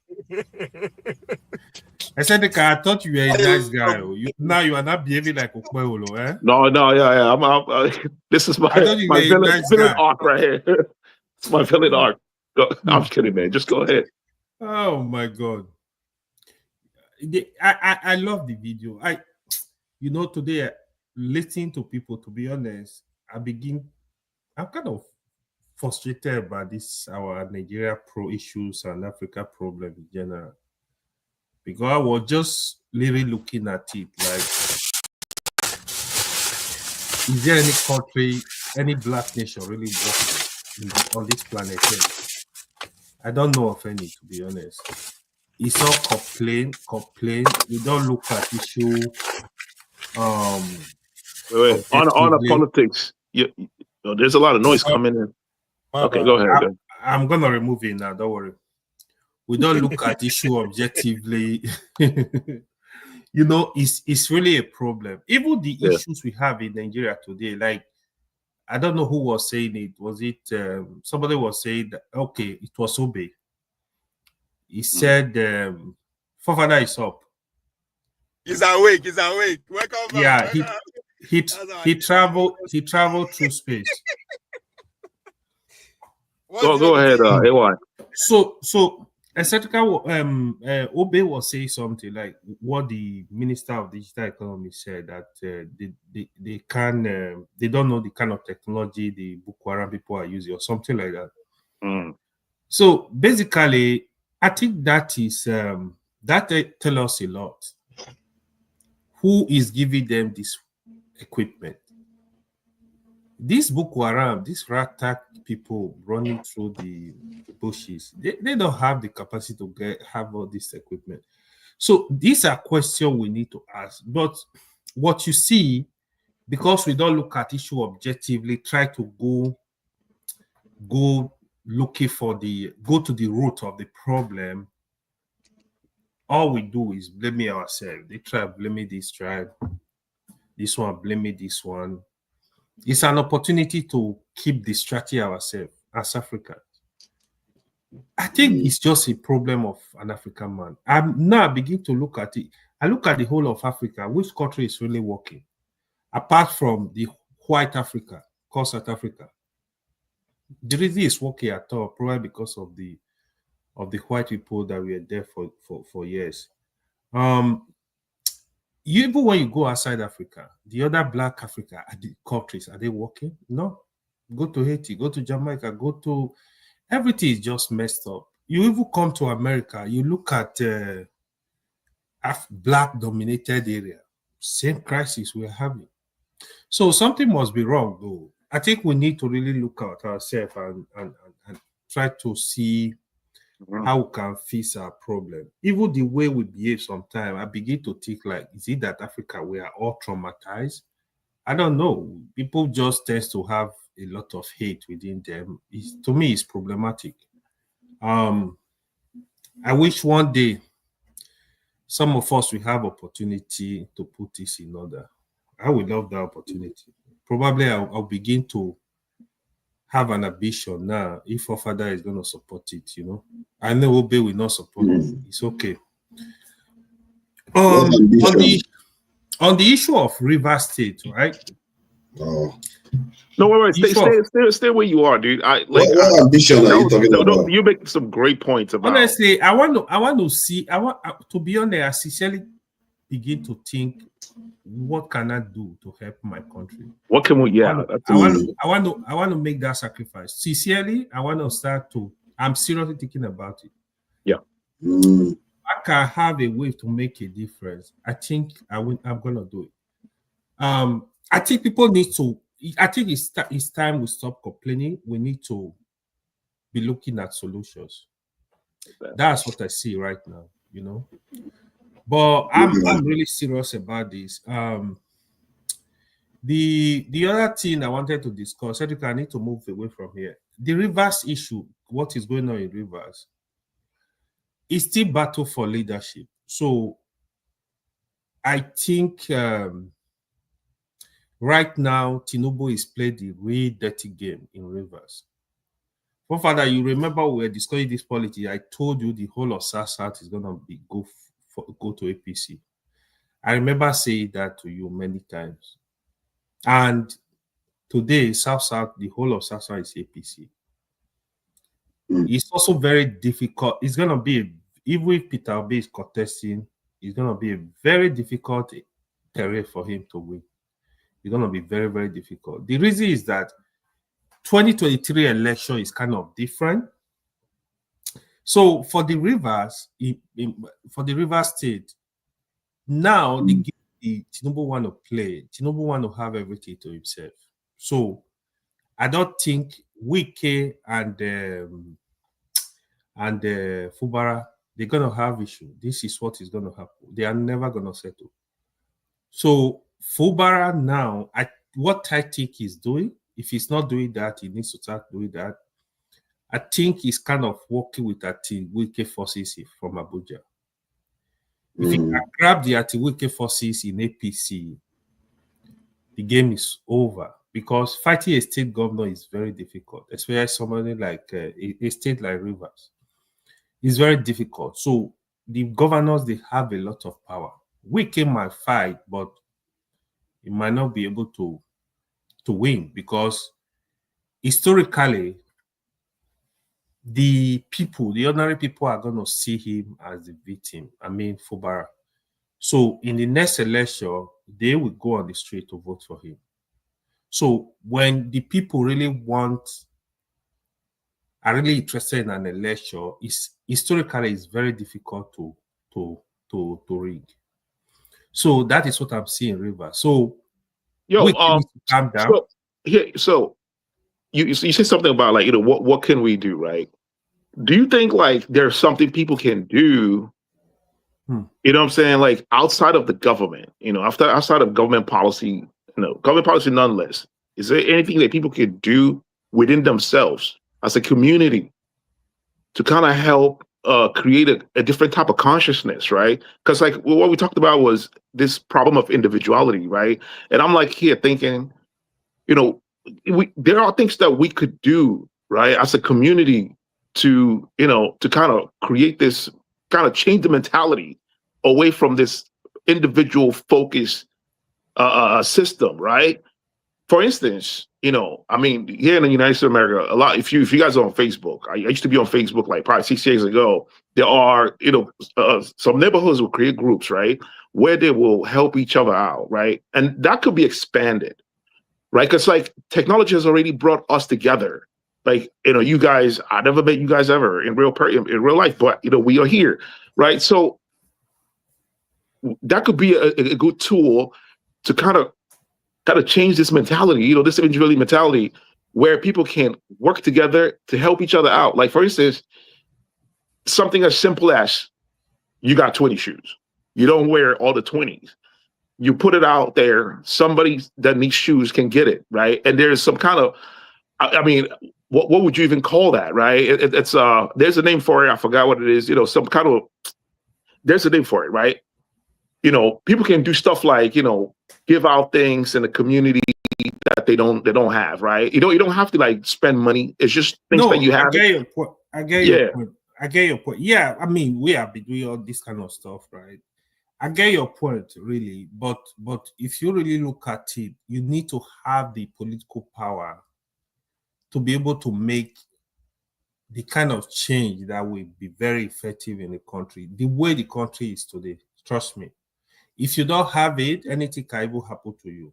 That's part of the problem. Yeah, but do you have the stomach to do the Nigerian? I guess the idea is getting involved and be able to do what is required to transform the system one way or the other. Do you have the stomach? Yeah. Because if you look at it, right, so part of the giving the solution is for you to be very honest, and what comes with honesty, with sincerity, let's say intention, with good intention, what comes with it, the road will be much clearer for you.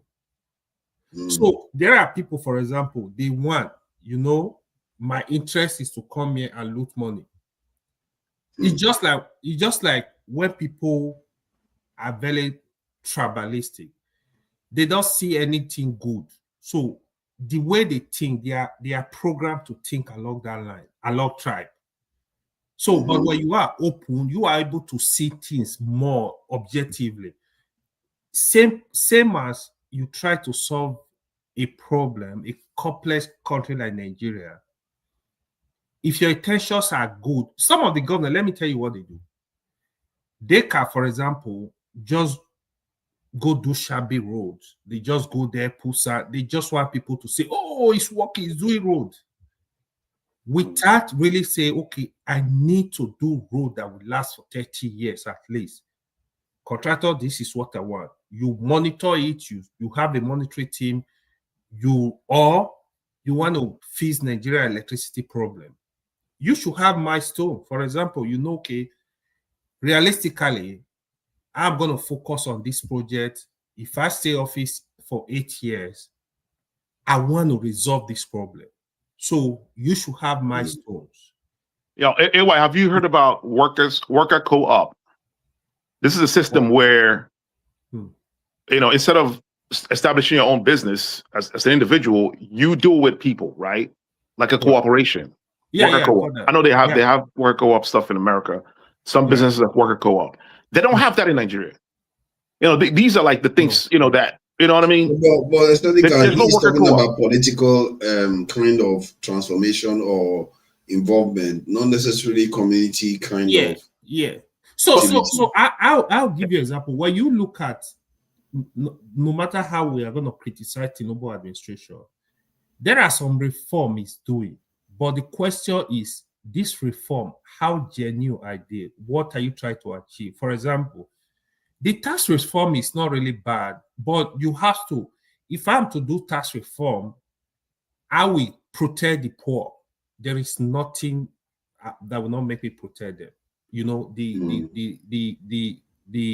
The bottom 50%, for example, I will make sure I protect them. That one is good. It's good reform. For example, the subsidy removal, it was a good reform. But again, you have to make sure the hardship on the people subsidy removal not too much. You have to look for a way to ameliorate the situation of the people. Subsidy removal is not a good policy, though. For me, it's good. The way Nigeria was, if you know the history, I don't want to go back. Okay, the stealing was too much, the corruption was too much. So it's either removing it or look for a way to kind of reform it in total. But that's another.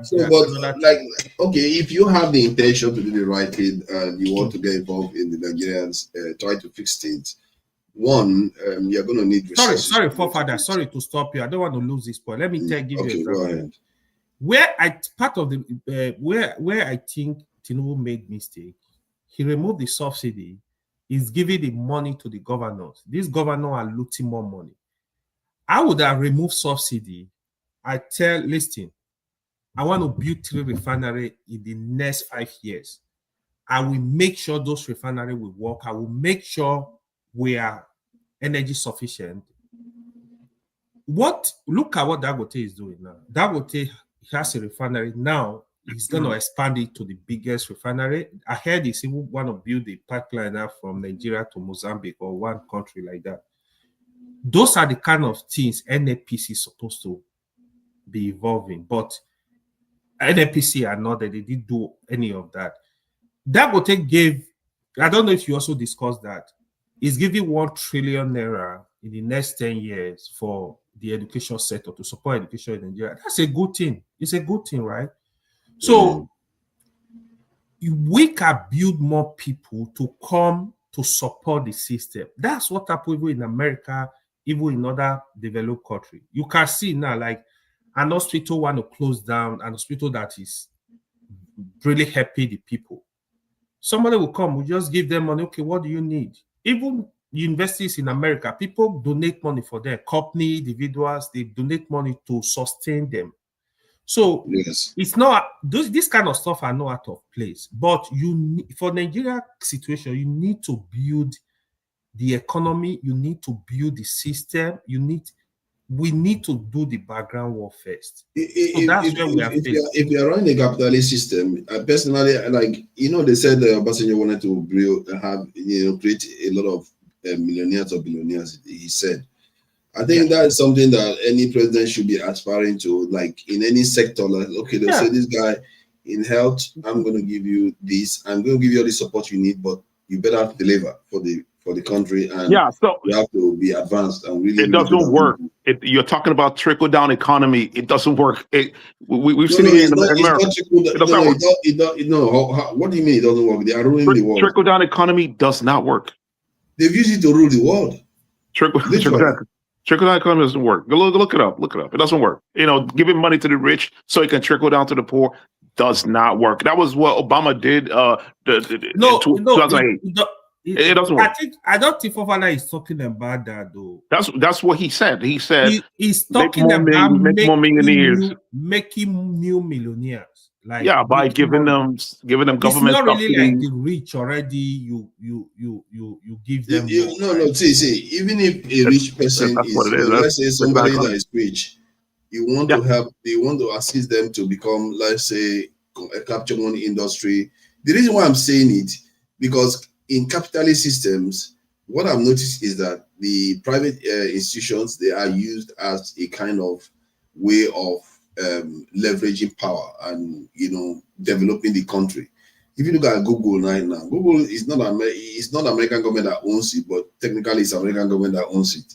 It's a technology that belongs to them. These platforms that we are on, things like that, you have to fund private institutions to create humongous amounts of wealth.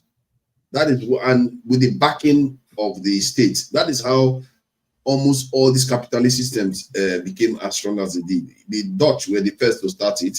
I think they said they accidentally created capitalism somewhere. So they created the Dutch East India Company that was larger than nations. So how do you? That kind of monopoly. That's where that would very, very big. Going now. Pardon? I said that is where Dangote is going now. That's where Dangote is going, because you can run away from it. See, I understand where Seneca's the frustrations, but you have to understand that what the Chinese leader said, that when they asked him why he wanted to work with Americans, capitalist system, given their communists, he said something about a rat or catch a trap or something, whatever he said. But the point is that you have to move according to the situation you find yourself in terms of the art of war. Where we are right now, we're already practicing the capitalist system. You can't, if you want to switch over, it's just going to be inefficient. You aren't switching over. Like Tinubu removed subsidy. A sensible person would have, subsidy is what made gas affordable. And it has a trickle-down effect on all sectors of the economy. You take the subsidy out, you invest it in transportation, so people don't have to drive their cars. You invest in transportation. We are all in agreement on that front. We are not, I don't think anybody is disagreeing with you. The guy didn't use the money. I don't even know what he did with the money. I don't know. Yeah, but like you said, he gave it to the governors, right? Yeah, the idea was you give it to the governor, it will trickle down. I don't see the money with the governors. Because the money that they claim that he gave the governor, they say he doubled it. You say he gave it to the governor. Doubled the what was it called? The AY. How can you fall for this? think about it. Think again what happened to the currency. Yeah, I get your point. Yeah, that one, but that one was part of it too. You know, this is what they call in the UK in real terms. Yeah. In real terms, not much improved. He just pretended as if he did something for them. He didn't do anything. And people buy for all these other things. Yeah. The forefather is right. It makes the economy worse. Taking out, removing the subsidy. The second, what you know, he also unified the naira, the exchange rate, right? So what now happened? The exchange rate moved from, I think it was like 500. Yeah, around 500 to 1,500. By up to, so it tripled. It got up to close to 2,000 even at some. There was a time he got up to that. Then he's giving them 2 times more or 3 times more. People thought he was increasing the other thing. You see how easily our people can be deceived. And man, when I look at it also, then I just like, wow.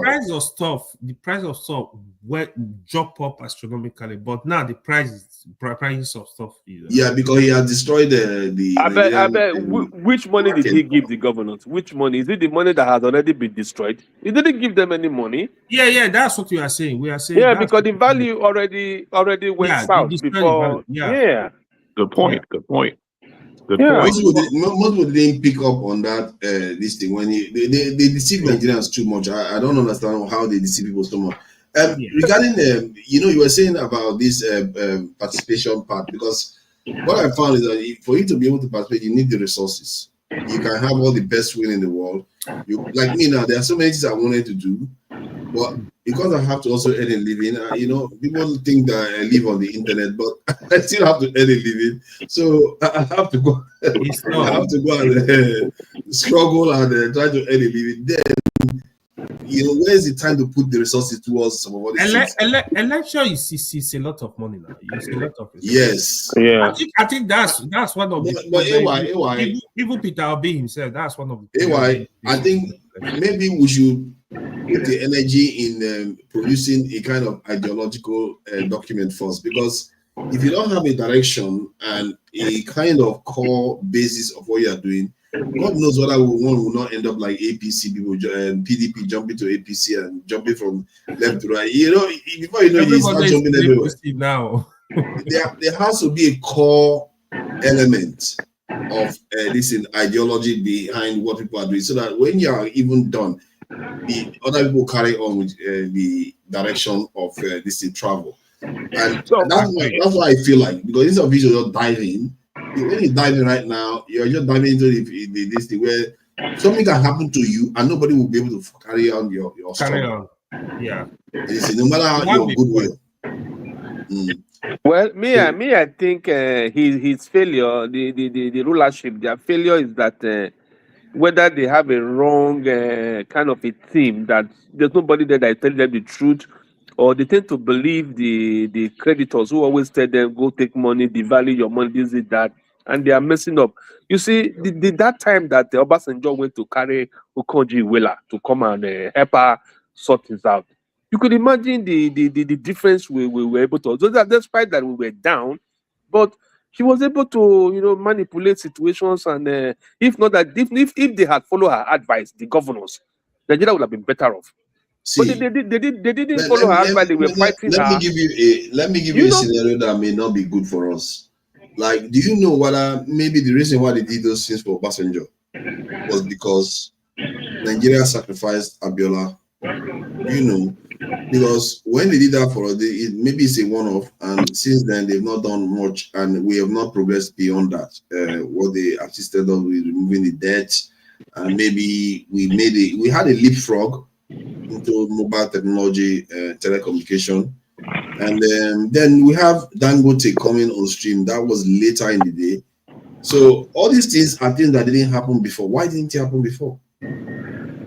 But Obasanjo made the moves before the so-called whatever the idea you're painting. There was a move to we don't know much. Let's get an expert who will help us in this matter. That was the first thing to have. If in accounting we say first thing first out. If you do the last thing at first, you're going to fail. Or do the first thing that you have done last, you're going to fail at that too. But you must seek a correct advice, not just bringing your boys in and they came to spoil the whole thing, and you just made careless statement, and that is exactly what brought us to where we are today. That the Dangote coming on stream didn't make any effects. It had not changed nothing. No, it did though. Without Dangote right now, without Dangote right now, Nigeria should be what I mean, on the poverty plunging and the yeah, it didn't take any effect to turn it around. Right? Yeah, the point base make actually. I love that point. Like one good thing about OBJ, still, which is one good thing I hold to OBJ, was able to look for good people. So OBJ was not doing party. So most of those guys he brought, he was looking. That is what I'm telling you. So I don't know where OBJ really. But why though? I really hate to be saying it about Obasanjo's time in office, because when I saw him in the UK during that time, I wasn't paying attention to Nigeria. All I do is I see him with UK leaders. I just felt like this guy. I didn't feel proud that guy is the head of state of the country. My concern is that, during that time, there was a lot of improvements. We were reaping the dividends of, having democracy, sanction being removed, Nigeria is being welcome in, and they forgave our debts. So some of all those things that were put in place, he basically squandered it because not much change. Our NNPC collapsed. Yeah. All those things. I don't know what I will. That is okay. I'll give you. I know that's where I'm going, right? OBJ, in terms of looking for the leaders, qualified people to do the work, not this tribal politics we are playing today. OBJ actually genuinely sourced for those people. OBJ himself, later on, he was not greedy. He created EFCC, using EFCC to pursue opposition. It was very bad with politics. So OBJ would have been able to build our electoral system, for example, because I still believe the day the power will be with the people, it will solve at least 48% of our problem. What I mean is the vote of people count. Like our problem will be solved 40%. Like, when you go to the ballot, this is the person these people are voting for. How many percent did you say our problem will be solved? 40% or more. Here is what we have. That is up to 40% too. Because our people don't change. Our people are mean. Let me explain what happened. What we have now, you have people that are not qualified at all because of godfatherism, because of whatever. They come in, they grab power. You will not see educated, experienced, qualified people really looking for this position, because some of them, they don't want to go and be buying people over there because of election. They don't want to go into this violence. So because of that, they stay back. If people know, because building Nigeria, for example, we have a strong system. The electoral system is good. The local government are independent. Even people with experience abroad, you could say, you know what, I want to go to my local government. I want to go and help the people. I want to go and help develop that place. Go contest for local government chairman. You have all the money. You start building that local government. We have 76 local government, I think. At least let 500 qualified people. So hold on. Let me just jump in. So I hear what you're saying.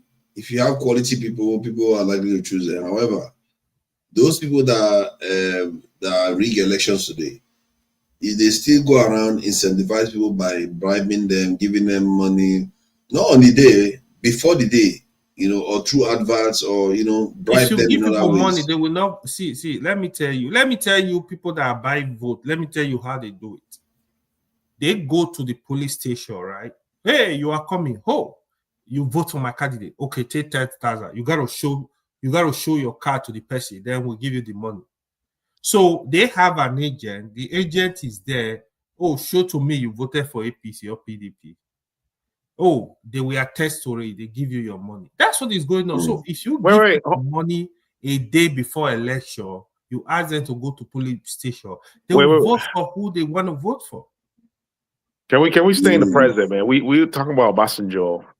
Well, can we stay in the present? Okay, you mentioned something early. You said something about like if there's something you could do to make the country, to kind of make a little bit of change in the country. I think that's forward thinking. Like talk about Obasanjo and his policies. Like I mean, let Arise TV do that. Let all this do that. That's not what we're here for. You are right, they said to cast. No, real shit. Yeah, like I'm out here thinking, man, we could. Because Forefront is like, yo, I want to do something, but I have to take care of myself as well. Which is true. Yeah. But I think for the fact that we are in a country with superior, currency, right? There's something we could do. It doesn't have to be a lot. You know what I mean? We can do mutual aid. We can start it. Other people can follow, right? I've tried to do a few things, but I run into problems, right? But those problems they're solvable problems. But I feel like I could, my only problem is like I had a thing where I give money to students that do well in STEM in the schools, right? And I did it for one school. I gave out $20,000, right? Which was like I think like 40,000 naira back then when I did it. That's a lot of money. Yeah. Yeah, for each kid, right? And I did a feeding program for a school where I fed kids from poor families. It was like 20 kids for 1 month for 140,000 naira. Breakfast. I gave them breakfast because the objective was hungry kids will not do well in school, right? That was the idea behind it, right? And then the objective was, hey, do 100 kids as a mock test. I was able to do it. 140,000 naira, which was what? $70? $70? That's like my overtime money, right? If I put in few, if I work like extra hour, I could cover that. We can do mutual aid. Look at the guy, Obi is a doctor. Obi is making some bank. We can do mutual aid every month. We can do mutual aid every month. I will dedicate myself every month. I'll put out $100 out of my budget. Say this $100 is going to this mutual aid that all five of us are doing. $100 going to this mutual aid. Somebody's going to go to that. The reason why I don't do that, one, because I'm technically doing that already because I'm working on the ground in Nigeria. Okay. In a way, I'm putting a lot of my own personal resources in Nigeria. So you can see why for someone like me, I'm spending more than that a month. In Nigeria, way more than that a month. Dude, you're talking of paying salaries or giving aids. No, it's mutual. It's called mutual aid. Education, maybe educational aid, something like that. Okay. We can create focus, right? It's mutual aid. Mm-hmm. I know people that do mutual aid where they feed homeless people. Not in Nigeria, like here in the United States, right? Yeah, just like we just become another NGO now. There was something that EY talked about now. It's about objective. Like, what is objective? Right. What's the objective, right? Yeah. Why is it? Just a question. Why is it difficult for our people to make a mistake? You asked me a question. Let me answer that. Yeah, it was what EY was saying. Why is it impossible for us to make a mistake and probably revert back to probably you make a policy mistake, for example. Why is it difficult for our people to revert or maybe cancel it or go back to status quo? That is very difficult. Is it because of pride or because we're stupid or because we don't have sense? Look at what happened to AY governor Okpewolo. After they ringed him into office, because of the manipulation from the center and Oshomole, he now gave the job to the Agberos, like the Kabaka them. They did that to do. They messed him up in the first few months. What did he do? He went and removed them. That was where I salute the guy there. I say, man, you have a little sense. That means you know that these people are going to mess your government up from the beginning. The money that will be generated from that sector went down almost for 60%. The guy now had to call these guys up and remove them from that from that job. That was how they were able to get it back. That was the governor. That was the right thing he did there. Because he knew that he is using Agberos who are not going to add value to the system, but he was paying them back based on political whatever they had done for him to get him into power. You understand? Because the narrative. He went back to it. But our guy at the top is not doing it. That is why the Nigerian rot, just in the last 2 years they've been there, they buried that country. They buried it down. It's that bad. It's that bad. They can't go back. Why can't you revert back to how you met it? It's not possible as a policymaker. To them, you are thinking that it's a mistake, but to them, it's not a mistake. It's not a mistake. Which policy do you want? It's a deliberate act. Which policy are you taking? And remove subsidy at the same time. What's the greatest mistake of his life? Hold on. Senegal was saying something earlier on. Senegal, what were we talking about? I think we were talking about things to be done. Okay, what was the goal of the mutual aid? Yeah, so the goal, the scope, okay, so for the STEM, right, the scope is kids that do well in STEM in school, right? The objective is to promote, STEM, right? Sciences, math, whatever, to promote that culture in Nigeria. Because what he would do to a country's economy cannot be overemphasized. I mean, come on. You know what I mean? Yeah, but hold on. Because hold on. Let me add this. See, I hear what you're saying on that. Yeah. But the level we discuss this is at right now, we are at a level where we talk on the macro level. Right. We are not talking of dealing with issues on the micro level where you help 100 people, 200, or even 1,000 people. We are talking about transformational approaches to things here. Sometimes you have to leave people that are expert, that already have expertise in that area to do their job, because there are a lot of NGOs out there that are dealing with those things at that level, which is quite loud. Nobody is saying that it's very, very good thing that they are doing, but those people that they are helping are seeing the benefit every day. But somebody has to be thinking about the bigger picture too. You see what I mean?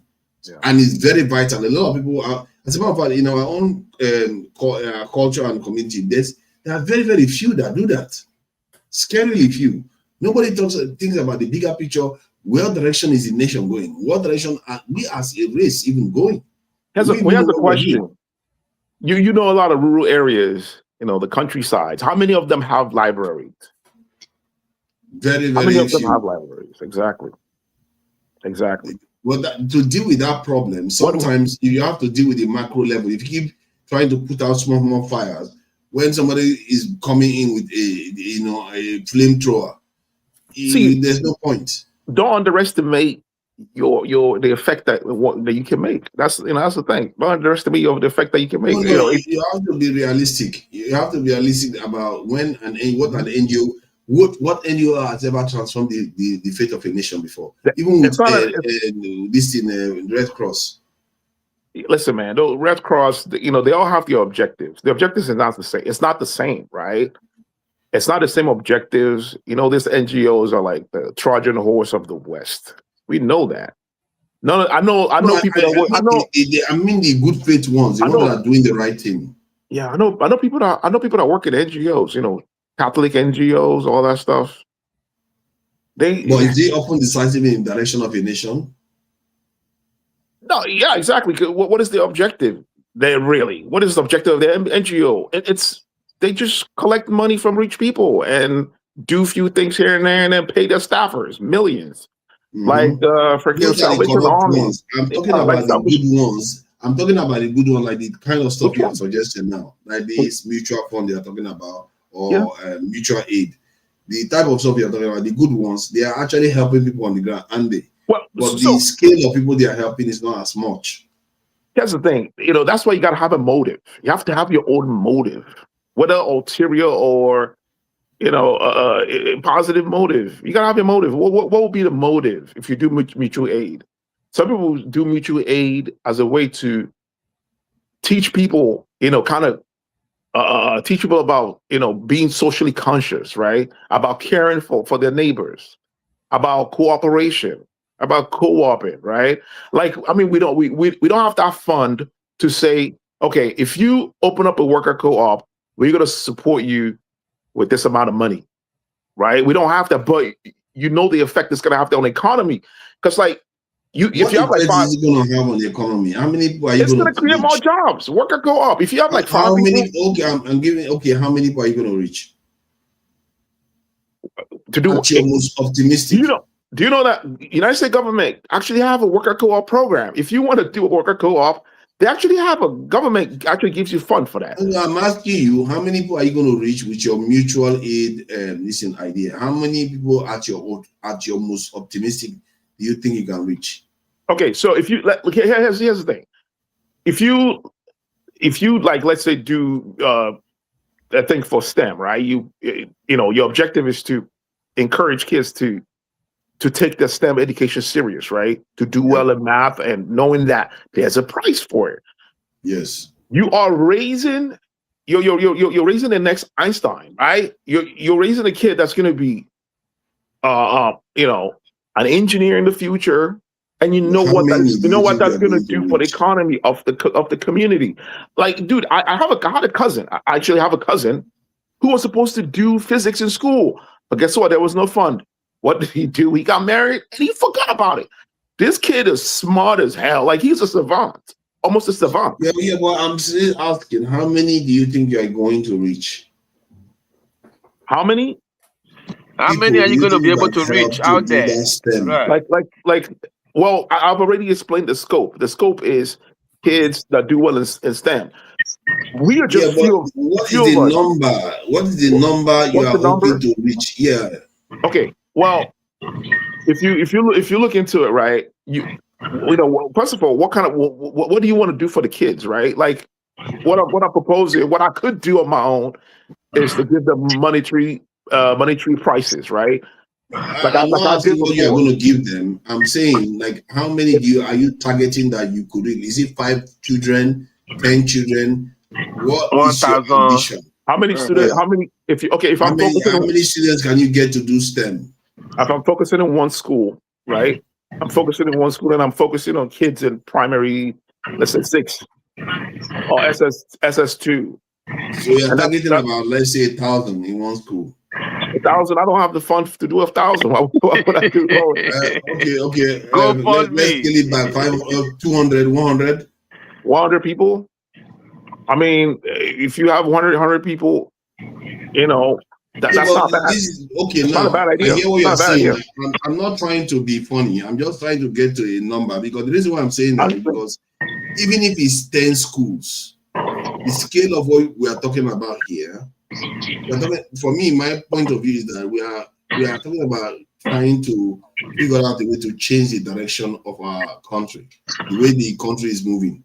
We know about this, charities or ways of assisting people. There are people that are doing that. Some of us are doing it in our own different ways already. Like you're sending money to your people. Yeah, sending money. Send money to your family. That doesn't do anything. Running a business in Nigeria, all kinds of different things you can do. But my point is that somebody has to keep an eye on the bigger picture. What do you think? Yeah, right. Bigger picture. That's why you have to create your scope, right? Your scope and objective. I mean, scope and of course the purpose of the purpose. I already explained what the purpose is, and I really wish we did more of that. I really wish we lack people. I think Nigeria has a saturation of NGOs. Let's face it. We have exactly NGOs. Many of them are not. All the NGOs, they are all washy. They are all washy. You know. I mean, I don't doubt it. You know, I would love to see an NGO that do stuff for STEM students, right? Yeah, there are very plenty out there, but they all cheaters. They all do nonsense. Why are you focusing on STEM students, though?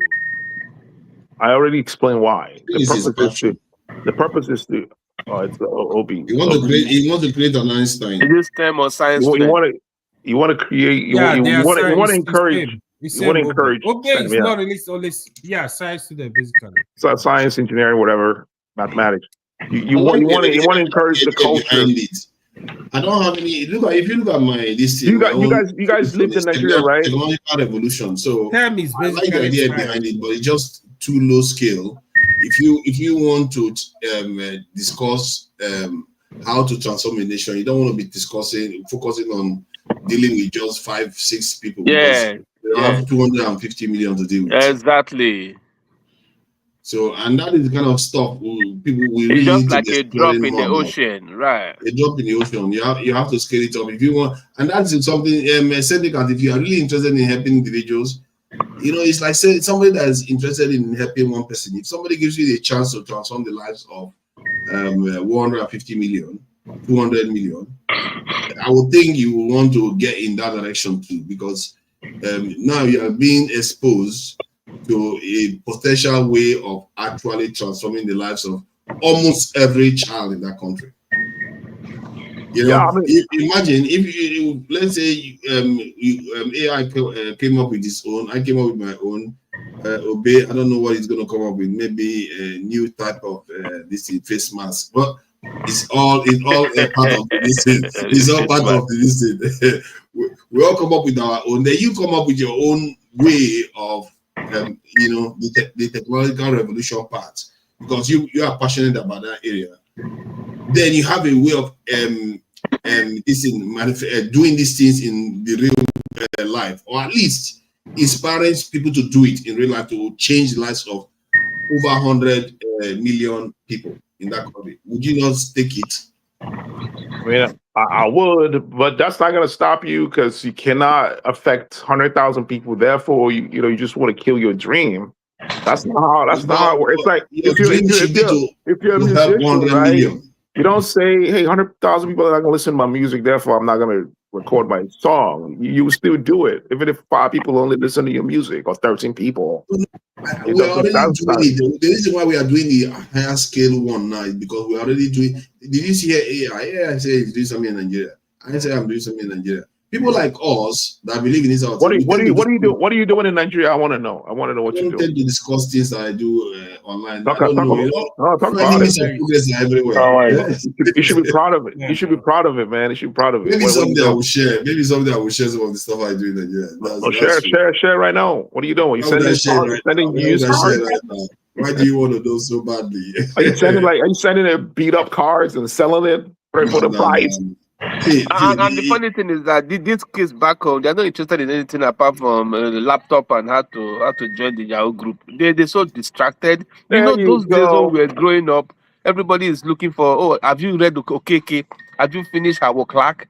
Are you through with Ababio? We'll be doing challenge. We'll be solving problems, solving math. But today, my brother, that's a cultural problem. They call it a scam. They call it a scam, man. Fair, though? Obey, I'm not sure it's always fair to say we are just all for laptop, because I noticed that Nigeria, what is going on in Nigeria today that many people don't talk about. I talked about it the last time. That about 1 million Nigerians are actually working online for foreigners. Exactly. Yeah. Sure. So there is an economy out there in Nigeria that is not being captured well enough, and some of them are doing part-time work. Some of them are doing web development or website administration, all kinds of different things. And they are making good money compared to what is paid in Nigeria. And that economy, this is why when the people come for protests, you see young people don't show up, because many of them are busy typing away for Oyibo people in their homes. So go and ask anybody, if you know anybody in Nigeria, ask them whether they know somebody that's working online. They will tell you they know somebody. How are you? Fine. Can you mute him? He's at work. Talking to patient. You don't want to give up patients information online. That's true. So the idea is that like we need doctors in Nigeria, right? We need doctors, You like we need engineers. Who's going to build those roads? You're talking about. If you want to do those things, you want to turn us to NGO people. It's not NGO. I don't care about what the NGO does. NGO is its own structure. But they say if it works like a dog, quacks like a dog. It is you doing something. We already told you for your community. Similar to that. You are not listening. No, it's something like that. You got to read socialist books, man. I got to recommend some books for you. Mutual aid is like imbued into socialism. You know what I mean? That's the concept. My focus is to do good. How are you doing good? How are you doing good? Can you? I just told you how I do some good. And no, you never say anything. See, I want to hear it. I already told you what I'm doing in Nigeria. That I'm doing something in Nigeria. But you didn't say what it was that you're doing. I don't need to tell you what I'm doing. Come on. What, don't you understand? I just told you I don't need to tell you in specifics. Is it illegal? Is it illicit stuff? If it is illegal, well, then I will not even bring it up. Okay, yeah, all right. Okay, so my point is, you should be proud of it. You should be proud of it. Not everybody shares their private life publicly like this. Okay, Bro, and I may share some other day, some other time when I feel like it. But my point is that when you want to do something, you either do it on a lower scale or you do it on a higher scale. And there are people that are cut out to do it on a higher scale, you like it or not. And at this stage, when you keep saying this stuff to us, I keep telling you, the people you are talking to are not the people that are looking to do that on a lower scale because they're already doing it in their own ways. I like your encouragement, man. Now I want to stop what I'm doing because you encourage me right now to stop. I gotta stop. How would I'm telling you to scale it up. I can't think bigger. I don't have the fund to scale it up. Come on, man. Bro, is yeah, no, you don't understand. It's better for create you a program. Hey, Eccentrica, it's better for you to wait for Saul to set he did not, rather than asking for Father what he's doing. They're gonna discourage you. Oh God! Don't waste your time. No, not just for like what's his name? Freaking Boom Boom Ray on the comment section. Clown the comment. That motherfucker. No, but come up here. But there's no way you can want to run an NGO without you. It's not an NGO. The billions and the millions. You can't run NGO with 100,000, with 20,000. Non-governmental agency. That's not what I'm doing. That's the challenge. Yeah, but let me ask the syndicate. If there's somebody gave you $1 million and you have that $1 million now, you say, okay, 1 million, yeah. With that $1 million, you can help 50,000 children. Oh yeah. And then they say take that $1 million and get it to office where you can help 200,000. Which one would you choose? The one of them is you form an NGO. The other one is getting to office. Okay, from an NGO getting into office, into government office, government whatever. So I'm going to use the money to run my elections and print out posters. I will not do that. Let's say a minister of education, I will transform the educational system. I would choose the ministerial appointment. No, why you answer $1 million is nothing, man. I will not run for political office. You see, your thing is ideology. You don't believe in political office. That's the difference. I do not. I don't know. But that's why it's good to ask that question. $1 million is not that big, though. The way you are looking at it. $1 million can do a lot. I can put 10 kids. I can sponsor 10 kids at higher education with $1 million in Nigeria. More, I can sponsor education. More kids. More than that, exactly. I can support. I can find kids that do well in STEM. Find them all in every school. Business in Nigeria. We say that business in Nigeria. Give them tuition-free education. Suya business is very profitable, No, that's a good idea. I might think of Suya business in Nigeria. It's very profitable. People eat Suya a lot in Nigeria. Just do it properly. What we do is like we send them beat up cars in Nigeria and then sell it triple the price, messing up the economy. We also the problem. We send in beat up cars. Nissan. Aestheticals, you are in the wrong era to be looking at. Maybe you are in the right era. I don't know, but I'm getting old, dude. I don't know if I have 20 years more to live in this planet. So I gotta leave a mark. You have at least 60 years. My point is that you are in the right era. You are in the wrong era to be chasing communism or socialism right now. Because you are in a capitalist state, and besides, it doesn't just because you are capitalist or socialist, it doesn't matter. Look at Switzerland, is it not capitalist? Singapore, is it not capitalist? How about this in Sweden? You are capitalist, but they still function. You should focus on what is good for your people, because I don't think we have the luxury of choosing which one we like or which one we don't like right now.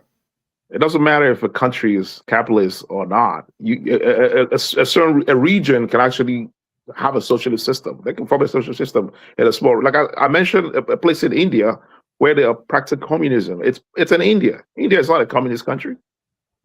Yeah, you know. but why would you want to make it harder on yourself when the system that is already there is capitalist? You are just choosing that you don't like. If I'm a governor, why wouldn't I have like free tuition college? And like, let's say if I'm a governor of Abia State, I'll have free tuition college at Abia State University, right? I'll have free tuition college, and I'll have a feeding program for all the which is interesting. All the government schools, breakfast. Okay. What you said, I just discovered. It just occurred to me that you said you don't like political office, and you like socialism and communism.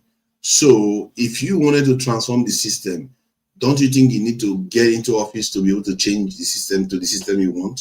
Yes, you can. Yes, you can. You can change. You can transform the system within. I like local politics. Local politics is good. I'm not a fan of federal politics. Local politics is because you can make changes locally. Actually, changes that are meaningful changes locally. Nigerian problems are so big that dealing with stuff locally is like, when trouble gets to a certain point, it's gotten out of control.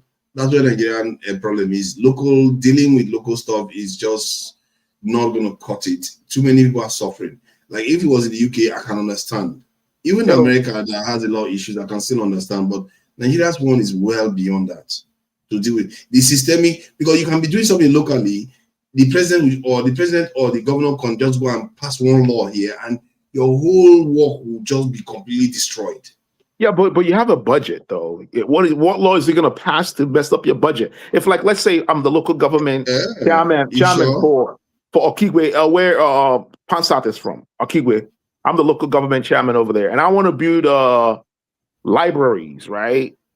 And have a feeding program for kids, right? And then have a, let's say, what is it called here? A type of SNAP program locally, where all the farmers, if you have extra stuff, sell it to the government for cheap, and then we can give it out to poor families.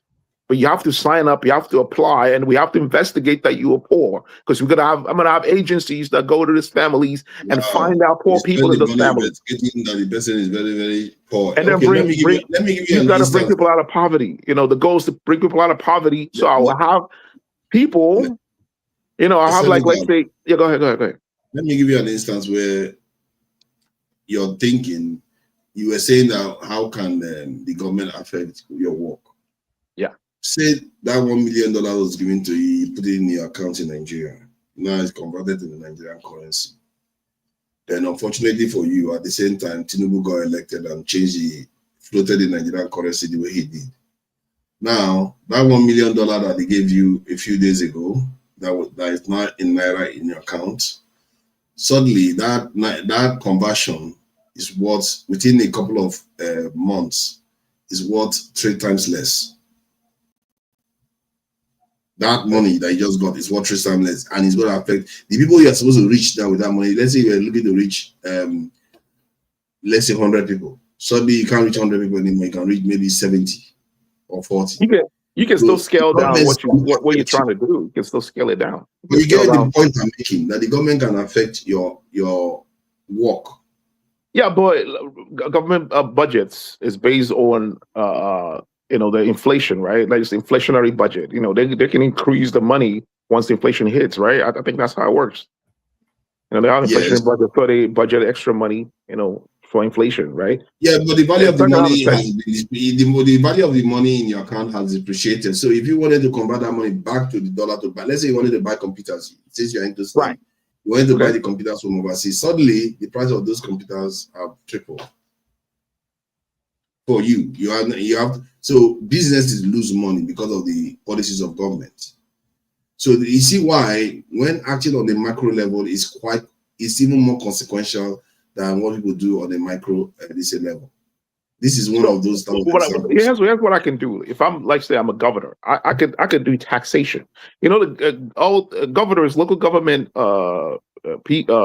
whatever they're called, they actually have some kind of taxation, right? They will have stores pay levy for some crap. I can do taxation. I can say, hey, if you make a certain amount of money, you're going to pay this amount of tax, right? Or if you drive a certain type of car, you pay I'll put a turnpike. Just use that to raise money. And they do it here. They do it here in the Western world. I could put a turnpike. If you drive past the turnpike, you pay this amount of money. That money. You're not president now or leader. You're not even a political office. How can you do something like that? If I'm a local government chairman, I can do that. A local government chairman. Okay. Now you do have their own taxes. I thought you didn't want to get involved in politics. What's that? I thought you didn't want to get involved in politics. No, we are. This is hypothetical situation, right? If I'm in position of power where I have this amount of money, that's what you said. What would I do? I mean, I'm saying I'm gonna have these programs to raise money. I can have taxation for rich people or landlords, what have you, right? I can have taxation program. Also, what I never mentioned is I'm gonna have like subsidized homes for poor people. I can create subsidized homes. Those why can't they do those type of stuff? Why can't they?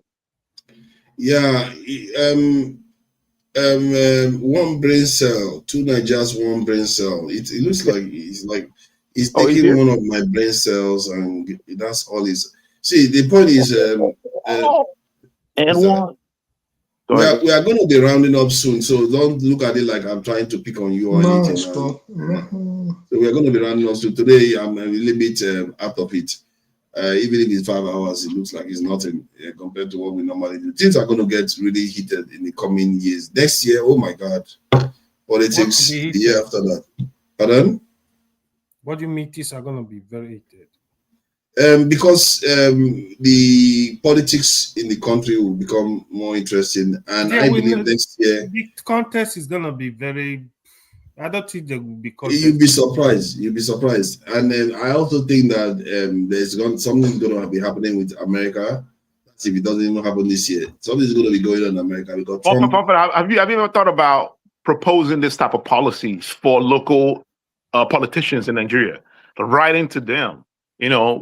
People just write it to them and saying, "Hey, why don't you have this type of program? We want to set up this type of program. If you do that, we will care." They don't. I've never done it. I work closely with at least 3 governments. Yes, they don't care. They don't care. You're not just a random person is not just calling and writing and saying. They're just gonna look at that shit and toss it in the fucking garbage. You think they don't have policy makers and advisors? Mm-hmm. They don't care. But what if you get an access? What if you get access? You find someone that has access. If you have access, then that's different. That's the situation where, for example, you're discussing how to man the borders, and then a few weeks later, you hear the Chief of Defense Staff talking about the same proposals.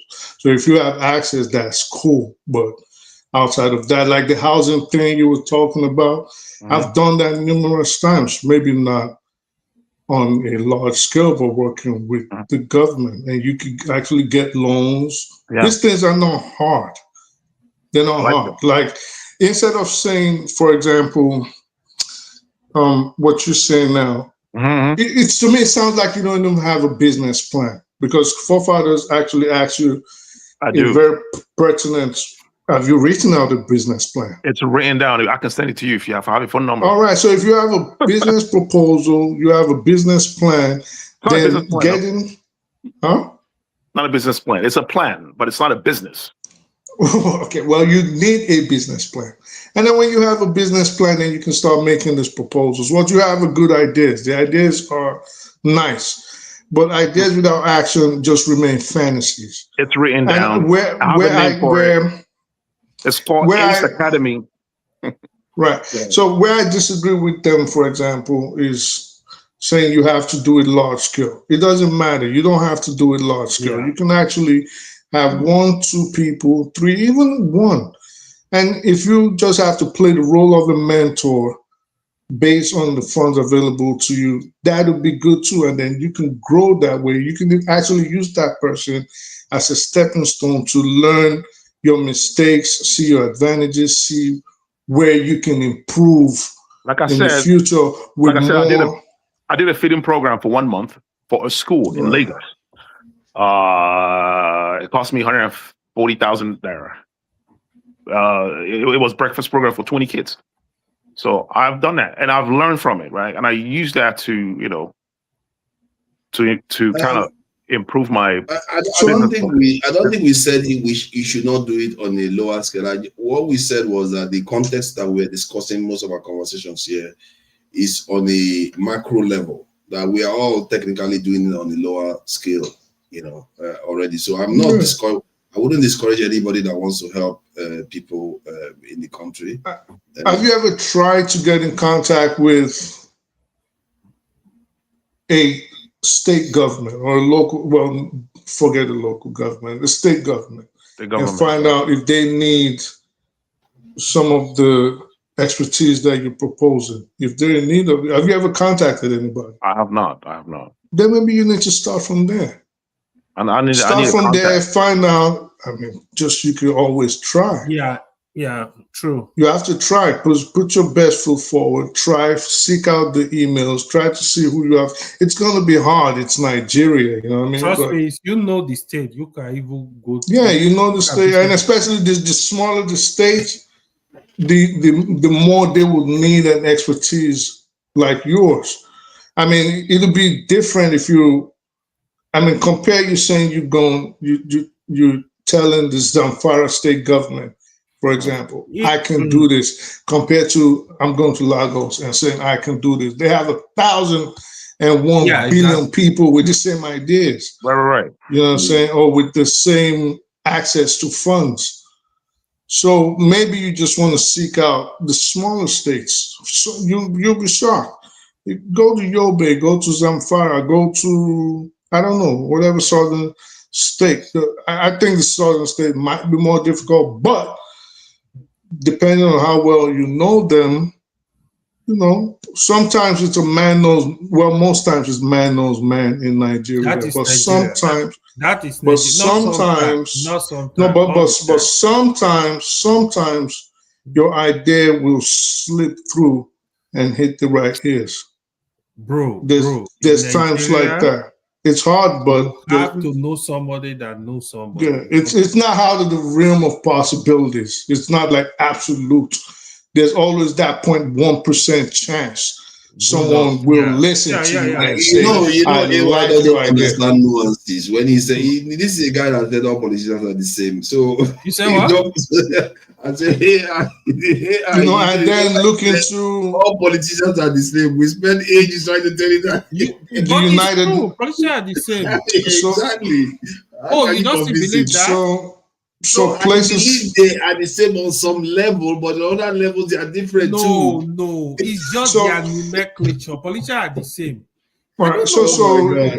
Eccentric has also look into bodies like the United Nations. They have certain agencies within them that will be interested in things like this. ECOWAS, AU, regional bodies, sub-regional bodies. Again, like I said, I've never tried to get involved in something like you're proposing, but there's always steps and there's always funds allocated by various countries, various it seems quite passionate. Regional entities. Thank you for the encouragement. Let me say this. Okay, go ahead.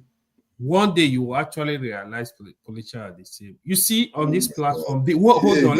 Disagree with you. Hold on. The only reason you hear some people argue on this platform is because of Peter Obi. When you say that they think you're going after Peter Obi, no, politicians are the same. It doesn't even matter Peter Obi or whoever. It's just like. So if you become a politician now, you and them are the same, man. Wait, that is why I'm self-aware. So I know how to beat that.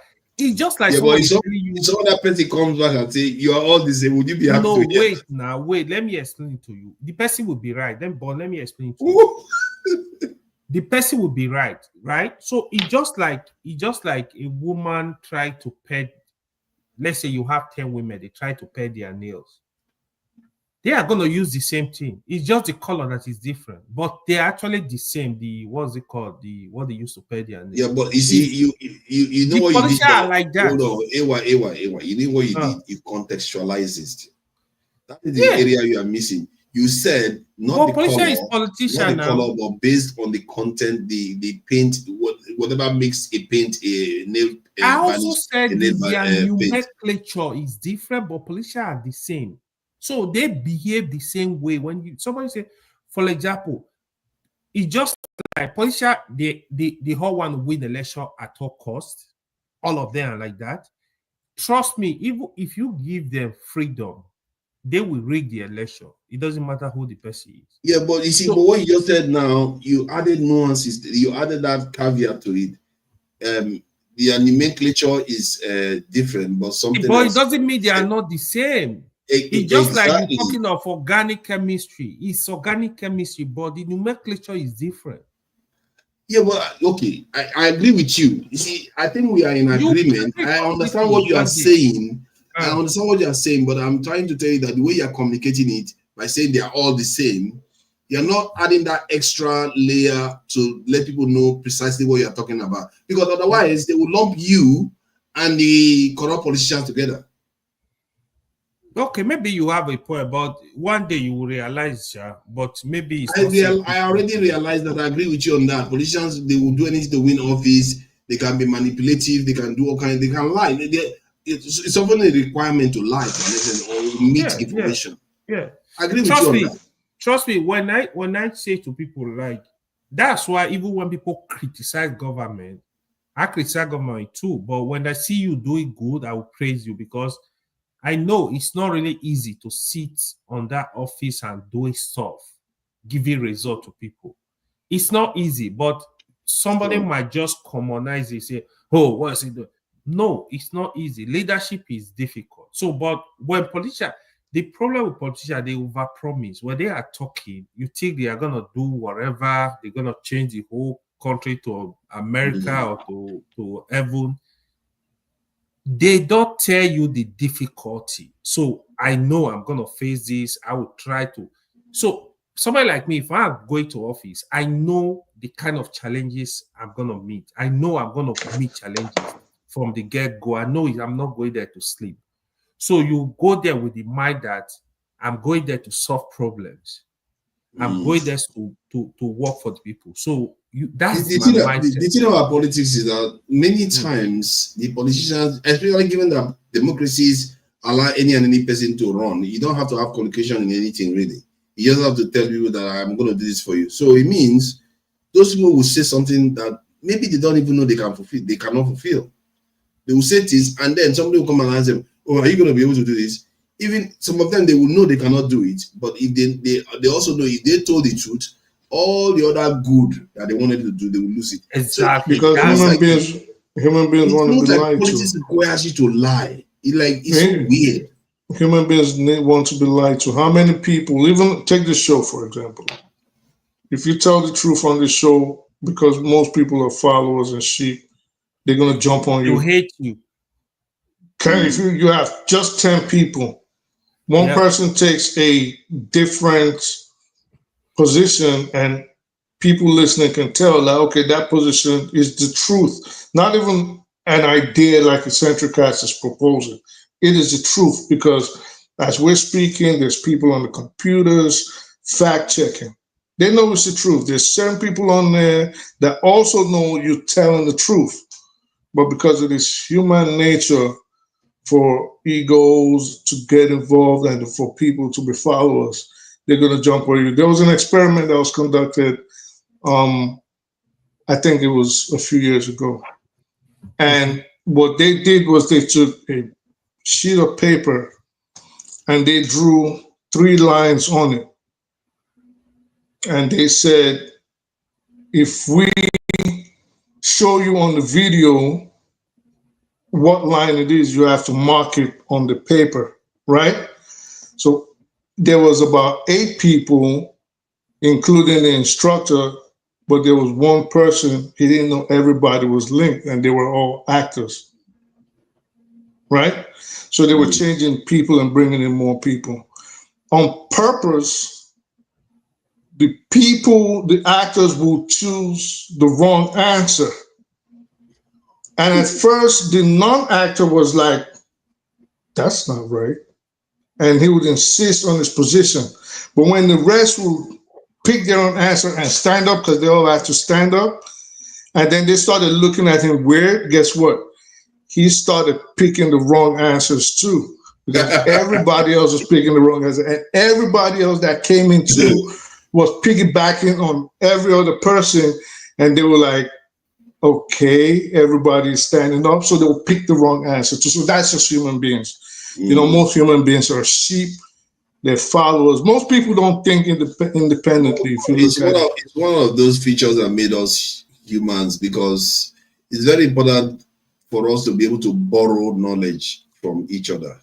That is what the person is doing there. He's trying to borrow knowledge from the majority, which is the right thing to do in normal circumstances. He didn't know that it was spiked. You see what I mean?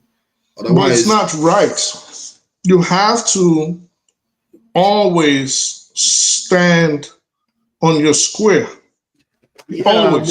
Especially if you know you might end up getting eaten by the lion. But I guess that's a sacrifice you have to take. You know what I mean? But if you stand on your square, if 10 people are running this way, telling that a lion is coming, maybe you shouldn't wait to see the lion. Oh, that was another experiment. That was another experiment. People just take off and start running. Yes. And then you see nobody knows why they're running, and everybody just runs after them. Yes. Yeah. But it's the right thing to do in the real world. If you don't do that, okay, sometimes it's the right thing to do, but in other areas where you have time to question, the moment you have time to question, you should question. Yeah, like the testing. You have to act independently. You have time to question. You do have time to question, though. Because if something is blatantly wrong and false, just because you want to please other people, right? Yeah, group think. Yeah. The pressure is real, which it shouldn't be. You're supposed to stand and you believe this, and you know. I don't even know how I'm going to react. Do you know how you're going to react if that happened to you? If what happened to me? If that experiment was done on you, in sense that other people are rigged against you, would you change your position based on the results? No, I'm too independent minded. I'm too stubborn. I'm too independent minded to fall for them. What a worker co-op is? Have you guys looked into that? I'm not too sure where I'm going to go, because I'll be like, this one everybody. I'm too stubborn. I'm too independent. I'm too hard-headed for that. But I'm quite stubborn too. I'm not stubborn I'm not just stubborn like, I'm not saying stubborn like, I'm very open to ideas. And I'm very open to when I'm wrong. But I'm also, one quality of mind that I know I have is I check and recheck and recheck and recheck and recheck and make sure I'm right. And then I'm never going to waver. Like, this is right. I know because I've checked multiple sources. I'm probably not going to waver. I'm not going to waver. I'm probably not going to waver because a long time ago, I've decided that I have to know what I know until something is proven otherwise. Empirically proven otherwise, not just somebody telling me. You have to show me why that is. You don't necessarily have to show me. You can. I don't necessarily need evidence. I just need you to be for something I don't know at all, and I have no idea. It just has to be logical. Oh yeah, if I don't know once it's logical, then I can always go verify if there's time to. But I don't have to. You don't have to show me practically everything before I believe that you're right. No, that's true. That's true. On a subject I know nothing about, all I can do is listen to your positions and everything you are saying. Then I will try to use my own common sense to just weigh it, because most subject matters there's common sense about it. But then you just leave it at that. But what is common sense? A lot of people don't have common sense. Most people, 100%. Most people don't have common sense. If most people had common sense, the world would not be as it is today. Most people don't have common sense. If you left most people to their devices, they will put food in their ears and walk on their heads and run into the streets while it's green lights. Most people can bear. Yeah, that's true. That's true. Most people don't have common sense. Look at Nigeria, for example. Look at Nigeria, for example. There's a video going around on the internet right now in Abuja, and on the highway, people were doing U-turns. People were coming out of the exits. People were stopping in the middle of the road. This is a highway that you ordinarily doing like 80, 90 miles per hour. That is a society that most people don't have common sense. It was like that in European countries and developed countries until they create laws for it. You know, Nigeria doesn't have laws, traffic laws. I mean, it's 2025. Come on, and that, but that also goes to the exactly. So that also goes to the lack of common sense. Yeah, it's 2025. You would think they had enough common sense to at least be able to enforce traffic laws. They can't. That's a lot. Were you the one I played that Swiss video about? I mean, they can go ahead. Underground of the Swiss. Oh my God, man, we have a big problem on our hand here, you know, because maybe we can fix it. You know, all we need is one good politician in office. Because they can enforce. They don't need politicians. They can enforce traffic laws to fix. Let me see, Switzerland. They can fix traffic laws by using surveillance systems. You know, if like here there are surveillance systems, anywhere there's light, right? If you go through a red light, you see camera flashes and it takes a picture of your driver's. If they take a picture of Nigerian cars and they send them the pictures, they're gonna go to the motor vehicles and start begging. They start begging, okay, I beg now. And then you see a group like, come on now. You want to take his license for just 25,000 traffic violations? Oh, everybody does it. Other people have done it. So why? Because he killed 2 people while doing 80 and a 20 mile per hour. Forgive him. Yeah, they're not going to, you know what I mean? So the inconvenience is not, no one wants that inconvenience, right? Of, you know, police sending you letters and summoning you to a court when you're supposed to be going to work. In order to avoid that inconvenience, you do the right thing. It's okay, but then the bottom line I'm still saying is Nigerians hate law and enforcing the law. Yeah, you can enact all the laws. America was like that. America was like that. Well, America is not like that now. Recycling. Look at recycling. How many people recycle here? People don't recycle because people enforce the law. They don't like enforcement. It takes a while for people. How many times have you seen someone arrested by the police, and instead of the police to follow the law or the judge, they go and start begging and kneeling down and saying, well, it's not him. It's not, come on, he's not the first person.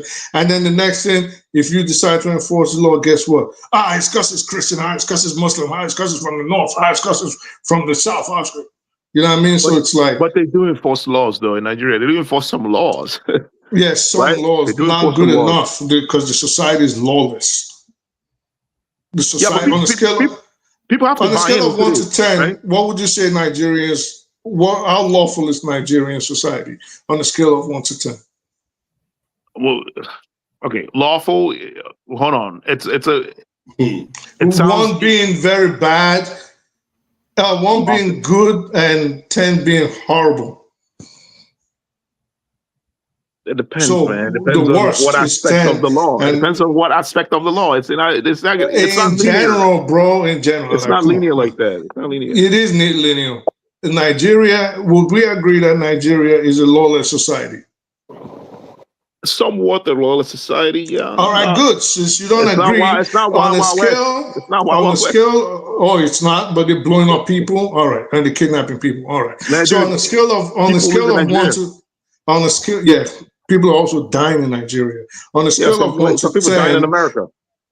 Yeah, but at least if you die in America, you're gonna go to jail. You're gonna go to jail. Okay, we're gonna come kick down your door and we're gonna lock you up and you're gonna go to jail. How many school shootings happen in America every year? How many people die of school shooting in America? What's the number? You give a number.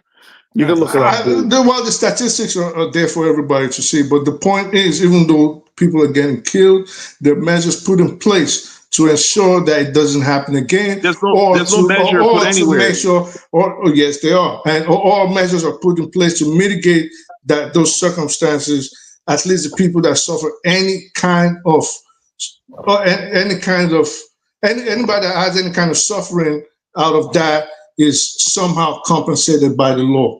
What is the government doing about gun violence? How many people die of gun violence? Well, now we're deviating, but let's get back to I'm saying lawlessness. Now we're deviating. So on a scale of 1 to 10, people have to buy in. Go ahead.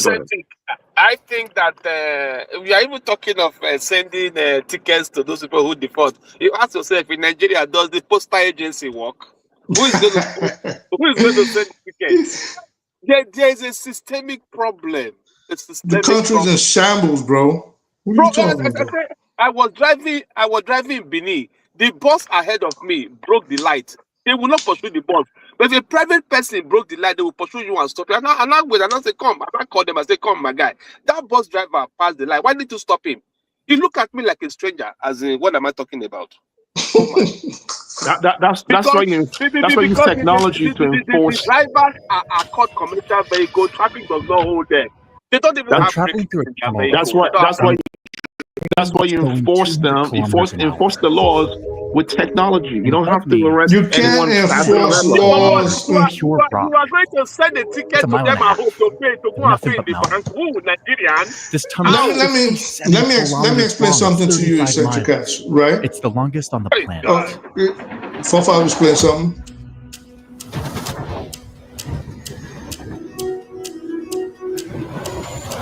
A few months ago, I asked the people who run Switzerland's trains if they would let me spend a week doing nothing but living on their trains, so I could stress test this world-famous system to see how hard I could push its limits. And they gave me free rein. They gave me a ticket that allows me to go on any train, even first class, which I didn't really discover until halfway through my trip. And in this moment, I'm in the middle of a race to see if I can step foot on all 26 Swiss regions, or cantons, in under 24 hours, but only using public transportation.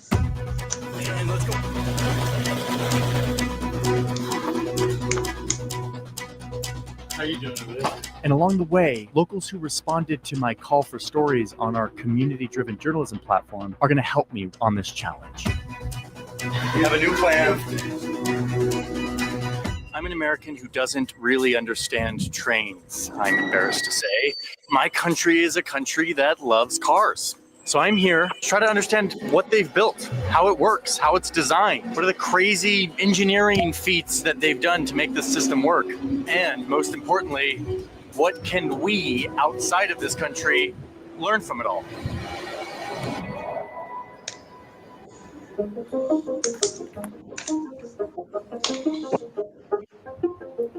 Before my big speed run through the country, my first item of business is to see if Swiss engineering is as extreme and rugged as I've heard. And to do that, I'll be starting the morning down here in the lowest part of the country to discover if I can travel from these sunny lakes and palm trees all the way up to these massive peaks and glaciers by lunch. And to do that only using public transportation. Let's see if I can do this. First, I'm going to jump in the water.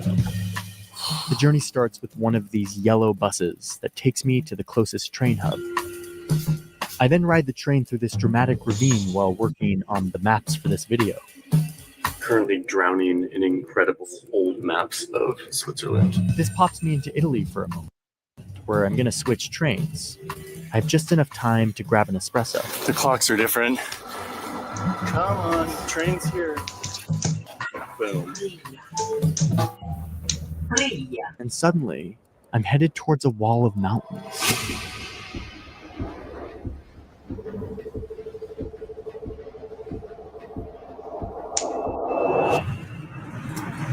Suddenly, we're going very fast in a straight line, and my ears are popping. There's a whole mountain on top of us right now. I've just left a valley of Italian speakers, and a few minutes later, I pop into this valley of French speakers, but not for long. Boom. We're in another tunnel, barreling straight forward again.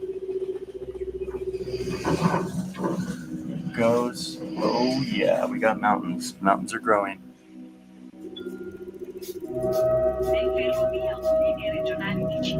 And just like that, I'm in another valley, another train station, and my mind is more blown than ever after visualizing those mountains. Again, it's also quiet. No one announcing that, hey, we're under the Alps right now. It just happens. It's smooth.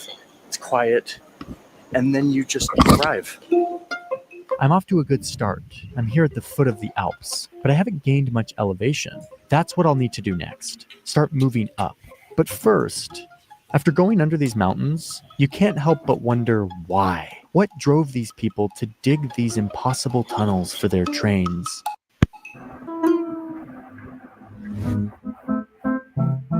Switzerland's Alps divide this place into pieces that logically would never hold tightly together. You've got German speakers on one side, Italian speakers on another. You've got a French side over here, and people who speak an old language called Romanche. You've got Protestant versus Catholics, mountain people versus plains people. Lots of alliances and cooperation here, but it was never one thing. Then there was that one time when Napoleon was taking over Europe, and he drew a line around all these people, tried to get them to unify under one government, which they deeply resisted. The people here wanted to be neutral, but armed, independent, even from each other. Napoleon goes on to overstretch himself and lose all of this land, including Switzerland. So the empires get together and consider slicing this all up between them, but instead accept Switzerland's proposal. They like having this neutral political cushion between them, a buffer zone that would prevent them from going to war with each other. So the people here survive. They have these borders and a name, but now begins the impossible task of uniting this diverse mix of people and geography after centuries of fierce independence. Should they have a more powerful central government or stay really scattered? They fight a war about this, and the stronger central government people win, and they write a constitution for this new central government. Now, meanwhile, in the rest of Europe, trains are trending. But Switzerland is way behind on this. They only have 40 kilometers of railroad at this point. It's time for them to catch up. Look at how fast this is all happening. I mean, here's Europe in the 1880s. All these black lines are railroad tracks. Just and imagine a time when when they from British transform their planners country. and some serious fervor from private Without as companies much racing for technology business, as they have Switzerland suddenly has the densest rail system on the whole continent. This is 40 years after they established their new country. Now, to be clear, it's all pretty chaotic and unorganized, but generally it's going pretty well.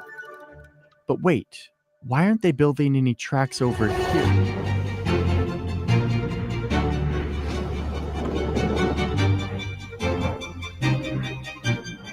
This small, poor, politically fragile nation just hit the Alps, and the private companies can't justify digging through all of this. So this is where it ends. They're not going to keep going, are they? Oh, yep, there they go.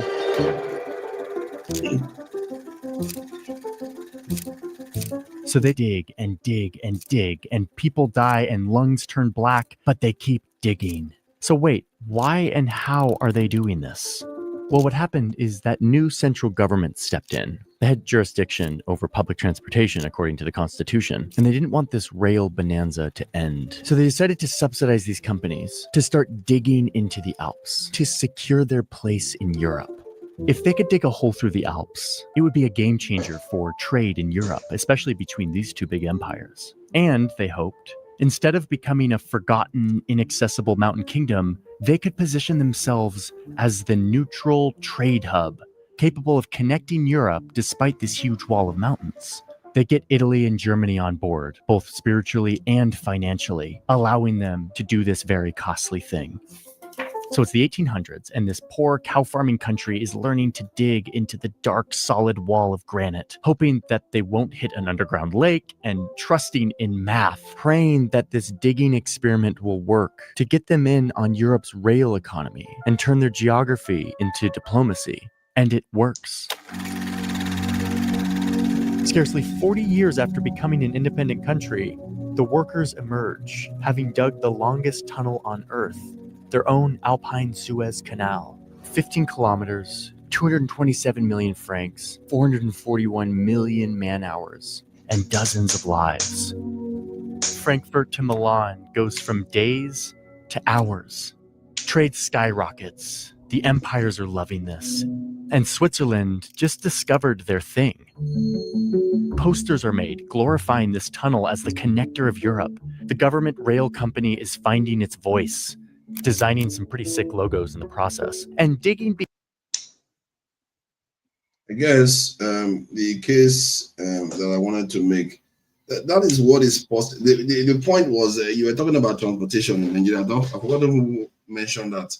I think it was Two Nigerians, One Brain Cell, about transportation, how we don't like to follow rules. These are people within 40 years, they transform their nation. It's just the reason why I played it is just to show you what is possible. And they had all the odds against them. All the odds. They are not the same people. They are a new nation. They are poor. Everything was against them. They were behind everybody else. And somehow they got all those things to be done. Now they are one of the richest countries in the world.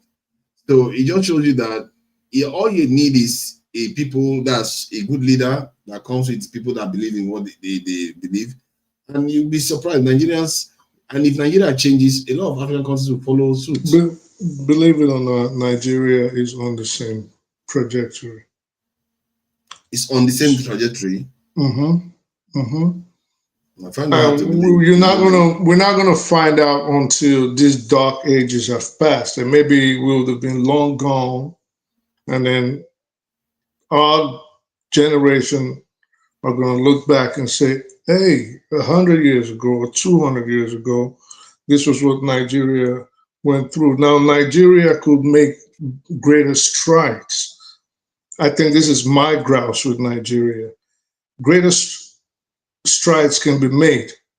We don't need to be crawling even if the country is only 65 years old.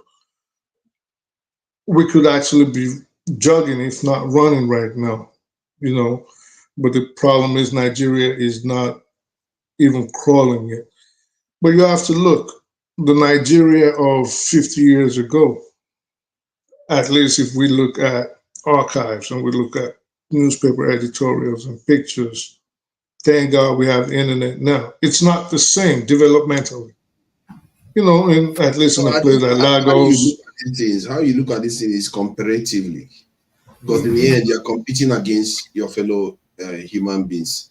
So if you're running a 100-meter race, you have to compete against the people you're running with, not the way it was before. Right. So right now, we are falling very behind compared to where we were before. We're closer to the rest of the world before. I don't think we were any closer than we are now. Well, we're more advanced than many East Asian nations. That could also be arguable. We were even at the same level, actually. We were not close, we were even at the same level. Probably at the same level, yes. So and now look at where they are. Then that argument, I guess, yes. So that argument can be made that they've surpassed Nigeria. But in my defense, I'll say I'm not looking at competition. I'm looking at our own pace, which is Obey is cashing out. How fast could we possibly move? I just arrived home, man. You are back home? I don't close. I thought you do it all night. No, I didn't do night today. Oh, okay. So even if we're not. The next governor after Okpebholo might be that. If I become all of them go die now. So even if we're not where we're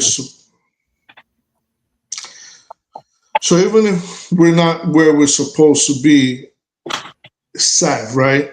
But if you look in the whole scheme of things, then I think Nigeria will do better once we get rid of this crop of politicians, and if more people from the diaspora are willing to go home and lend their experience and their expertise. Because the truth of the matter is Nigeria is lacking because the people lack exposure to a large extent. That is just the truth. They lack exposure in different aspects: technology, judiciary, the economy, so governance as a whole. So we need more people to go home and share their experience and share their wealth of knowledge, and this will change. But I really think Nigeria will improve. We're fighting a lot of battles at the same time. And I don't mean battles like Boko Haram or IPOB or kidnapping or things like that. No, I mean like just as a society.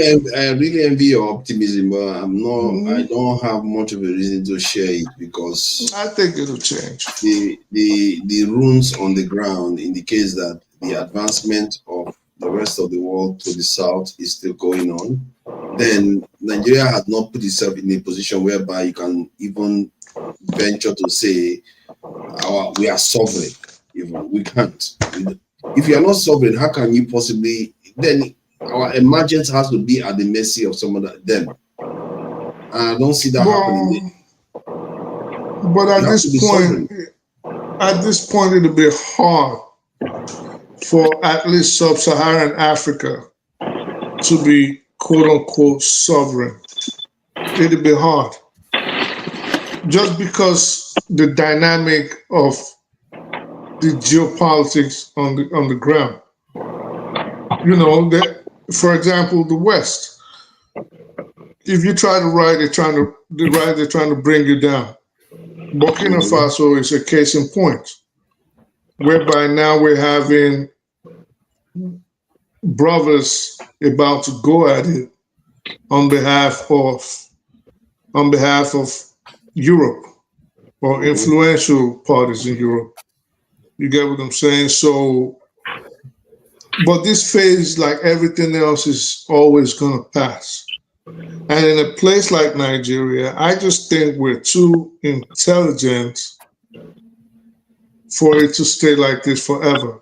But what gave you the idea that it's going to pass, given what has happened to the Indians in America and many continents around the world? Why do we? What did you say? I couldn't hear you. Can I ask the question? Let me just ask him, then you ask your question. Why do you think it's going to pass?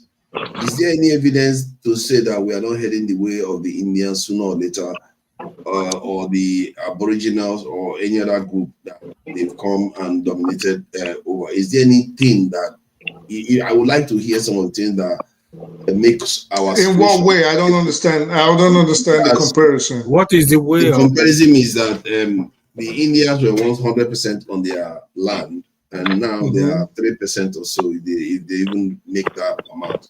And the same pattern seems to replace it. You mean in America? The Native Americans, yeah, the Native Americans.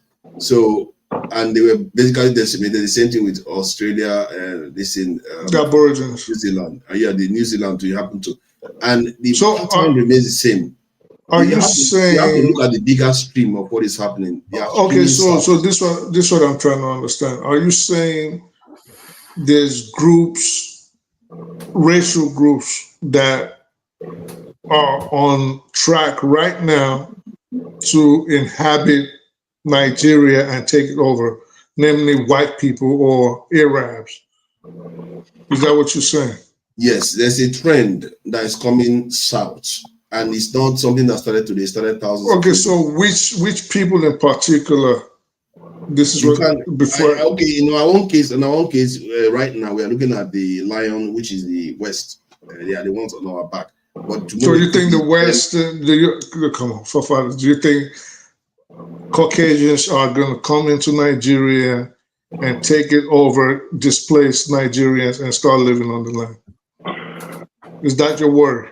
They may not need us here, and they may not need the land that to live here themselves. They may need it for other reasons.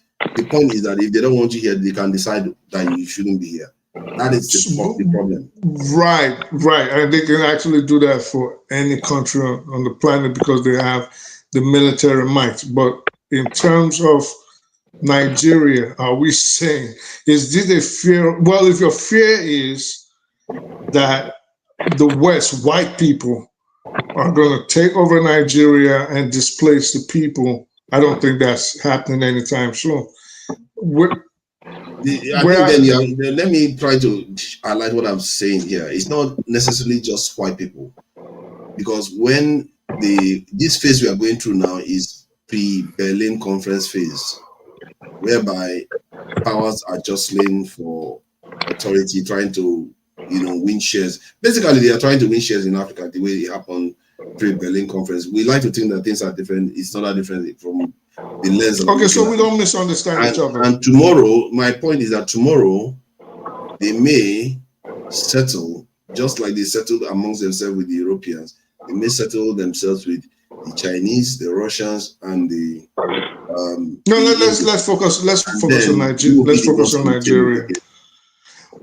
All right, but this is what I'm trying to understand. If you say, because you've made that pronouncement a lot of times for weeks now, and I've been trying to understand what you mean by they're coming south. This is why I wanted to know which racial body or which ethnicity are you talking about? If you had said it was the Arabs, then I would have said, okay, maybe because of the problems in the Sahel with the Fulanis and Boko Haram, then my argument would have been different. But if you say the West, being in white people, Caucasians, which is what you said, the West, I don't think they're going to leave Europe or the comfort of North America to come to West Africa and die of malaria. Whether it's Arab, whether it's Chinese, it doesn't matter whether it's Europeans. The point is that if you look at the trend that just happened in the last 2 years or so, if you are judging based on that, you say Europeans moved into Israel and the Arabs are pushing Africans further south from Sudan. That is how this is manifests themselves. They seem like single conflicts. I think okay. So you're I would respectfully. Let me ask you. Give me one conflict that resulted in black people being lost. Give me one. All right. So let's not conflict issues. So let's stick to the argument on the ground, right? Or the discussion on the ground. So I think you're conflating. I think you're making a mistake. And this is where I think you're making a mistake. The Europeans moving into Europe wasn't because they went there to pretend to, or to still say we're Europeans. It was to pretend that they were not Europeans and to take that land pretending they were indigenous to that section of the Middle East. That is completely different to people coming down southwards into sub-Saharan Africa.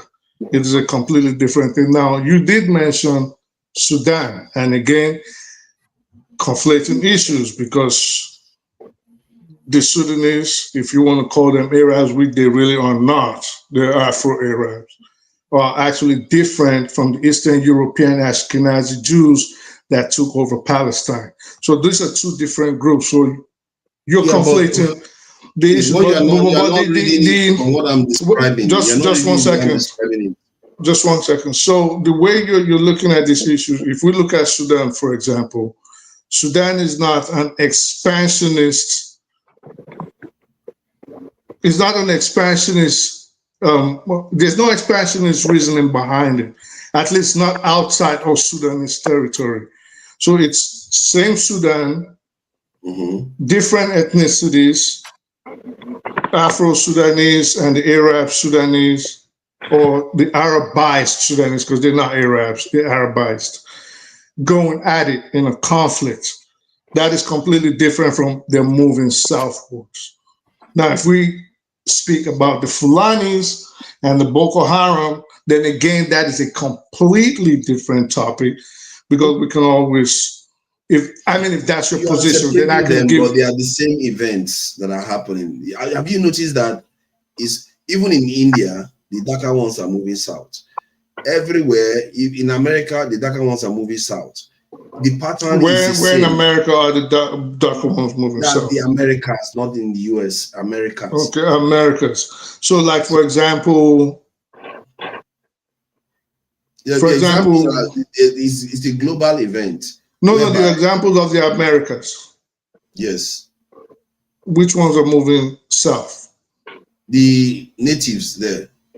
They are mostly based in the south. Like what country? Hold on, I'm giving you an example now. Like in America right now, the population of the natives there are less compared to the population of the natives in the south of America. Am I wrong? Yes. Have you noticed that pattern? No, I haven't noticed a pattern. Hold on. Don't talk about this one. I'm not talking over it. I'm quiet. I'm sitting down. I didn't say anything. Are you trying to tell me in the southern part of America, the natives are not in higher proportion? Okay, so just give me 1 second to answer. When we discuss like this, let's first of all not strawman it, and let's stop. And again, I'm not trying to diss you, but let's not move goalposts. So when I said America, was it America? Because I thought you said America. You said no. You're talking about the Americas. Yes. So I said, oh, okay, fine. So which country, which society are you talking about? You said, oh, just the Americas. Then now you've come back to America, and now you talk about the black people, and you're talking about the natives.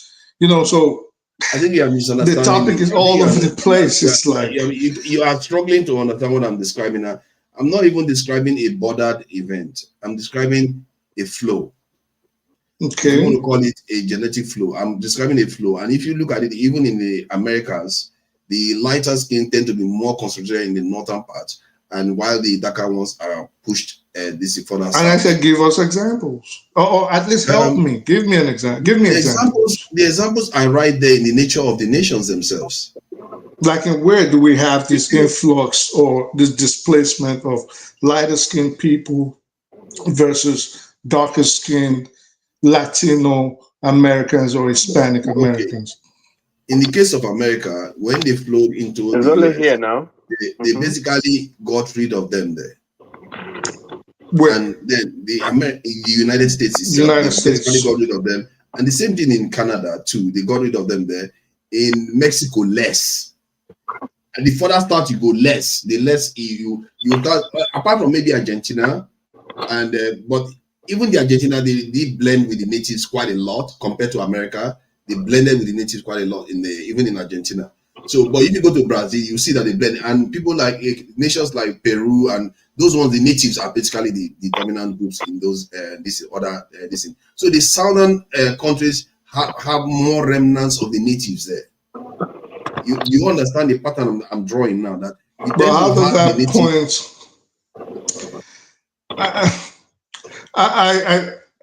I struggle. You're struggling to see it. No. I struggle to understand. Okay, so because I do know, for example, that there are certain circumstances on the ground that lead to these events occurring. For example, the situation in America can only be likened to what happened in Argentina, in terms of trying to cleanse the nation of the identity of the people, skin-wise, racial-wise, right? Similar. But it's not the same as Brazil, for example.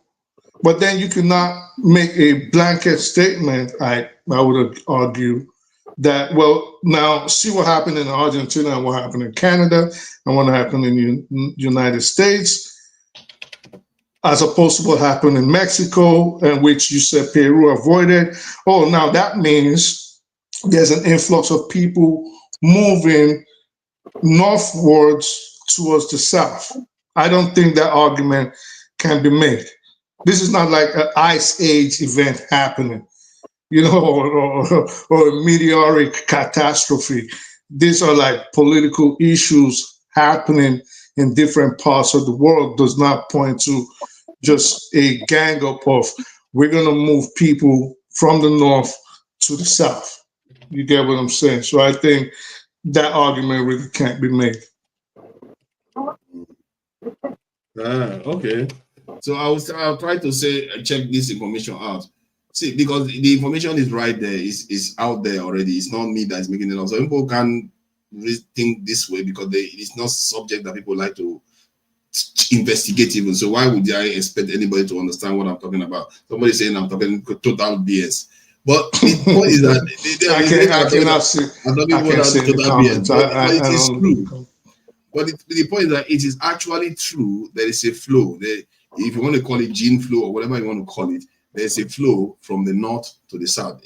At a matter of fact, maybe 800 years ago, there were barely any light-skinned Europeans in the other southern hemisphere. They're barely there. Today, they are everywhere. Then you are also seeing, even within the African continent, you can see the pattern in the African continent itself. There was a time the darker skinned people were even in the Sahara, but they were pushed further south because of the Sahara itself. But the Sahara too is also necessitating the push of the Fulanis. Now the Fulanis are being pressured, and they too are pushing the other further south. In Sudan, you can see if it has stopped, maybe that I wouldn't have noticed it. But the point is that it's literally happening in Sudan. The people that you call Afro-Arabs, they are pushing African Muslims down. I don't think they're down. No, well, okay. They are expelling them. They are running to Chad. Right. I agree, but what I'm saying is, I don't think when you make that argument, right, of trying to link, because in essence, what you're trying to do is link different political events with different actually even socio-economic events on other continents. So we cannot take what is happening in Sudan, for example, which is basically ethnic cleansing at this point, right? And say, well, see, this lends credence to my position that the West is coming downwards past the Sahel. I don't think they're not the same issue. It's not only the West. I don't know why you keep putting. No, because you mentioned the West when I asked you to also said the same pattern is in India too.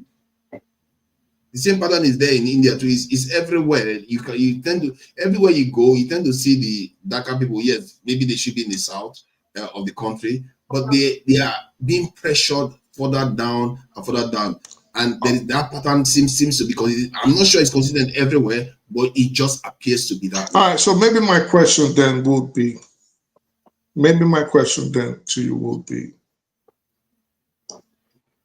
why do you think this is so?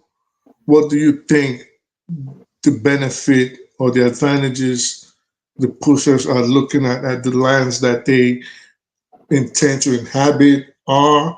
And why do you think those people are not fighting back? And that's the lesser question. But why do you think this is so? Why do you think these lighter skinned people are pushing these people downwards, the darker skinned people? Why would you say that is so? And is there a coordinated effort? Because you have to also have this linkage where there is a coordinated effort to say, we intentionally are going to push these people downwards, displace them from their ancestral homes, and take it over because we have XYZ to benefit from pushing them away, and this is what we intend to gain from living on their lands.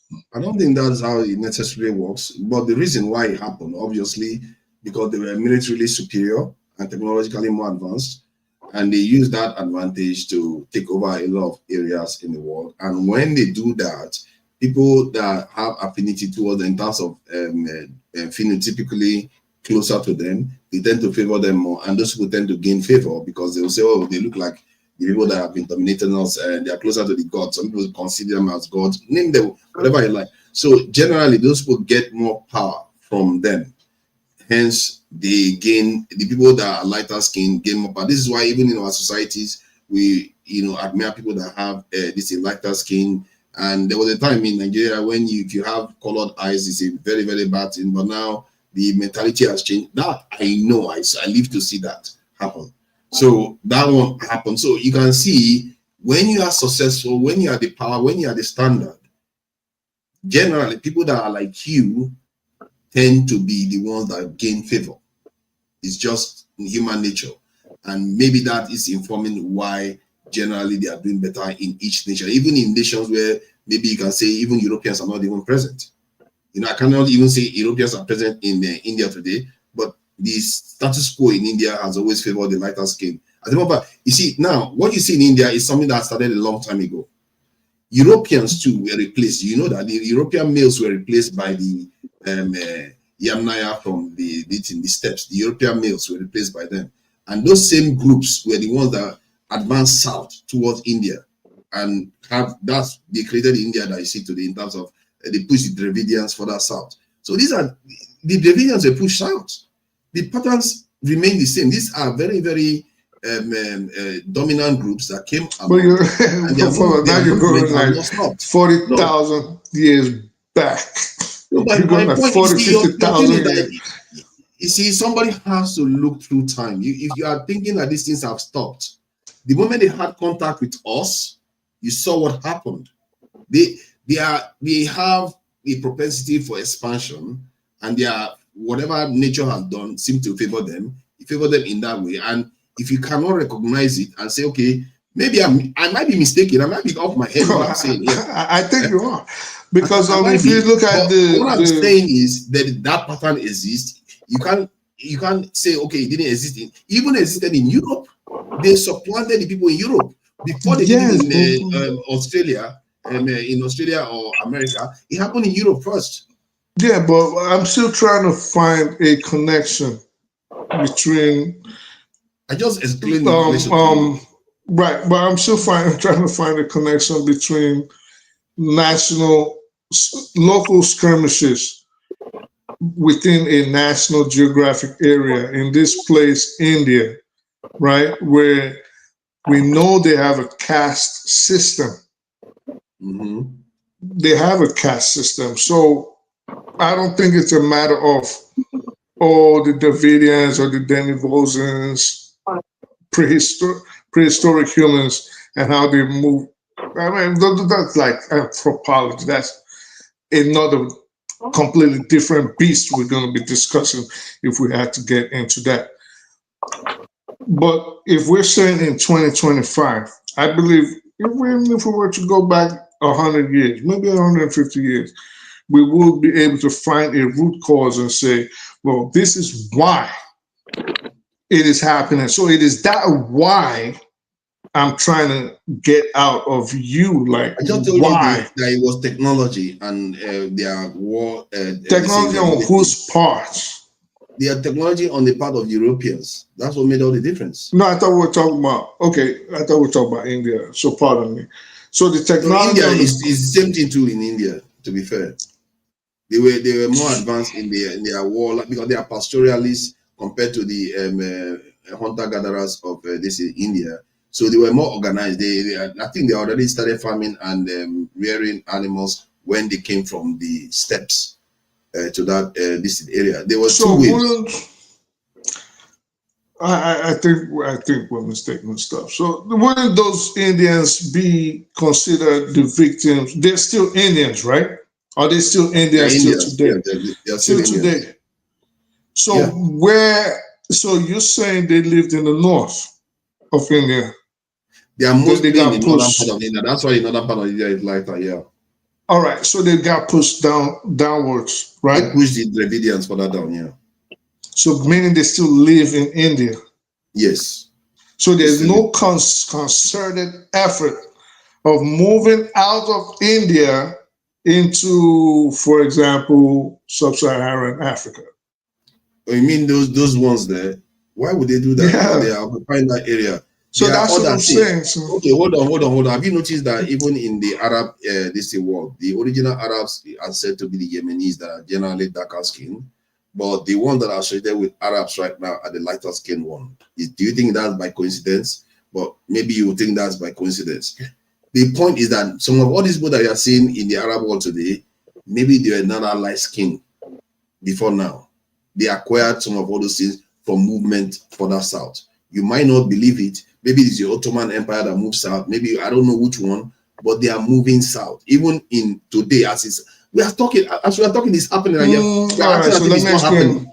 It's still happening now. No. I'm trying to understand you. I'm not discounting anything you're saying. I'm just trying to get where you're coming from. Okay, so with regards to the Arabs were not one monolith group. They're not. They were made up of different tribes. There are some that were very dark skinned. There were some that were red. There were some that they looked Aryan, like the Persians. They look white. If I ask you, Egypt, was this light skin in the past? Well, due to migration, I mean, Egypt is in Africa, so it'll be impossible. If you are going to answer, you're going to okay. No. Let me answer. No, I'm not. It's my bet. I thought I knew your answer, but clearly I don't. Oh, yes. So obviously it is in North Africa.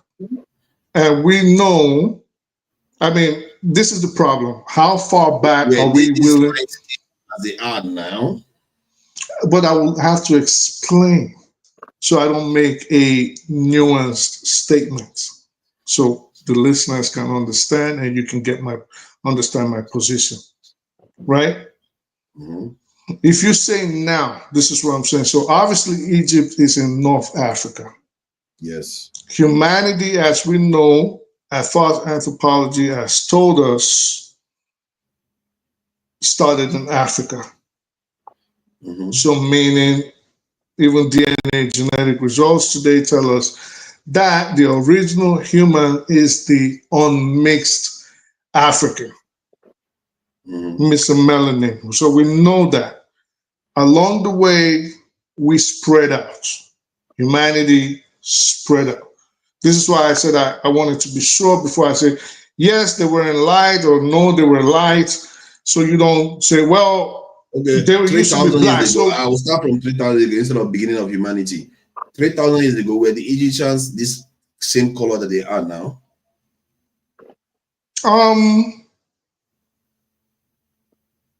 It will depend because I don't want to be taken out of context. So when did the Greeks invade? When did the Romans conquer them? So those around 500 BC or so. So it's less than 3,000 years ago. Well, if you were 500 BC, then I would argue that they would have been darker skinned. So it depends because the Egyptians. What you have done is confirm my point. No, I haven't confirmed your point. You interrupted me. So change from darker to lighter skin. I mean, it will mean, this is why I said we have to, I wanted to know what you mean by back then. If we mean, if you said back, so if you said back then, 500 years ago, then we can say when did the Greeks invade them?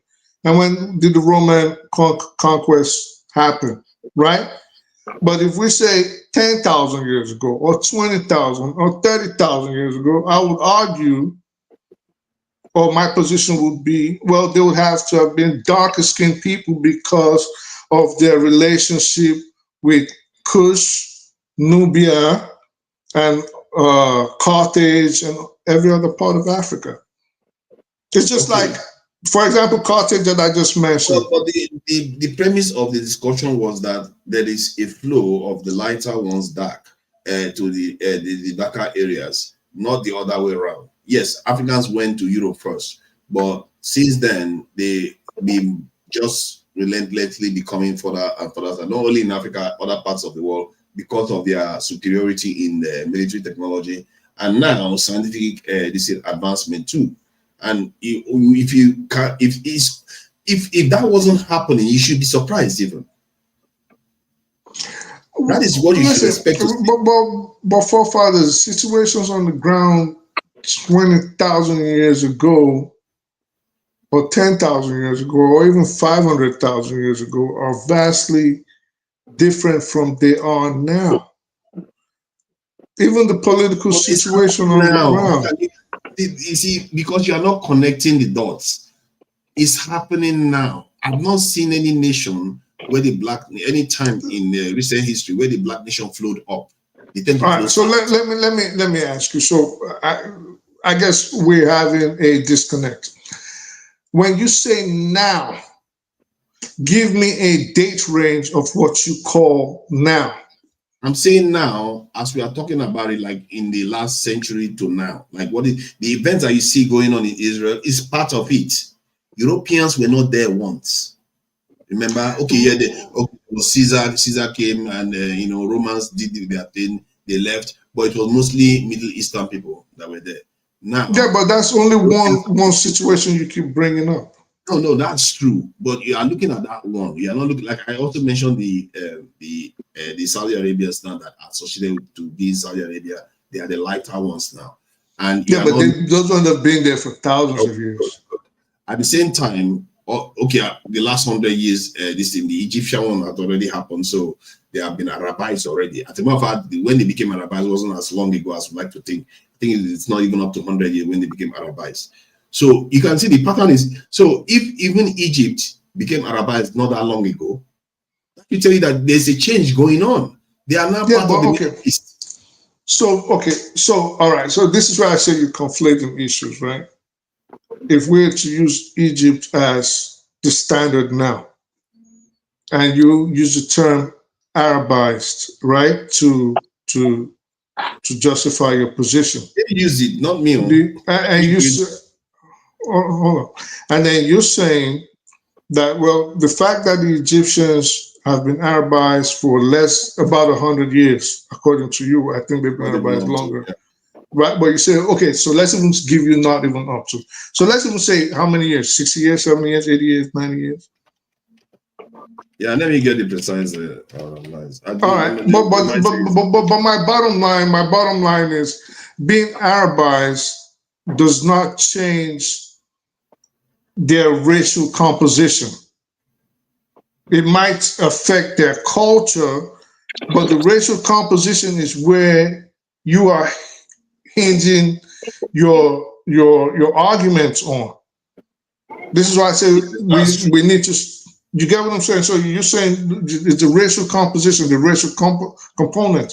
But if you say they're being Arabized, it hasn't even been that long, then at that I would say, well, it has nothing to do with color.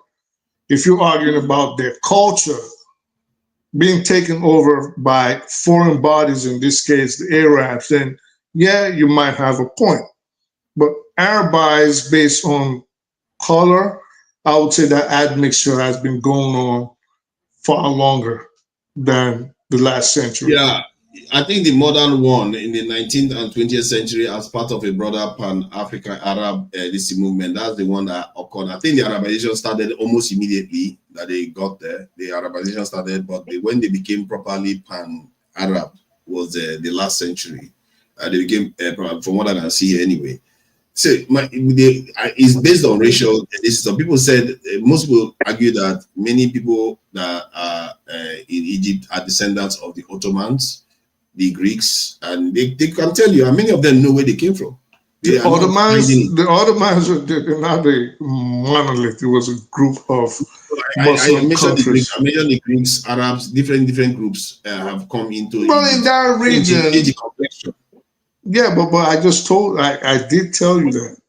So a lot of Saudis, believe it or not, a lot of Arabs today are actually Jews. So where are the darker ones then? Where did the darker ones go?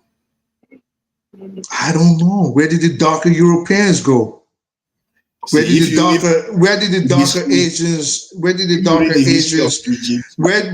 darker Asians disappear to? So how far back are you willing to? If you read the history of Egypt, you find that especially the last pharaoh of Egypt, he moved further south. The pharaohs of Egypt tend to run further south. whenever they are conquered by outsiders. Further south in Egypt, moving towards Nubia and Kush, which is where their kingdoms actually started. Yeah, but the premise of the conversation is that they are moving further south. That's my point. That's the point I'm trying to make to you. Yeah, but again, forefathers, now you bring in a pharaoh into the conversation. This is why I said, you know, when we have wait. When we have this kind of discussions, right? For us not to misunderstand each other, and which might now make, depending on who you're discussing with, if it's a typical Nigerian, tempers start to flare because now everybody's misunderstanding each other. So this is why I always ask for certain parameters have to be put in place, meaning we have to know the rules of the game. It's not a game, but so this is why I ask for certain things like what dates are you primarily trying to discuss? This is why I ask for dates and ask for them, because if we're talking about but 1 second ago we were right as we speak. Have you seen any war where this? No, because let me land and ask my question. So this is why I asked that. Are we speaking about how far back? You said, well, the Arabization happened less than a century ago, right? And you almost housed it. Fine. But then you now took it again and started talking about the last pharaoh, which was about how many thousands of years ago? Yes, because I'm trying to paint one picture that the pattern remains the same from before and now. As before, so is now. And like I even tell people that, you know, when they talk about the boundary expansion south, I said, I'm not sure that boundary expansion has stopped, that Nigerians are still finding out from that area. Sometimes what we think is historical may still be occurring right before our eyes and we'll not notice it, because when it's happening historically, that's when it can be noticed. But when it's happening individually, because it's a short time frame, you don't notice the trends are still occurring. And why would it change? History shows that on a macro level, things seems to flow in a pattern. Once it's flowing, it's not, this one does this one. No, it tends to flow in a pattern. If there is a momentum flowing south, before it starts flowing north again, people in the south have to flow, make it happen. If they don't make it happen, then it washes through. That's how it behaves.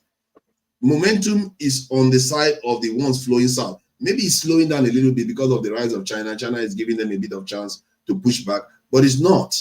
Nothing has changed. My point is that because this convention started from the, whether Nigeria has a chance, because you said it was optimistic situation. I think things are going to get my point of view was that when I look at it from that lens, I don't see anything we've done to just even stop the wave, from rolling us over. We've not done anything. And even the pattern, see, when you have studied some of all these things, I've seen so many different things, data points. Like in Europe, when they moved into Europe, at first, that the Yamnaya, not this European stand, a different group moved into Europe, the Yamnaya, that's the previous European inhabitants, they were holdouts. They were holdouts that lasted over 1,000 years before they too were taken out. So the pattern repeats itself, and those holdouts, we are not even in that position. We don't have any reason to believe that we can hold out at all. I think I'll disagree. First of all, the West has nothing to gain outside of plundering Africa to move into Africa. Now, if Africa was like, if their own home was destroyed, maybe eventually when they destroy each other with nuclear weapons, and then now they say, well, our homes are uninhabitable and we need new pastures and we need new ground to live in, then I can see that. In fact, I would... Don't worry too much about it. Maybe worry about China and India. Those ones need space. Right, China but and India, China doesn't really need space. They have a large land. They have large habitable lands. Yeah, not when they have. Yeah, they're very, very habitable. I think I would argue more that Europe and the West are actually probably going to get overrun by Africans and Asians in the soonest future. Maybe So I think right. that is I don't more. know. All this is conjecture. Maybe you are right. I hope you Well, are right. I think and we well, are able to survive this because I don't see any reason why we can't. I think. Well, I think African Americans are our only hope. Nothing else. Well, no, I don't think so. I think when I say that, I don't mean that they're going to get overrun in a malicious way. I think I'm saying that in terms of the data and the situation on the ground, which is actually making them panic and making them spread all this anti-immigration rhetoric me ask my question. and making them spread this you got him into trouble now. I can see that somebody's looking at me with a very, very funny eye. It's like, hey, you, I know, I will show you. Oh, look at P, what's up, man? I ain't never seen you. Support the Admiral. They just bonus, though. They just bonus. They just discuss. They be like, oh my God! It be like saying I ain't never seen Local P was good, man. It be like 2-man panel, right? Now do well, oh. I wanted to ask, oh my God! Look, this space is $1 billion. Yes. I wanted to ask, bring it back again, back home. We will do some African analysis and understand. I said, was there any time, those that have been long in America, was there any time in this system where these institutions were not working, where like somebody will flat a ticket and will not pay and will leave normal and will be able to drive, you know? Was there any time in this society where it was a typical Nigerian setting where things were not working? Is there anything like that? Does it ever happen? Absolutely. The time of the so how was the transformation? Well, I'll speak from the So they went to war. What you say? Won the wars. No. We're speaking on a local level. So I'll give you an example. You in Staten Island. Yeah. Right across the water, Staten Island used to be a big enclave for members of the Gambino family. Okay. To a little bit of Colombo. Right across the water in Manhattan, the fashion district, meatpacking district, the diamond district, the mob basically ran everything. Okay. They ran everything: construction, the clothes, the ports. They ran everything. Yeah. The shops, everybody extorted everybody. Right? And it happened it'd been happening for over 100 years. But then one day, this guy from the Southern District of New York, an aspiring U.S. attorney named Rudy Giuliani, an Italian himself, decided that the crime in New York City was endemic. And he put his foot down, his life on the line, and he went to work. Started busting everybody, giving them long sentences, not cutting plea deals. And if he was going to cut plea deals, if you were arrested, you had to become a stool pigeon, you have to become a CI, just in order to bring down those 5 families in New York. You couldn't go to Times Square before. It was a den of prostitutes and drug dealers. Brooklyn the New York City was a basket case. Gangster. It was a basket case. Yeah. Okay, so He went to work, cleaned up the NYPD, cleaned up the corruption in the NYPD, cleaned up the corruption in the Eastern and Southern District of New York, cleaned up, because back then they would bribe police, judges were getting bribed, people were getting killed, no investigations, evidence were getting destroyed, but he had the political will. I mean, he might have been looking in the future to say, I want to run for mayor of New York, which he eventually did, right? But he cleaned it up. So New York was it was pretty bad, and if you have the political will, you want to enforce law and order, you will have the New York we have today, not the New York we had in the 70s. So yes, there was a time it was a lawless society.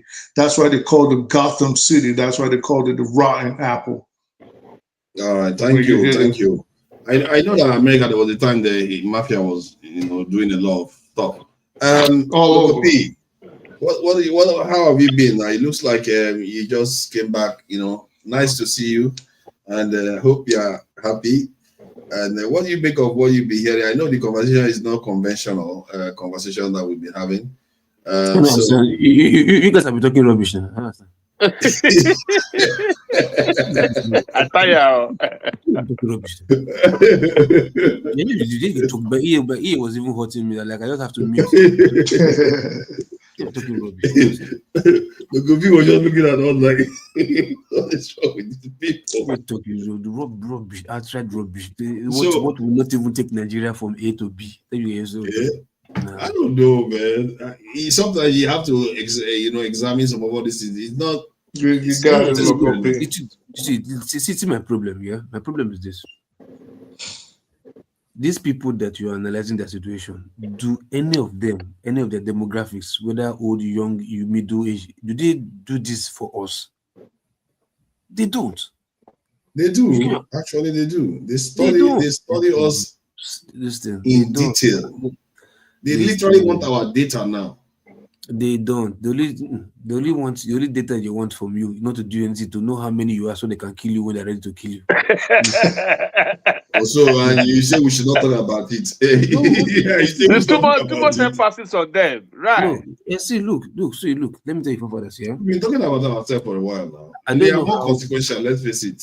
Listen to me, say Nigerians, the Nigerian issue is supposed to be like the state it is right now. It's supposed to be like talk for infinity till you get it right. As in, it's just like you have an issue in your household, your wife, your children, you can't communicate with everybody. Would you tell me you have a time just to talk about your neighbor's problem when you know you have enormous problem facing your family? At that time, hold on now. At that time, you like them, everybody, man, to help everybody. Let me take care of my house first before talking about others. That's what you need to focus on. Because the situation you have in your house is dire. Your children are going haywire, your wife is not respecting you, your children are cursing you out, you can't seem to having anything, you can't pay your rent or you can't pay your bills, you don't have lights, you can't even provide food for your family, like clothing, school, you can't even do that, as in, you're not having the respect for yourself, no peace of mind in your own house, your own mental sanity is not even stable. Will you have time to go and be like, what is that guy? How is that guy? Have they eaten? Did they sweep their compound? How did you know? You have time for those ones. No, I think the context we're having the conversation, if I insert into your own analogy, is equivalent of having problems with your wife, your children, and you are all arguing, and let's say a hurricane is on the way. If a hurricane is on the way, then you have to prioritize the hurricane. I agree. If it's natural disaster that will affect everybody collectively, and that's what we're talking about. No, you are talking about your neighbor that gotten his ass right. Yeah, but I'm not talking about my neighbor. I'm talking about something that wash us away from the face of the earth. That's what I'm talking about. See, look at your stupid minister of communication. They ask a simple question: how come the bandits? They don't know if you track bandits with phone call because of NIN register to SIM card. He's talking about bounce back in communication. It's like, damn it. I was like, I was walking. I was holding the tools. That's a minister. That's a minister. Minister. When I heard when I saw the interview, I just first threw the instrument. I just dropped the instrument like. But Local P, what did you disagree about that? Sorry. What did you disagree with? His answer. Yeah. Which part? The one they said, but what they ask you, like they ask simple question. In today's Nigeria, there's a law. If you don't, your SIM card is not what's it called? Registered. Synchronized, registered. It's not even registered. So with your NIN. Yes. Link. With the NIN. It's linked with the NIN. Yeah. Your NIN is your national identity right now. Those people don't have NIN. Huh? No, go that fine. How did they get number? Then how's that their SIM card working? Correct. No, they are, no. They can't. They don't shut up. You started now. Listen to me. They don't use. Hey, where na IT man? They don't use mobile phone. It thinks they are be. Yeah, they don't use. That's what I'm asking them. That's what I'm asking them. Some light phones or something else. Normal common. Let me lecture you, my friend. Hold on now. Keep quiet now. Normal common.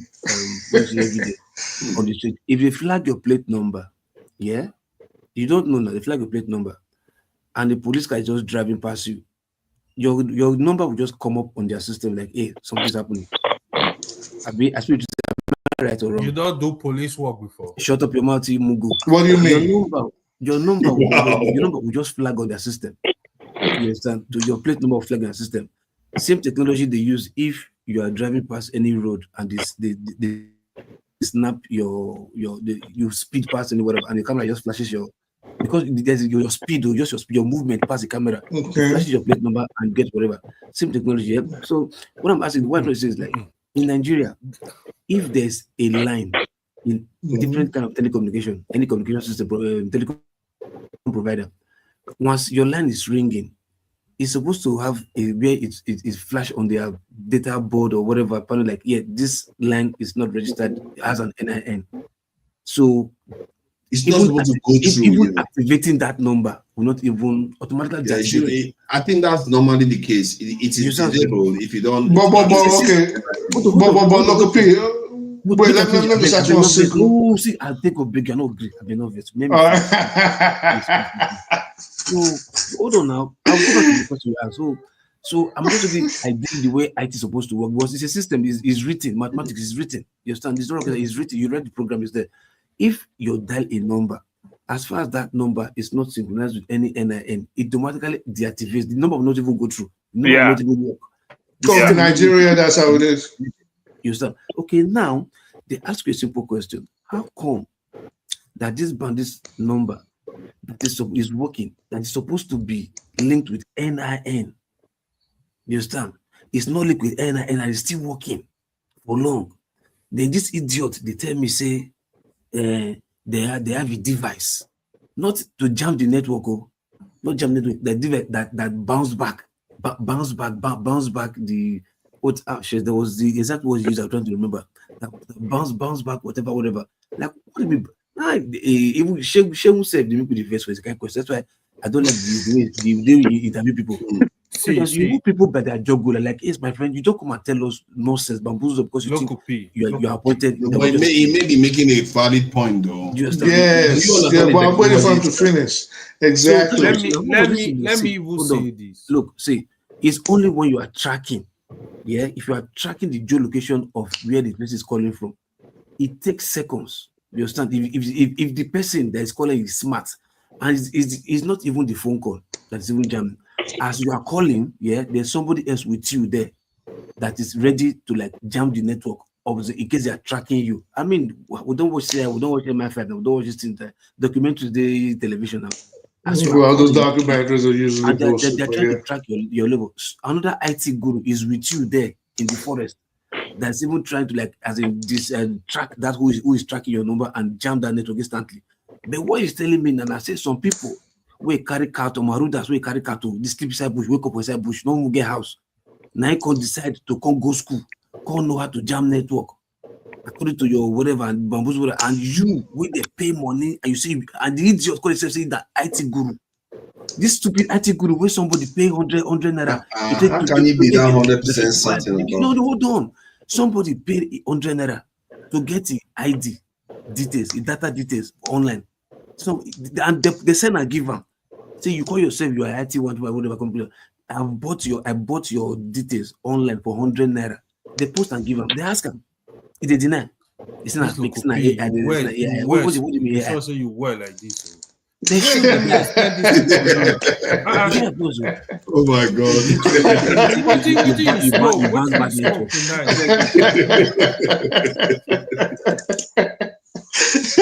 What is all this now? This is what two of you are just going at it. What's going on? You sure say you well, sir. I don't blame it now. Like, what is this now? How you gonna shut down local position like that? It never makes sense. It's only when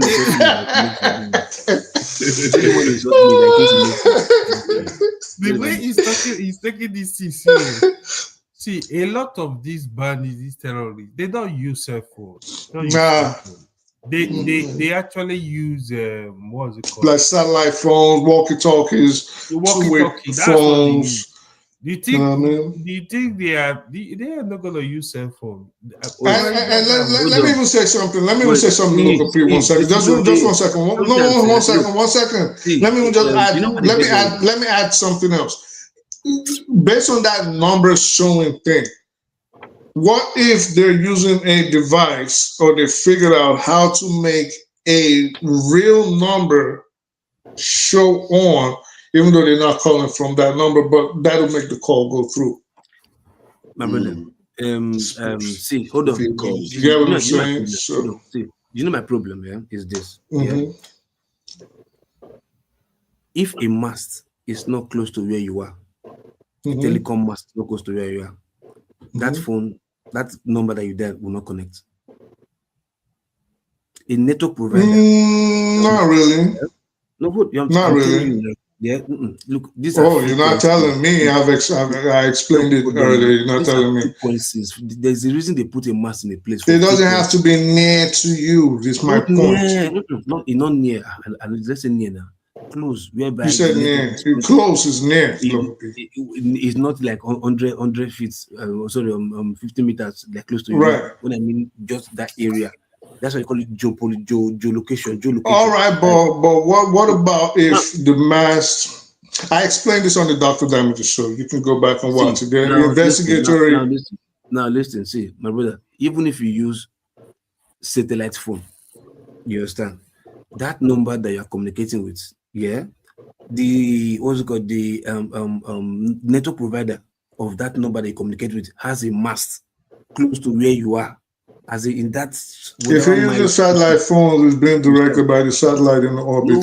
That's what it's called. If it's older now, this thing, my brother, look, let's say whenever you satellite phone before, you this one to say walkie-talkie. Walkie-talkie, they get a number where you call. Now, is it GSM operated? Somebody you probably talking walkie-talkie. Is walkie-talkie GSM operated? When I talk that, it's only if it's only satellite phone that you can use that anywhere, whatever. Because but my question to you is this: the satellite phone that you are using. Even if by now, walkie-talkie, what does he use? Shut up, walkie-talkie not use. You not get GSM facility you're there. What does he use? It's frequency. Frequency. Yes. So how do you? Oh God, fuck it, man. See, let other people speak, please. No, I don't know. The only person that to speak here is listen. When I heard every Nigerian bash that dude, and once I heard it, I understood right away what he was talking about. And this is why the government is encouraging. See, look. He did not explain anything. You know what he said? To your understanding. Oh, shit, man. Look. I heard the same thing. My brother, that's what I look. And that was why I came on the show in the morning. Hold on. Tell me exactly the words he used. Or not exactly. Just paraphrase. Something close to what he used. His response. Tell me his response. Well, his response basically was that when the phones at least one of it, was that when they connect to the mast, the signals are so far away that they cannot pinpoint where the people are. This is why, as I understood it, this is why, there were two different people that actually spoke on that issue. So this is why the government is encouraging the telecoms to increase their building of communications masts. Mass installation. Starlink. Starlink in Sambisa Forest. Is that if you watch the interview, you will see what I'm saying. The word he used is bounce back. Bounce back calls. That's what the word he used.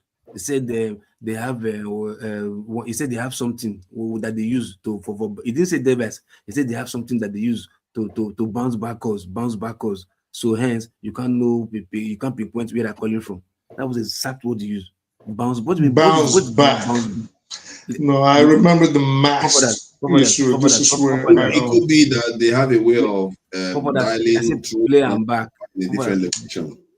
I don't understand what that means, but I'm telling you the exact word you use, bounce back. Both bounce back or bounce back. I don't understand. A call that's connected, people are communicating with you. Are saying bounce back. I don't understand. No, see, there are ways that you can make a call and the actual phone that will be calling will be in a different location, while the one that is actually the person is calling from is in a totally different area too. So there are mechanisms you can put together. Before you see your problem is you are looking at number that is displayed, not number that is displaying. You see frequency. Frequency is like currents. It's like wire that's invisible. You understand? That's why you see like satellites. Or if you see where they install dish in your house, you see that a dish is facing this particular direction. But tilt that dish away from that direction, which we just a minimum of 5 degrees out of that direction. No signal. Yes, but listen. The dish. Hold on now. Take the dish. You see that? No, this is what we're trying to say. This is what I would assume this is what forefathers trying to say. Okay. Do you know there's a way to communicate by phone? Let's say I'm the starting user, right? And AY is the end receiver, right? So I'm the caller, AY is the receiver, and that call can actually bounce from here in the United States to forefathers in London, to you in Sweden, to Obi in Japan before it goes to AY in the United States. So, that's possible. Hold on. You say, what do you mean say bounce? Like you're not dialing. It will just go all over the place just to confuse where the call was coming from. And then, but the call is going to end up with AY. And you can actually connect to the internet like that. I don't know if that's what he means, but I'm saying that's something like that. But listen to me. I don't know if that's what he means. I don't know. I'm just saying that's a way to evade. Stop talking something to overcome like you maybe not you're talking. If not, what to make Puff Daddy as if I know what. Wait first. See, Puff Daddy, listen to me. Puff Daddy is inside prison. Yeah. He used a mobile phone to make a call to somebody. He even did a 3-way or whatever. Do you think if that's what you're saying is so easy to do or possible, whatever, Puff Daddy not go down? That they'll trace everybody. I don't get what you're saying. Wait. Let's slow down. You said Puffy is in jail because Puffy is in jail, yeah. We need to round this up in a few minutes. So one issued Islam against him for whatever trying to use against him was the phone call he made. You understand? He only made a 3-way phone call while he was free. Sorry? While he was a free man. No, he's in jail. He was still in captivity now. He was in jail. No. I'm saying this scenario you're giving us. Was he in jail or was he a free man? No, jail. Okay. You understand? He was having a mobile phone. He didn't use the prison phone to make a mobile phone. Okay. And he did a 3-way call. Just did a 3-way call for 3 people to like be talking together. You understand? So that they will not know who's dialing. You understand? Good. 3-way call. So now, what you are saying now, if what you are saying is so technical that nobody can track, that you can jam different people, like you understand? How come he didn't do that? That ordinary 3-way because call? Puff Daddy, first of all, he was incarcerated. Second of all, he's in a he's not a terrorist. He doesn't need to go that route. And what difference is it gonna? He doesn't need to go that route. It's not that serious. Okay, so hold on now. So according to you now, it's that Fulani guy that don't have a house to sleep in. That is just this is the mistake. I think a lot of you people underestimate the dynamism of. Well, hold on. You underestimate the lengths that criminals are willing to go, or the knowledge that they have at their disposal. This is how people would call the Iraqis and the Afghan sheep herders or goat herders or ragheads or tower heads until they started showing you the sophistication and the kind of weapons that they had. You keep saying no. No. Let me tell you what I said. Let me tell you what I said no. Hold on. Let me tell you what I said no. Are we seriously going to argue over a dialing method? Let me tell you what I said. Hold on. See, let me tell you what I said no. Let me tell you what I said no. First, this is easy. Yeah. When ordinary rumored coup that wanted to happen in Benin Republic, yeah, you see the swift response. Nigerian soldiers, idiot, stupid, mumu, coward soldiers who went to that place to go and solve a problem that is not their business. Yeah, see how swift, even airplane, all both land and sea they were moving. You understand? But in Nigeria's case, have you ever seen them make one tenth of that kind of move? 1/10 of that kind of move. Have you ever seen them make that swift 1/10 that kind of move? No, because our people are so docile, stupid, coward. Relax, sit back, laid back. Don't want to do anything because of profit. We're now thinking, oh, these guys are so super intelligent that we cannot catch them. Because of these guys refuse to do something, we are now thinking, oh, they are doing something special. But these guys. No, I'm not saying that. I'm just saying there's options on the ground for them. I don't know what method they're using. I'm just saying based on what that guy said, I understood what he was saying, at least with relation to tracking the suspects based on the mask, based on the signals, the pings, the connection of the device they're using to the cell towers. To that extent, I understood what he was saying, but everything else, I'm just supposing, so. All right, thank you. I just want to share this before we go, and just so as a kind of something that we don't normally talk about weird stuff or scientific stuff that is going on out there. So there is this comet that came towards the solar system. This is a comet that came towards the sun from outside the solar system. It's not very common. I didn't know that it was just only 3. What the 3 AI? Yeah, this is 3 AI Atlas. So there were 2 of them earlier on that has come in and gone. The other 2, it was on their way out. They discovered them. Now this one just came in relatively quickly, and they were tracking it all the way. Now it's on its way out, and it's going to be in its closest position to Earth, not very close to Earth, on the 19th of December. Funny enough, that date is not one of the deadlines that Trump gave somebody, 19th of December too. So a lot of people are wondering what this object is because it seems to be acting slightly weird. So let me just play this this stuff, what this lady says, so you can understand what I'm saying. This is interesting because we don't normally talk about comets and astronomical stuff. And we are documenting all these anomalies, and we're at 15 at least right now. And NASA is silent. This is what I don't understand. Why don't they address these obvious anomalies? Math doesn't lie, guys. So they're still saying nothing to see here. This is a normal comet. Yeah, maybe it is. But why don't you talk to people about the anomalies that Harvard professor Avi Lopez listed that are really well explained and documented and visible in the images? So wouldn't that be good to excite people? I mean, people are excited about 3i Atlas. Why not talk to them and raise the interest in science so that maybe kids say, wow, this was fascinating. Now I want to study astronomy.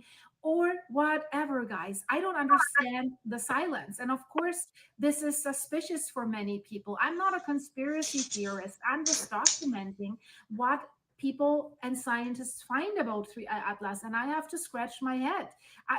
You can't just plain say this is just a comet. You have no experience with this. And Adeleke also says the arrogance of many scientists and the unwillingness to look what it could be. But let's discuss in this videos. Are these two things related? That 3I Atlas came almost from the same direction as a very unusual gamma ray burst. I'll explain this in detail. Don't be scared of these scientific descriptions. I'll break it down for you so that we really will understand what is happening. So are these two things related? Let's slow this down a little bit, guys. What is 3I Atlas? We know it's an interstellar object. It's already an alien coming from another star system outside our solar system. This is important to say. So it's not from the sun, not from the planets, not from deep space between stars. Officially, it was discovered this year, July 2025. Astronomers describe directions in the sky in a very, very certain way. So they're using coordinates as well, like longitude and latitude that we're using here on Earth, but they just call it different. So in space, it's called the right ascension and the declination. So 3I Atlas, it's important that we know from which direction it came. It came from a direction that is called RA272, right ascension 272 degrees, DEC minus 19 degrees, declination minus 19 degrees. This is the direction where 3I Atlas came from. And guys, I have something to ask you just a little bit. Click the hype button and the like button early in this video. You help my channel grow with this and support my channel. Thank you, thank you, thank you for clicking and hyping and maybe commenting and liking and sharing and subscribing and all the other stuff. You know it. So what is a gamma ray burst? That is important to know if we say it's coming from the same direction. Basically, guys, a gamma ray burst is the most powerful explosion that you can imagine in the universe. And it releases more energy in just seconds or hours than the sun will release in its entire lifetime. So usually these gamma ray bursts, they come from, and that's sad, they come from dying stars or like when black holes are being formed. So most gamma ray bursts, they don't last long. They only last like a few seconds to a few minutes. But there's one specific gamma ray burst that was different. And that's the one that we're trying to see, is that related to 3I Atlas? The burst was called GRB250702b. And it has lasted 25,000 seconds. Guys, this is almost 7 hours. This is really, really long. This makes it the longest gamma ray burst that has ever been recorded. And guess when this was discovered? It was discovered on July 2nd, 2025. One day after they discovered interstellar object / comet / spaceship / space junk / whatever the heck it is, how I always say. One day after they discovered 3I Atlas. So the timing is already like something where we look at, let's dive deeper into this. And it came from a sky direction of RA 285 degrees, DEC minus 8 degrees. So both things appeared in roughly the same part of the sky. Not exactly the same line, but the same part of the sky. The angular separation between them was 17 degrees.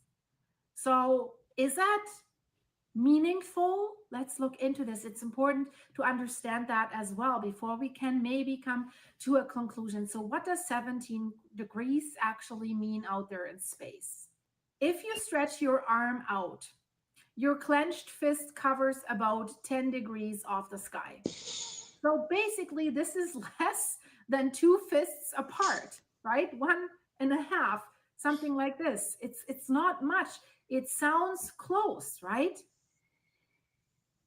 So, and here is the interesting part statistically. I like my statistics. Statistically, this gives a chance probability of 0.02. That means 2%. At first glance, that sounds rare, a 2% chance, right? Here's the key point. The date basically doesn't matter. 3i Atlas did not suddenly appear on July 1st, right? It was always there. We just discovered it. 3i Atlas had been traveling through the outer solar system, through the Oort cloud for about 8,000 years. We just happened to discover it now, and the date was July 1st. But now another important fact. There are several hundred gamma ray bursts every year. They are spread. Did she just say the stuff was traveling through the Oort cloud for 8,000 years? Oh my God. That is part of our solar system. That is crazy. Solar system is massive. Jesus Christ. Space is big. It depends on the speed now. Space is big. I think it's traveling about 140 something kilometers per hour. 40 something thousand kilometers per hour. 140 something thousand kilometers per hour. That is a lot of speed, but still 8,000 years. Man, space is massive, man. Space. Jeez. Across the entire sky. So that means basically the sky is constantly lighting up with these events. So if you wait long enough, coincidence will happen, right? So over 8,000 years, a 2% alignment is not surprising at all. Even though this burst was unusually long gamma ray bursts do happen occasionally. And we already know another one. In December 2011, a gamma ray burst called GRB 111-209A lasted for 4 to 7 hours, so very similar duration. That burst was later confirmed to be caused actually by a supernova, like a massive star exploded. And that happened, and these numbers are crazy, guys, right? 13.7 billion light years away. So that proves on this one side, let's talk about this. These long bursts are normal cosmic explosions. You know what bothers me about this? How can you see something that is for 13 billion light years away, but you can't see precisely this comet that is within our solar system in more detail? I don't understand that. Somebody needs to answer that question, because and they just put this James Webb telescope in the space recently, and that one cannot capture any sharper image. Most of the image that we are getting is from amateurs. This is amateur astronomers. What is that all about? What if this stuff, because some people feel like, okay, she didn't talk about it enough. Some people feel like this stuff is very, very unusual, which is behavior, that there are a lot of acceleration, deceleration, glows, rotation, X-rays, cyanide, so many things that is not usual. And to be fair, it's just three that we've seen. So how can they possibly know how these objects behave? They've been this stuff has been trying for 8,000 years, for crying out loud. So how can you be sure how it's supposed to behave? So I'm not sure how. Some people are suspecting that this stuff is a bit weird. It's not normal. That is behaving as if it's being controlled. But whatever, like, maybe that's how this is. You just know three of them. Not nearby events, like not local, not connected to objects in our solar system. Because from past data, we know this. An ultra long gamma ray burst happens about once every 14 years, a very long one, right? And during those 14 years, there are about 4,000 total gamma ray bursts of all types. And based on that math, a 7-hour gamma ray burst should line up within 17 degrees of 3i Atlas. Here comes the interesting part. Roughly once every 670 years. I'll repeat that. A 7-hour gamma ray burst, like we have observed just a day after 3i Atlas was discovered, should line up with that 17 degrees of 3i Atlas once every 670 years.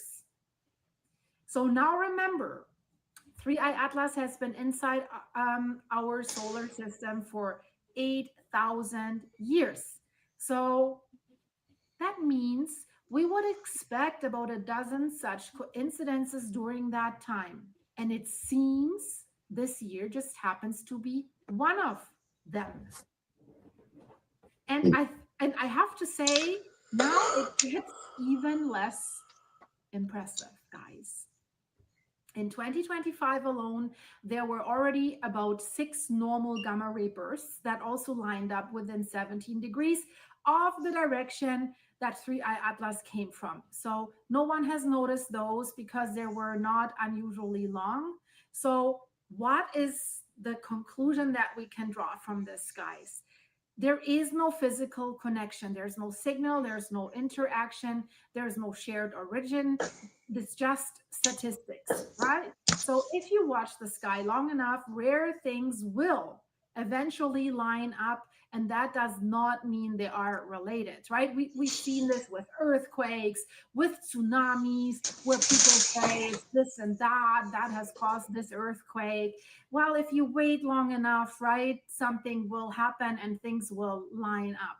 So it looks interesting that there might be a connection between 3I Atlas and these gamma rays, but it means nothing. It's a coincidence we should expect when dealing with thousands of cosmic explosions and an object that has been passing through our neighborhood for thousands of years. Nothing more, nothing less. I'm sorry that in this video I can present you another anomaly, although we're all longing for them. But guys, you have to subscribe because my next video will blow your mind again, because there is something else that has been discovered with 3I Atlas, guys. It does not cease to amaze us. So thank you for liking, hyping. If you want to support the channel, link is in the description. You can buy me a coffee. Thank you for YouTubers. Thanks for your nice comments and for being here.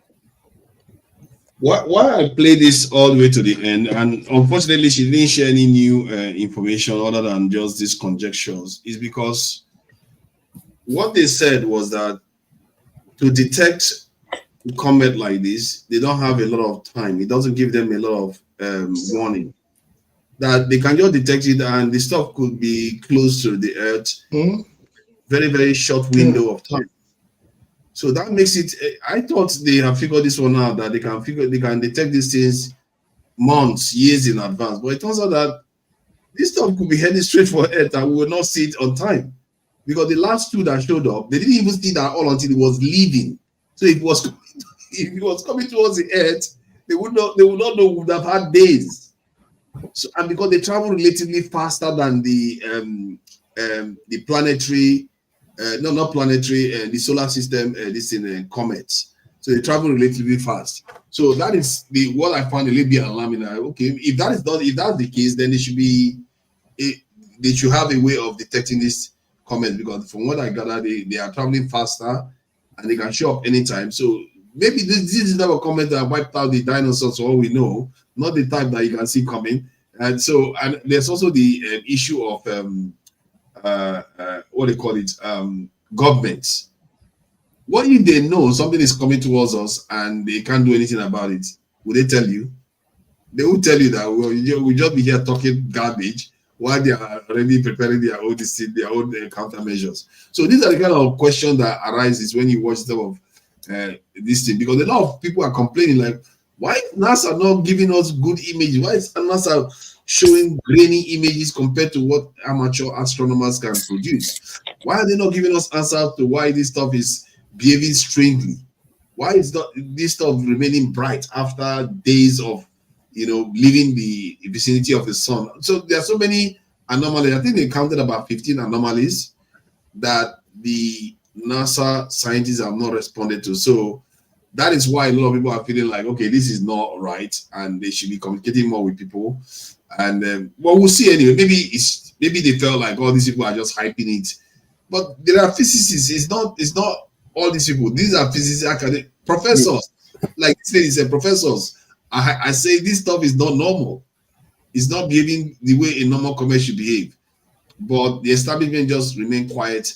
Even the Chinese, they said they took a picture, and when the Chinese presented the picture to the public, they reduced the resolution. So it's just so many things coming together, and people are just feeling like this is not right. The way this stuff is happening, and why are they not telling us? Is that something that they know already that they don't want to share with people? Maybe we are not on that threat, but maybe there's something about that thing that they already know that they don't want to share with people. What do you make of it? Have you heard about it, AY? No, I'm just seeing it, to be honest. I would have thought you would have heard of something like this. You are.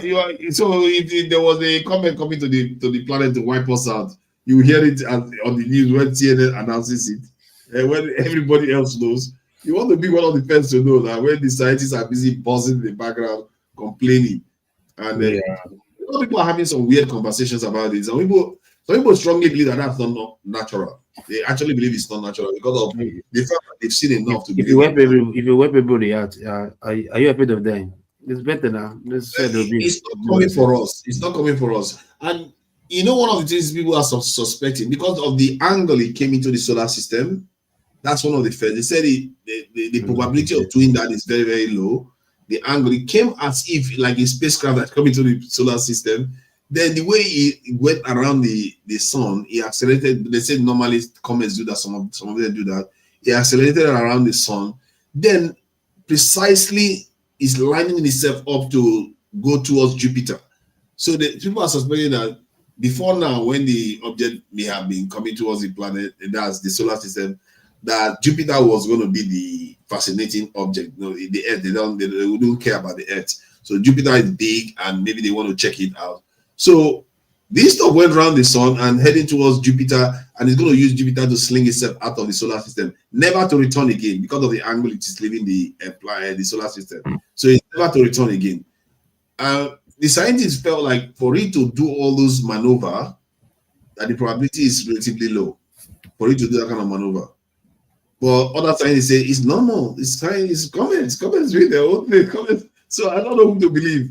So it's a bit of a weird thing because if it's unusual, I don't think the government will tell you, is it? They're not going to tell you that our comment is alien. Especially if the comment is not coming again. They're not going to tell you. They'll keep quiet about it. And, they will. It's sad though. It's sad. I will read more about it though. Yeah, it's quite interesting. The guy that has been following this stuff has been like, the guy was like, this thing is not behaving normal. When was the last time you heard it was close to Earth? No, it hardly close to Earth. No, it's not even close to Earth. Right, it's like 180 million miles away. Like yes. Yeah, it's so I far think what away. people are worried about is that, no, I wouldn't say worry because it's not coming to Earth. But if there is control on it, it could decide to turn direction. It could turn any moment and you don't have the time to react. So that's the problem. So people feel like that's why they are watching out for it on the 19th of December, because it's going to be at this closest point to the Earth then. So just in case it was supposed to be heading for Jupiter, I just said, you know what? I like this place. Let me turn around. The comet is as large as Manhattan. This is what we're talking about here. The size of Manhattan. So that's a massive comet that if it comes down here, nobody's going to survive it. Or if it's some kind of weird ship that people are using, then forget it, man. We are not in the same ballpark of civilization that we are talking about here. So it's just a fascinating subject matter, something coming from outside the solar system.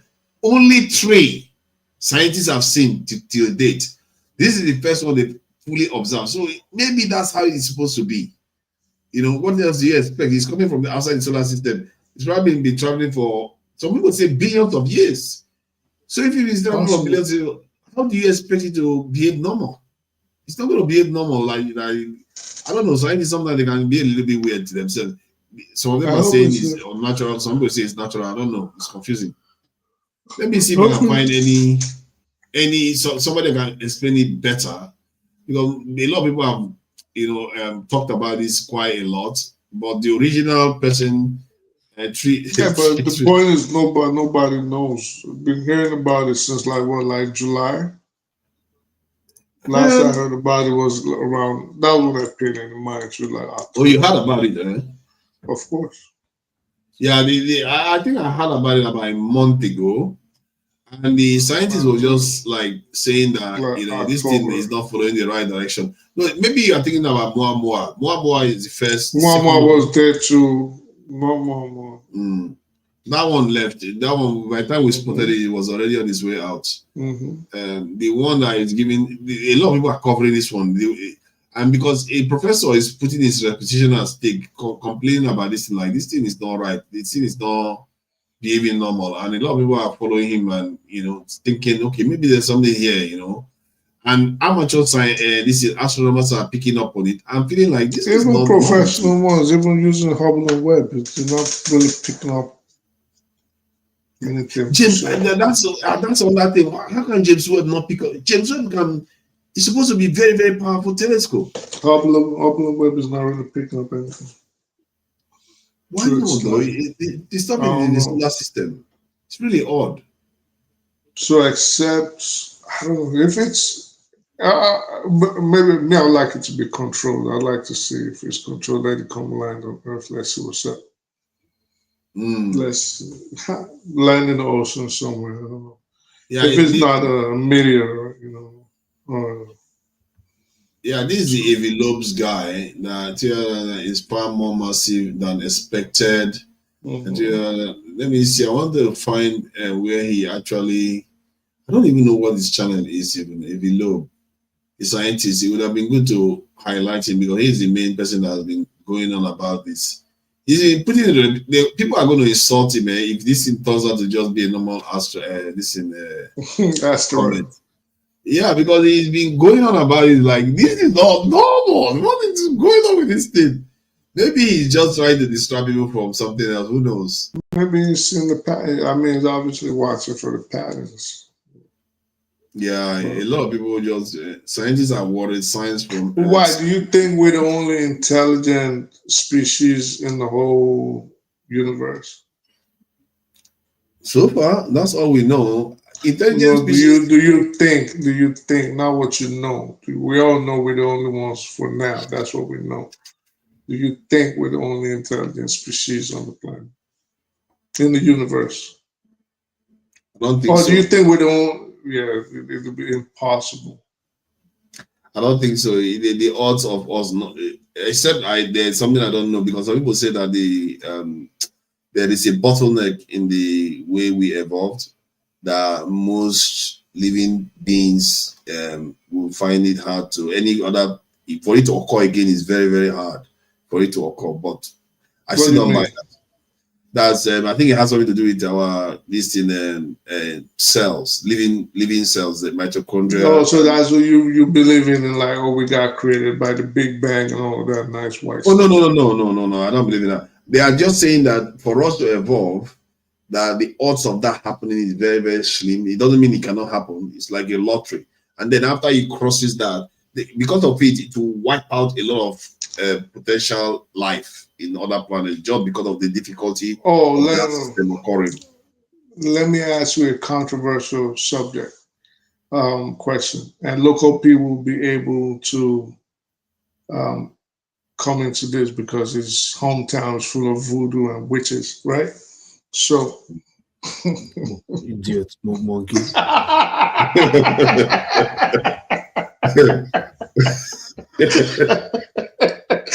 So local people. That's okay. Do you think we are the only species living right now, whether seen, unseen, whatever? Do you think we're the only creation, at least on Earth, right now? Yes. Yes. You think we're the only creation? Yes. So you don't believe like there's beings that we can't see? Then if you are believing things you cannot see, that means no, but there's evidence that they exist. No, there's no evidence anyway. No, I'm saying no. For you, there's no evidence. I'm saying like, if you're saying, just because you can't see them, but I'm saying, well, but you can actually. That's what I'm saying. See, there's no evidence for me. It's no evidence. Where's the evidence for you? Where's the evidence? Not documentary, whatever. Where's the evidence that this is a picture of it? I can go there tomorrow. You can't see a picture, but you can see things happen, and you can say, "Well, there's something else." But this I'll end it. Let me just, if you believe we're the only beings, that's fine. I'm not going to discount that. No, if you believe that, I'm not. It's not argument. Like, okay, yes, no, not at all. If you do this, or go here, you will see it. You will feel it. Okay, not seeing. You will feel it. If you that, you will feel it. Because hold on, look, there's some things that you just can't argue. Even if you believe it, whatever, is there, maybe I'm sure at least, but there's no proof. Scientific wise or written wise or academic wise, it's not there to prove it otherwise. You understand? Because although you just like I always tell people to study sociology and psychology, human behavior, whatever, how the brain works, just how the brain thinks, how the brain functions. Because I can tell you, everybody is made by what they hear and what they see. Everybody in this world is made by what they hear and what they see. Not this anyway. No, hold on now. Hold on. That's why, hold on. It's simple. If you train a boy or a girl in a certain particular way, if you train them apart all through their life, no matter what, before they see other things, it will be difficult. Before they will change or see, they might always see, even if they see itself, to change or adapt to what they will see, it's even hard because you've trained them in a particular way for a long distance. That's why there's this parable: don't use old age, learn how to use left hand. It's not possible because you've been. So let me ask you, Lokopi. So do you believe, for example, that there's a God? First and first, the word God is a German word. So what do you mean, God? No. Okay. Do you believe there's a supreme being, there's a creator? Yeah, there's a creator, but if you use the word being like as if it's like human being, like whatever.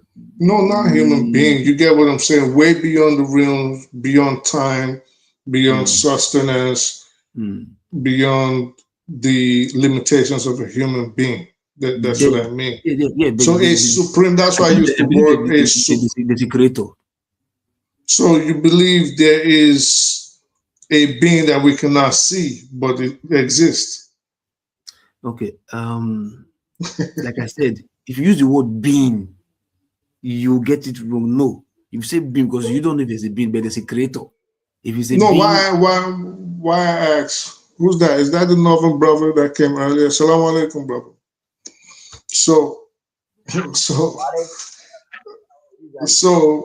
why I said that was, if you don't believe that there's can you mute yourself, please?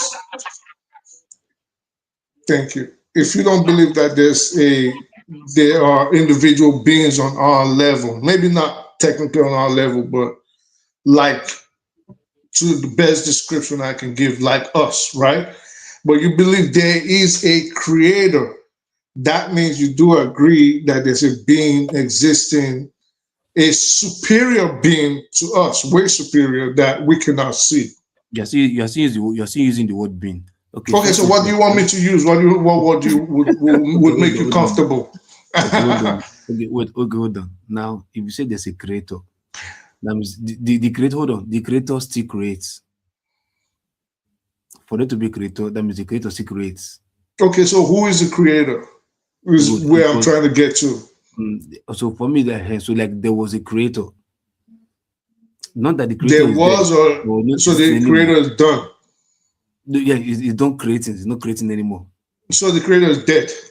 No, it's done creating. Forget about what it's creating, whether it's creating or not. Is there a supreme being, a creator?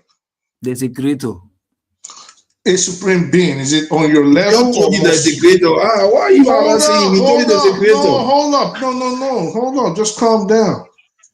If there's a creator, is he superior to you? To me? That's what I'm sure we've been going around the ring for. Direct your question well. Direct the question. If there's a creator, remember my question was, this is how I started. Do you think there are other beings like us? I said no. Right. So I'm saying, are there if you say there's none, because I said, oh, so you don't believe there's like, even if they're sentient, we can't see them, right? You said no. All right, fair enough. We're not going to argue that. So do you believe, because forefathers was talking about how we came into being, right? So I said, do you believe in the Big Bang? He said no. So I put that to the side. So now I came to you. I said, okay, so do you believe that do you believe in in a God? You said, well, God is a German word. So I said, okay, let me rephrase that. Do you believe in a creator? No, you say supreme being. Yeah, supreme being, right? I was going to get to that. So, so it goes back to my position. If you believe there's a creator, I agree that he's done creating, or either he's done creating or she's done creating, whatever. Now, do you believe that being is superior to you? Yes, it's the word being again. That creator, it's a being, whether it's sin or sin, it's a being. It's a being, whether it's sin or sin, it's a being. So this creator, do you believe that it is superior to you? For anything to create me is automatically superior to me now. All right. So this being or this creator, and hold on, and let me add to that. If you say superior to me, it's like you're comparing everything that is me and that thing. Like, okay, my father is superior to me because he's bigger, he's older, he's wiser, he's powerful. He has seen more than me. So I can say yes because we have the same dick, the same head, the same teeth, the same face, the same number of hands, the same whatever. So features are alike. So you can compare. But when you say a creator that doesn't have the same features, like for like, do you think it will fail? Well, I'm getting there. I'm getting there. I'm getting there. I'm getting there. I'm getting there. So this creator, right? We both agree now that it is superior to you in terms of human limitations. Okay, yeah, because he created me, so of course. Right. Does this creator then, since you mentioned all these physical aspects of a human being, does it have these attributes: an arm, a leg, eyes, head, legs?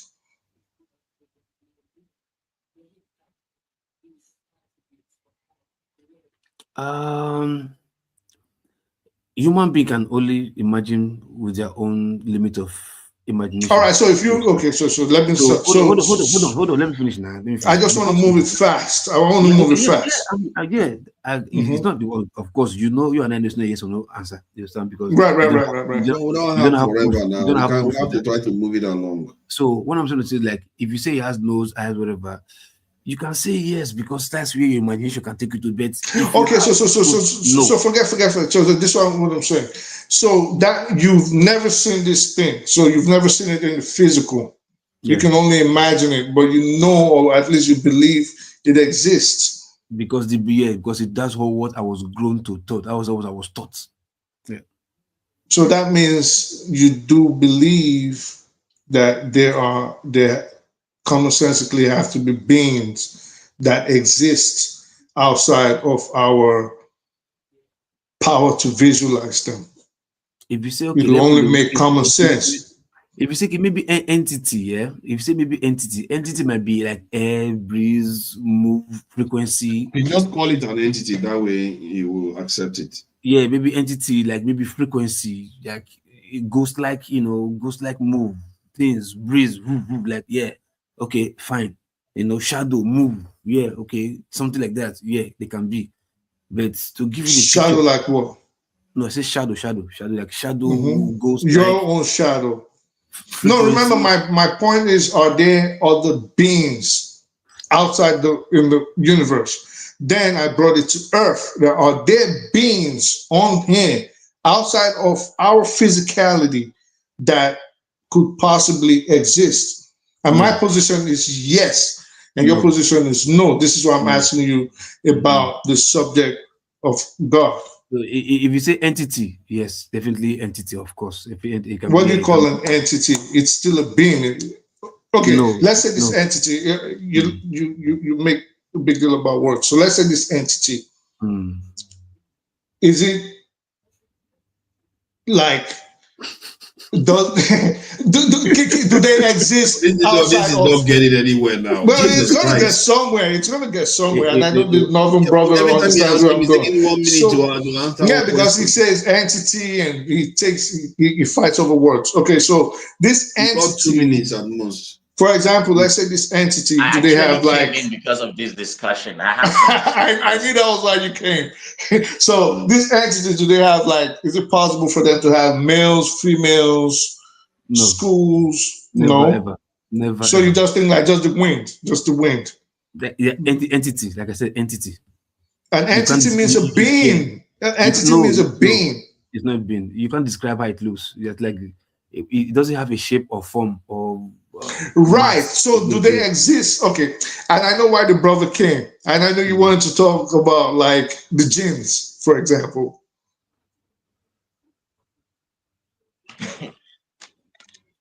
Hey, am I on? Yes.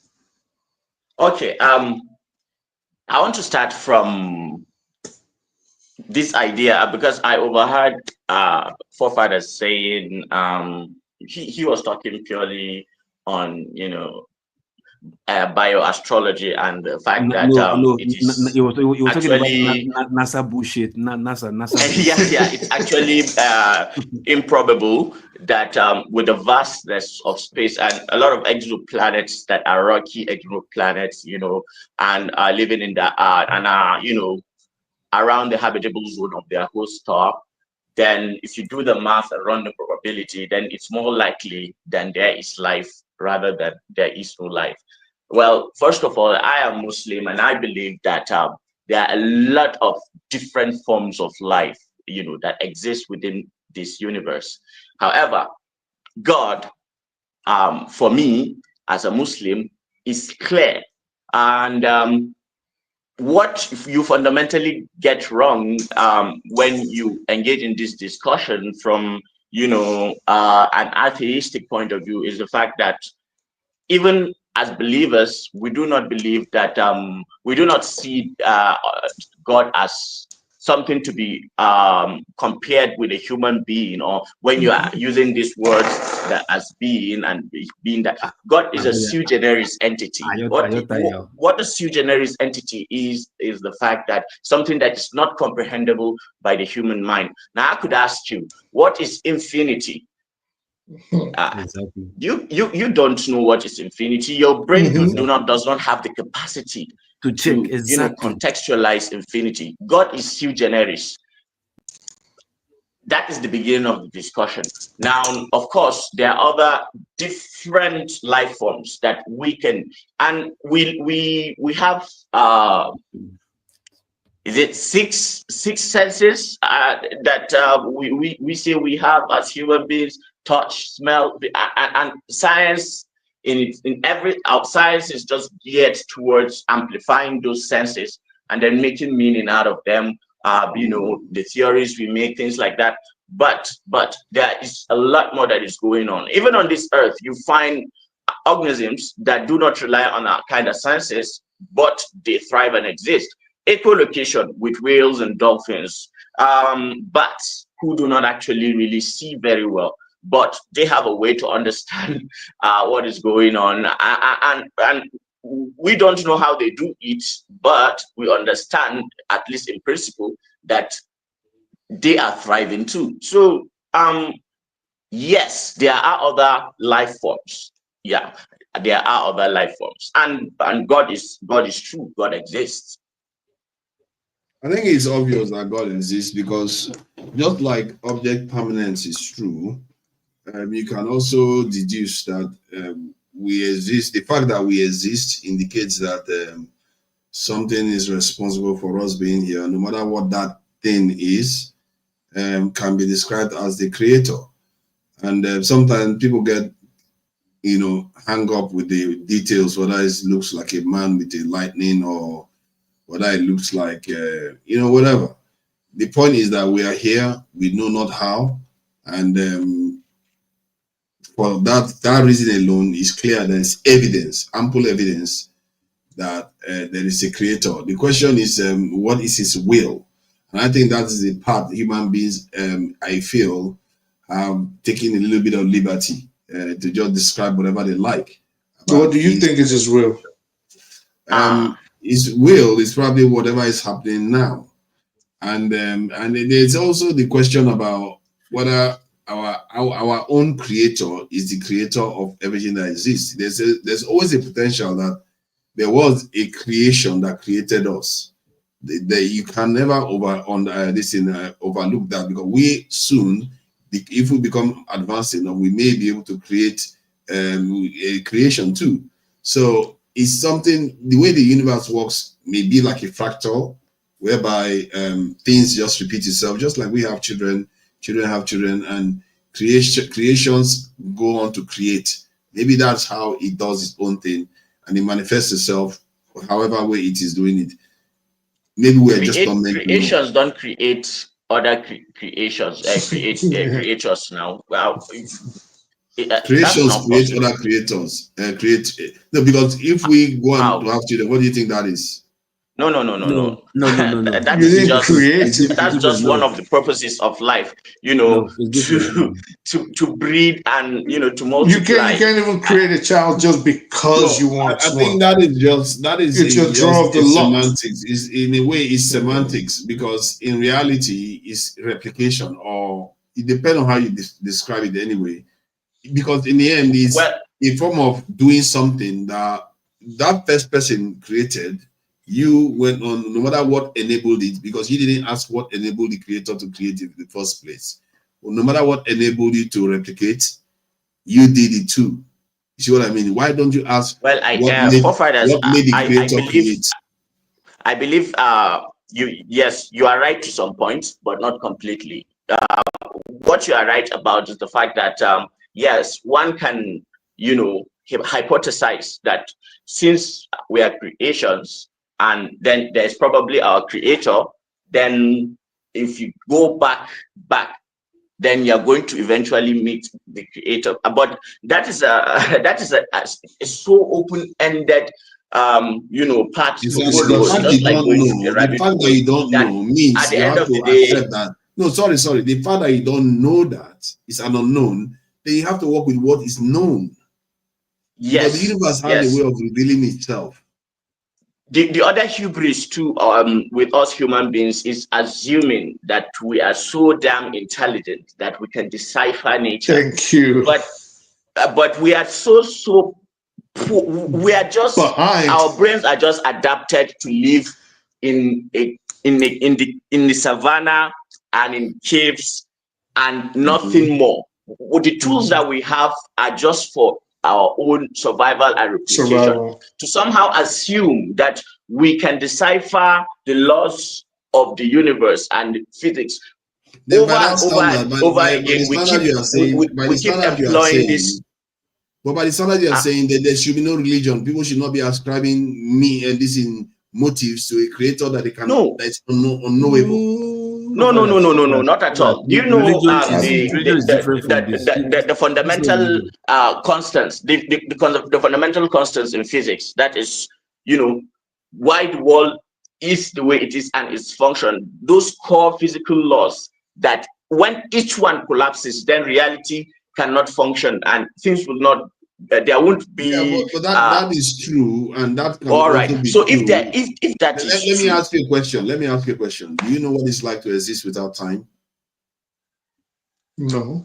I think time is fundamentally a human. It is our brain. You see, for our brain to make sense of reality, that is why we have time. I think time exists is real, only in relation to us, because if you look at relativity, time do not actually really exist, because of course it exists for us as human beings as something that has to do with perception, because actually it exists.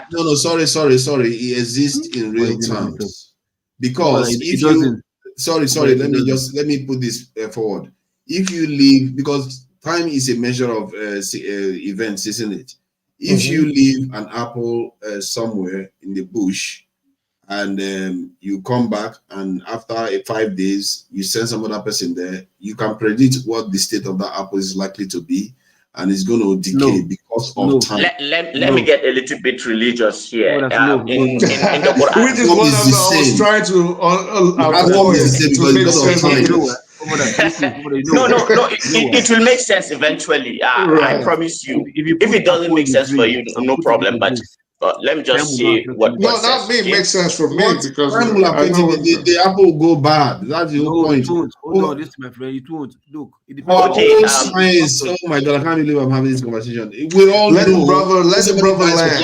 How do you think somebody know? How do you think the scientists know when somebody died for 5 days? Because see, there are factors to it. If you leave it in God the bush, said, one asset. The time what that means essentially is that God is saying, God is swearing you're saying God with time. It's not like you know what God is saying. Yeah, because that's why he said he has to. And understand this is why I was trying to avoid that aspect, but he got where I was coming from. Well, you can't say what God is saying because you don't know God. You get it. Just give him a chance. Give him a chance. No, I'm giving him a chance. You can't say forefathers. Too smart. At the same time, you are trying to say what God said. Yeah, because but it's a different aspect. I believe in God. I believe in God, and I believe what He says. So if you don't believe in God, sorry, if you say what God said, I believe in God. I just feel like people don't. If you say what God said, are just making stuff up about God. Does it speak? Okay, let me just make my point. Then you let him make his point. You can counter it or leave it. But just let me talk, please.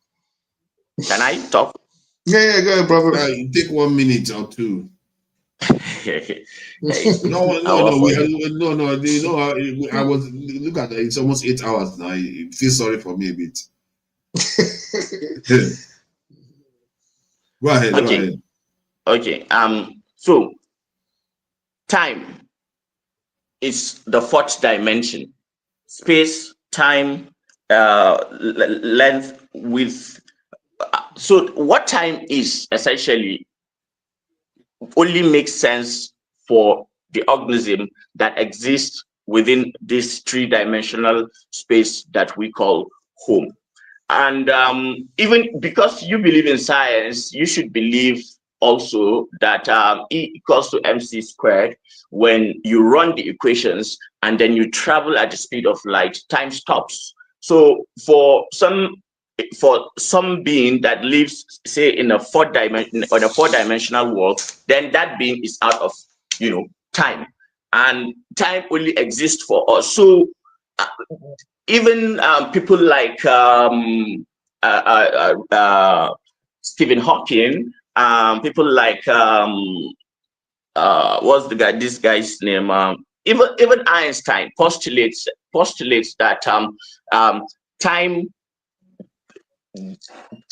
is a continuous singular thing. The present, the future, and the past exist all at once. But from our own point of view as human beings, we can only go through for life to make sense. It has to be. So you just said time exists. How can you say for time us, exists for human beings, for us? Yeah, but you just said independent of us, it does exist. It's already existed. Independent of us doesn't necessarily exist for a four-dimensional being. For a two-dimensional being, there's no way it's going to understand the concepts that me and you are discussing now. You can't describe something and say you didn't describe it. You just described what Einstein said about how time is part of the universe from the beginning and end has already been laid out. That's why I'm telling you it does exist.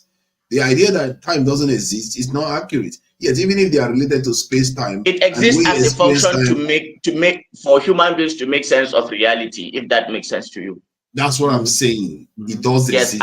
And when it doesn't exist, I'm asking you because you have also admitted that there are things that exist outside time. And I asked you, do you know what it's like to exist outside time? Then if you know what it's like to exist outside time, then you start understanding what is possible outside I can time. give you an example using science of Well, continue. You wanted to say it, say it. Okay. You're jumping to conclusion. What do you think he wants to say? How are you sure? I know what he said it already. Let him say it now. We live in a three-dimensional space, right? We have depth perception. We can understand distances, length and breadth. Okay, so imagine an organism that lives in a two-dimensional space. It has no understanding of, up and down. It only has an understanding of left and right. So there is no depth perception. Now, if we were to see that organism trying to navigate its way out of, say, a small box where it only goes left and right, doesn't understand that there is something it can jump over and escape where it is. So it goes only like this and like that. So for us, living in three-dimensional space, it's easy for us to see, why can't that organism just, jump over? So for a fourth dimensional being, that is another step over us, living outside of time, he would look at us and seeing everything from that we call time and the future, now and the future, all existing at once. And then you'd be surprised how we cannot just affect our life with doing things. Yeah. So this is in theory what can be postulated. Okay, and now let me ask in religion, we understand that there are angels and demons that actually live outside of this, but not even necessarily demons, even good beings. You see, now that's speculation, isn't it? I don't think it's speculation. No, I think speculation, it's reality. You guys are just talking about aliens, and you didn't think extraterrestrials are just out of the loop. But when it's about religion, suddenly you want to make it. I never said extraterrestrials were real. I just said I didn't see that you did not say they are real, but at least you gave space for them to exist. Yes, but that's exactly what I would like you to do instead of use this in describing but I have faith. I have faith. By having faith, it means you don't know. Oh, I can tell you that. Yes, I can tell you that. Technically, yes. Technically, that is true. But there's also one thing with faith. Maybe because you haven't experienced it. You get what I'm saying? So you haven't experienced it. Yes, I have experienced spiritual connection, but it's an individual thing. Yes. So again, spiritual is an unknown. Oh, we can go. It's an event that you cannot fully understand why. No.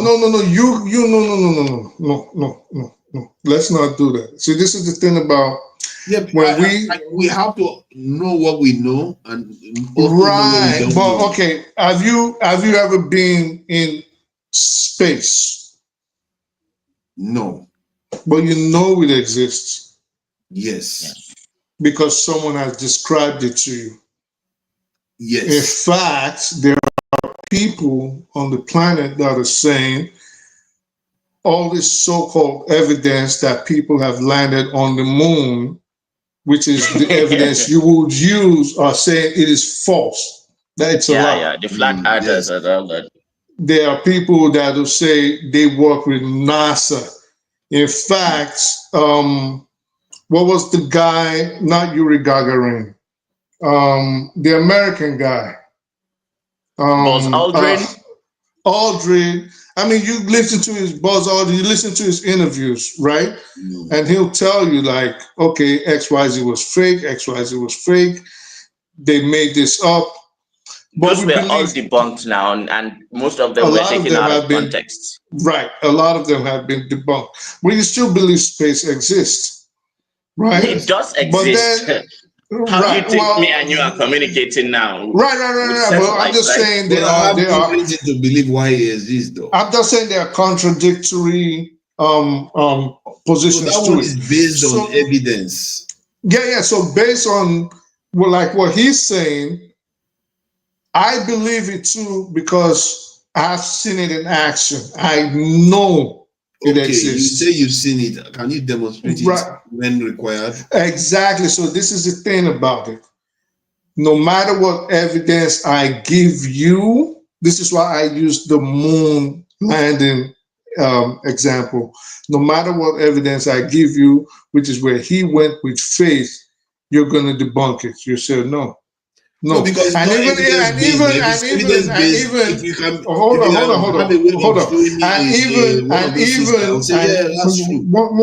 one second. And without trying to go too deep into this, and even if I gave you, and say, okay, do X, Y, Z, and you'll get your evidence.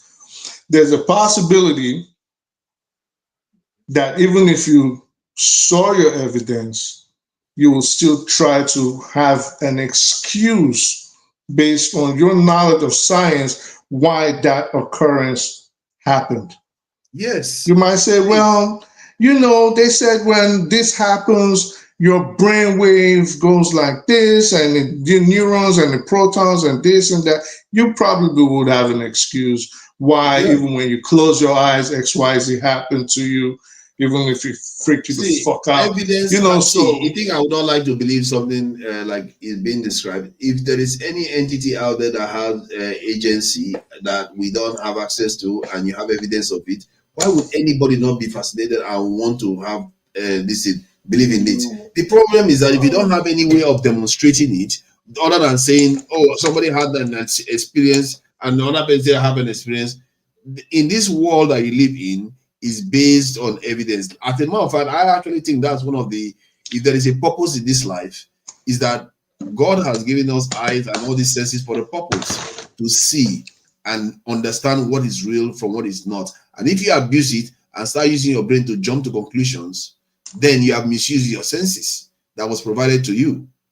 And don't blame me for questioning things, because you have to provide evidence. And when I tell people here, sometimes they think I'm just being stubborn. I'm not being stubborn. Forefathers, do you believe in morality? Yes. How did you come to that conclusion that A is moral, B is immoral? Exactly. Morality is based on your definition of what is often defined based on what is good for that society. All societies don't have the same morality. They are fundamentals. Some are fundamentals, it's true, that because human is tied to life to an extent. So most society don't believe in killing people without due legal procedures, and all kinds of different stealing is often frowned upon by most societies. But there are a lot of areas that are not the same, marriage, different things, whether you are a warrior, whether you're not. So they have societies have different moralities. So what do you think is the source of morality? Where did it come from? The source of morality is necessitated by our need to survive and together in this world. That's where it comes from. And I think the selfish gene, when you go down to explaining evolutionary biology, actually disputes that fact. It postulates that every organism is selfish to the detriment of, it's very selfish to protect itself, that there is no morality, and it's a very nihilistic way of looking at life. And if that is the case, hold on, if the organisms are so selfish only to protect themselves, then why do people go and look for partners? And why do organisms do that? Okay, you are misunderstanding me. What I'm trying to say is that look at the way everyone is living their lives. And if those fundamentals are not there socially, that society will crumble. First, let me just give you a hint. Let me finish. Justice, equity, fairness, truth, and community. You see, these fundamentals must exist for a species to thrive. But here we are as human beings, shedding a lot of blood, doing all sorts of things. And this has been with us for a long time. But most wars have moral reasons that are presented for the war, but there are actual reasons behind the scenes of human greed, human whatever, that actually push those things. Now, at the individual level, we are all guided by what we believe to be morally right and what is morally wrong. But we get that source through our socialization process. And what institution it's socially go back to time immemorial, maybe to the first man. What institution shapes morality? So the first man, his first concern is survival. I believe that's the first scientist. The first institution, family. If he's talking about the first man, if he's talking about the first man, then there's nobody else. So if there's nobody else, it's religion, really. It's religion. Morality. It's religion. So why do you believe it's religion? From the earliest human settlement. You didn't want to hear what I said. See, if the first man existed in this world, his first duty is to be the closest thing he will describe is as a scientist. Whatever he does has to be factual and truthful, otherwise he will not survive. You understand that? The senses are provided for you to verify everything you eat, everywhere you step on, that it's actually real.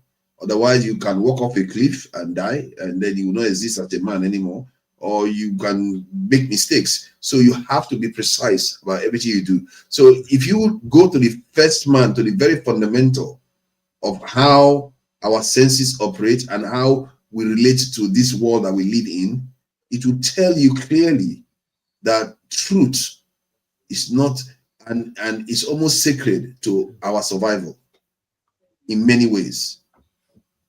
And maybe what scientists are doing is actually closer to our purpose in life than what many religious would like to think. God. Yeah, you are half right, but truth is good, but I don't think our brains can handle the complete truth as it is. And if you and it's not even designed to. Of course not.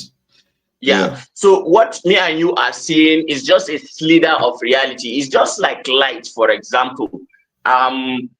Light is a spectrum. A lot of people don't understand. Light is a spectrum: radioactive, gamma, X-ray. But what we see is just a narrow band of what we see. Now, just because we see this narrow band, and that is what informs our decision to reach a conclusion, then we is it then right to assume that that is all that's the there only is? thing that exists? No. No, of course not. Then admit that we are as human beings very fallible. Our senses are fallible, and therefore we have to, be a little bit humble in understanding that yes, these things are beyond us. You are the one that should be humble. I'm the one saying we have no clue. That's the whole point. That's it. You see, sometimes you roundabout go and conclude to what I originally said. I said you shouldn't be making assumptions about the creator. You don't know. The only thing we know is what is happening now, and his will is what is happening now. What we are doing now is what the creator intent, just like we emerged and we were doing what we're doing now. That's what the creator intends. I don't agree that I don't know. I agree that you I disagree don't know. too. Yeah, I agree that you I don't don't know. agree that I don't know, because I roundabout way coming to agree with what I said. You literally said we still think we do everything. I told you that's exactly what I told you at first. But you arrogantly claim that you know the will of the creator. For me, even when I said those things that I said about science and everything, it's based on conjecture. I don't truly know. How can you know the unknowable? You can't know it's people. Okay, yeah, you literally said you can't fathom what the creator is. At the same time, you know his will. How do you even marry both sides? I don't think he said he knows his will. What you are getting wrong. No, because based on religions believe that they know the will of God. Okay, I get where you're coming from. It's about morality. Yeah, it was about morality you guys were talking about. Guidance. When in reality, and believe you me, societies who kick out religion and live like that, they crumble from within. People lose purpose. People become suicidal. People do all sorts of heinous decadence crimes, deaths, killings, things like that. History is enough to. The very fact that even if you want to be literally very, say, you want to follow science and just be like, okay, I'm just going to follow science. The problem with that is that when you go to the archaeological evidence suggests that even the first human beings had, spirituality and religion, shrines. They worship God. So I am worshiping God through Islam. Do you know that? One is doing to archaeology. He mentioned for you that. to be mentally balanced, you need to have a sense of spirituality. For you to actually be rooted and grounded. If you abandon that, well, everyone for himself, but I don't think you get the full human experience. I think by losing that. I think I hear what you are saying, the psychological aspect of believing that there is something greater than yourself. As a matter of fact, the understanding that there is a creator is this beginning. Like, I didn't dispute that because there is evidence for the creator. We exist. I didn't create, I cannot possibly create two Nigerians, one brain cell. It's impossible. Because there must be other alterations that I probably would prefer to make. So, but point is that I didn't make myself. So there's a creator somewhere that is responsible for all this. So that is true. And there is evidence-based. But the one that you don't know, be careful. Because the will of the creator, you have to have a little bit of humility to try to really pierce and base it on the senses that he has provided you and guided you with it. That's a purpose to it. And I think religion you can see human beings corrupt everything. Religion as you know it gets corrupted. Because the first man had to rely on his senses, and when they experience the world, they start defining it, and the next person will come change it a little bit. Before you know it, it becomes something that it's not meant to be. And maybe science is in a way peeling back the onions to an extent. The science that we know now, maybe it's not sufficient, but it's peeling back some of the onions of what reality is supposed to be like. And look at how much they've discovered about the creator's handwork. That human beings are able to fly, are able to talk from remote locations to each other because somebody decides to use their senses in a disciplined and precise manner. Something that was always there. But sometimes, religions used to ban people from doing those things once. If you did that, they will punish you. Because they thought they already understood. They were not humble enough to learn new knowledge. Which ban them from doing what? You have to differentiate religion from priests. I was about to say that. That was what I was asking them the question. Yes. But they are the same. You see, they are not the same, but they are linked. Because but you have to be specific the way you say things like that. The religions themselves have their rules that you have to adhere to. Why don't you want to? If it's not based on this thing that they call religion, is man-made, yeah.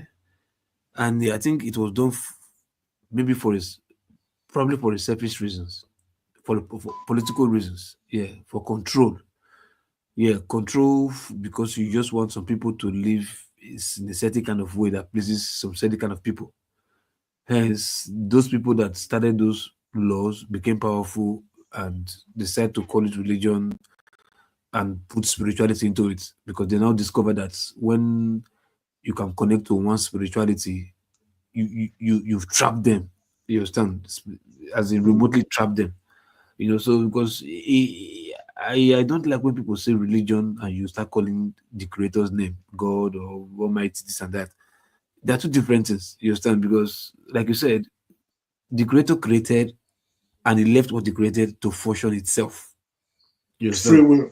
He didn't, free will. He didn't tell you, oh, okay, no, you must do, come and do this, come and serve this, come and worship like this, come and bend down to this, come and tie your hair, he didn't know. But I think he actually did. That is a very dangerous way to look at the creator, because we never told you. He just said he did. Do you have evidence of that? You see, that's the thing. We can't just ascribe stuff to the creator. Let me tell you what people don't know about spirituality. Yeah? Look, right. If you close your mouth and pronounce a word, you understand? You will see your mouth not moving, but you will hear you pronounce the word. Do you get my point? Your mouth did not move. Look at the mirror, just look at write anything and pronounce it with your mouth not moving, but you know subconsciously that you just pronounce this word the way it's supposed to be pronounced.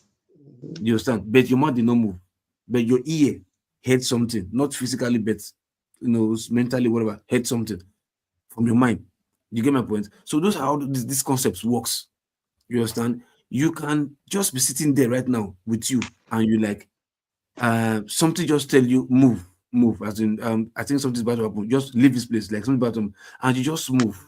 You didn't even listen to the word, like move. You're like, man, I know you feel comfortable. I just want to move. You don't know why, but you just said to move, for just no reason. You don't have a proof why you move, but you just move. And before you have it, just turn your back like, oh, that place that you left yesterday, you made you move. Look at what happened. Like, man, my instinct just told me. Thank God I follow my instinct. You understand? Why can't you say, okay, that your instinct is just your something that spoke to you and one entity that just told you, hey, my son, live there. Oh no, God, this is not meant for you. I don't want you to be hurt. Just live here. What is that thing?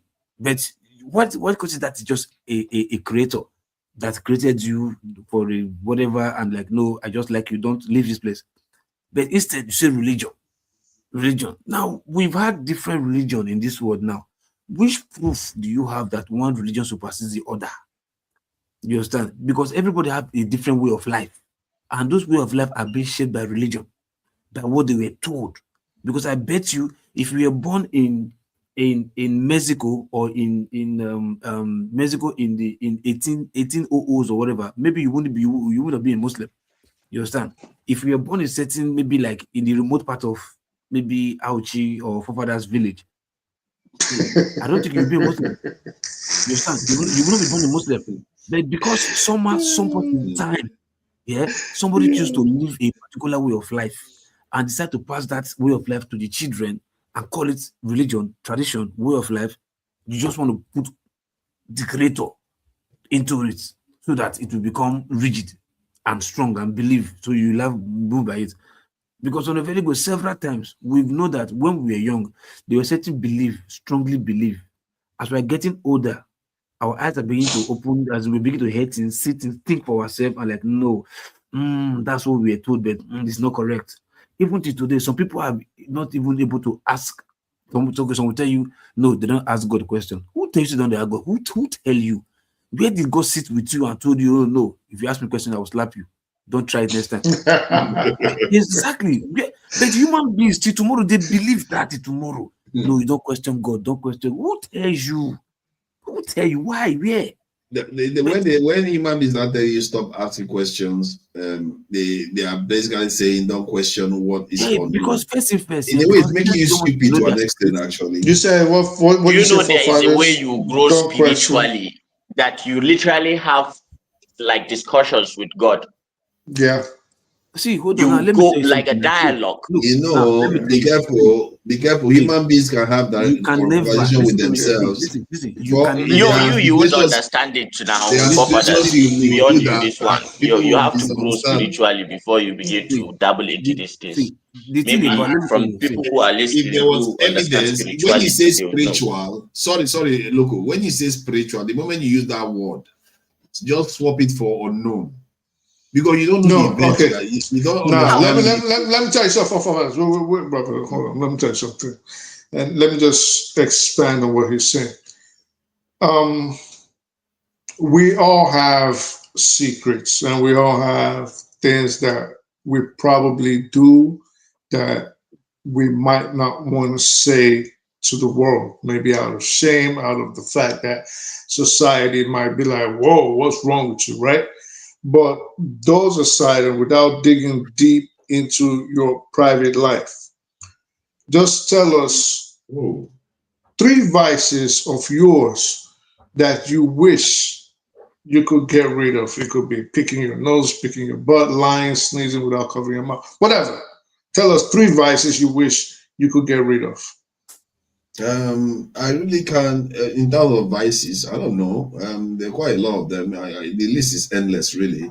Maybe I shouldn't be staying too long on the live stream. I need to round up now. All right, so you know there are things, just this last one. So you know there are things that you shouldn't be doing, right? Yes. That will be a sin against man, if not for God, depending on your belief. What he's trying to say is, depending on how close you get to God, meaning you eschew a lot of the vices. For example, alcohol use. I use it socially. No promiscuity, no gambling, no lying, no backbiting. You live as pure and as close to perfect as a human can get. I promise you. Promise you, your life. That's the yardstick. See, I just named basic things. No. Look, I need to round up. I think I've gone way over time. We can continue tomorrow. We'll continue tomorrow. We're going to carry on later. Thank you all gentlemen for coming. Look, let me now. I need to play the song for the Edo people now. We have to respect, man. Hey, look who's gonna start dancing. Look who's gonna start twerking. Look, stand up, good Thai rapper. Man, I'm really sorry. I cannot name everybody that is in the chat because I really ran a little late. Boom Boom Ray, Kemri Bar, Dan Azaya, I see you there. Tracy Jacobin, Jajon, I see you there too. A for Real Pansat. Thank you all for coming in. Like, share, and subscribe. And let me play and let me thank Niger is Valhalla. Thank you for coming in. I really appreciate it. And I hope you come back again so we can have. You didn't show up early today. That would have been good to have this conversation earlier. And but we are going to have time. My time is kind of difficult. Yeah. We are going to have time to discuss some of all these things better. When we do philosophy session, where we discuss some of all these subjects. And Loco P, thank you for joining us. I really appreciate that you didn't get cross with me that much today. I thought Loco P was just looking at like, that's trouble. Thank you for joining us, Loco P. And to that just one brain cell, that's me. He's taking one of my brain cells. That's all of him right now. And one of my brain cells is all of him. He's using it to operate. AY, thank you for joining us, AY, as always. I really appreciate you for coming in. And who else is remaining? Anthony, I didn't see Anthony there. Thank you all for joining us. Osal Delhen. You see, he decided to show up at when you do how to pronounce Nigerian names, I get cross with all of you. Give me any Nigerian name, any tribe, I pronounce it. It's not even the big moderator. This is the marathon of a show. So, and they're calling me a big moderator. What is wrong with these people? Charlie, like, what are these people saying? The North is watching, the South is watching. Why are they saying all these things? What is wrong with these chat people? They are really crazy. All right, thank you all for joining us anyway. I really appreciate you guys there. And Jago, The reason why I couldn't bring you in, I know that if I bring you in, it's just going to go longer. We've already stayed way too long. This is today, and there's another show coming up this evening. So thank you for trying to join. And next time, obviously, you know, I will let you in to come and join us. I do appreciate that. And now let me play our brothers in on the Edo week and the great people of Benin Kingdom and the Edo. Thank you all for joining us. Bye.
Big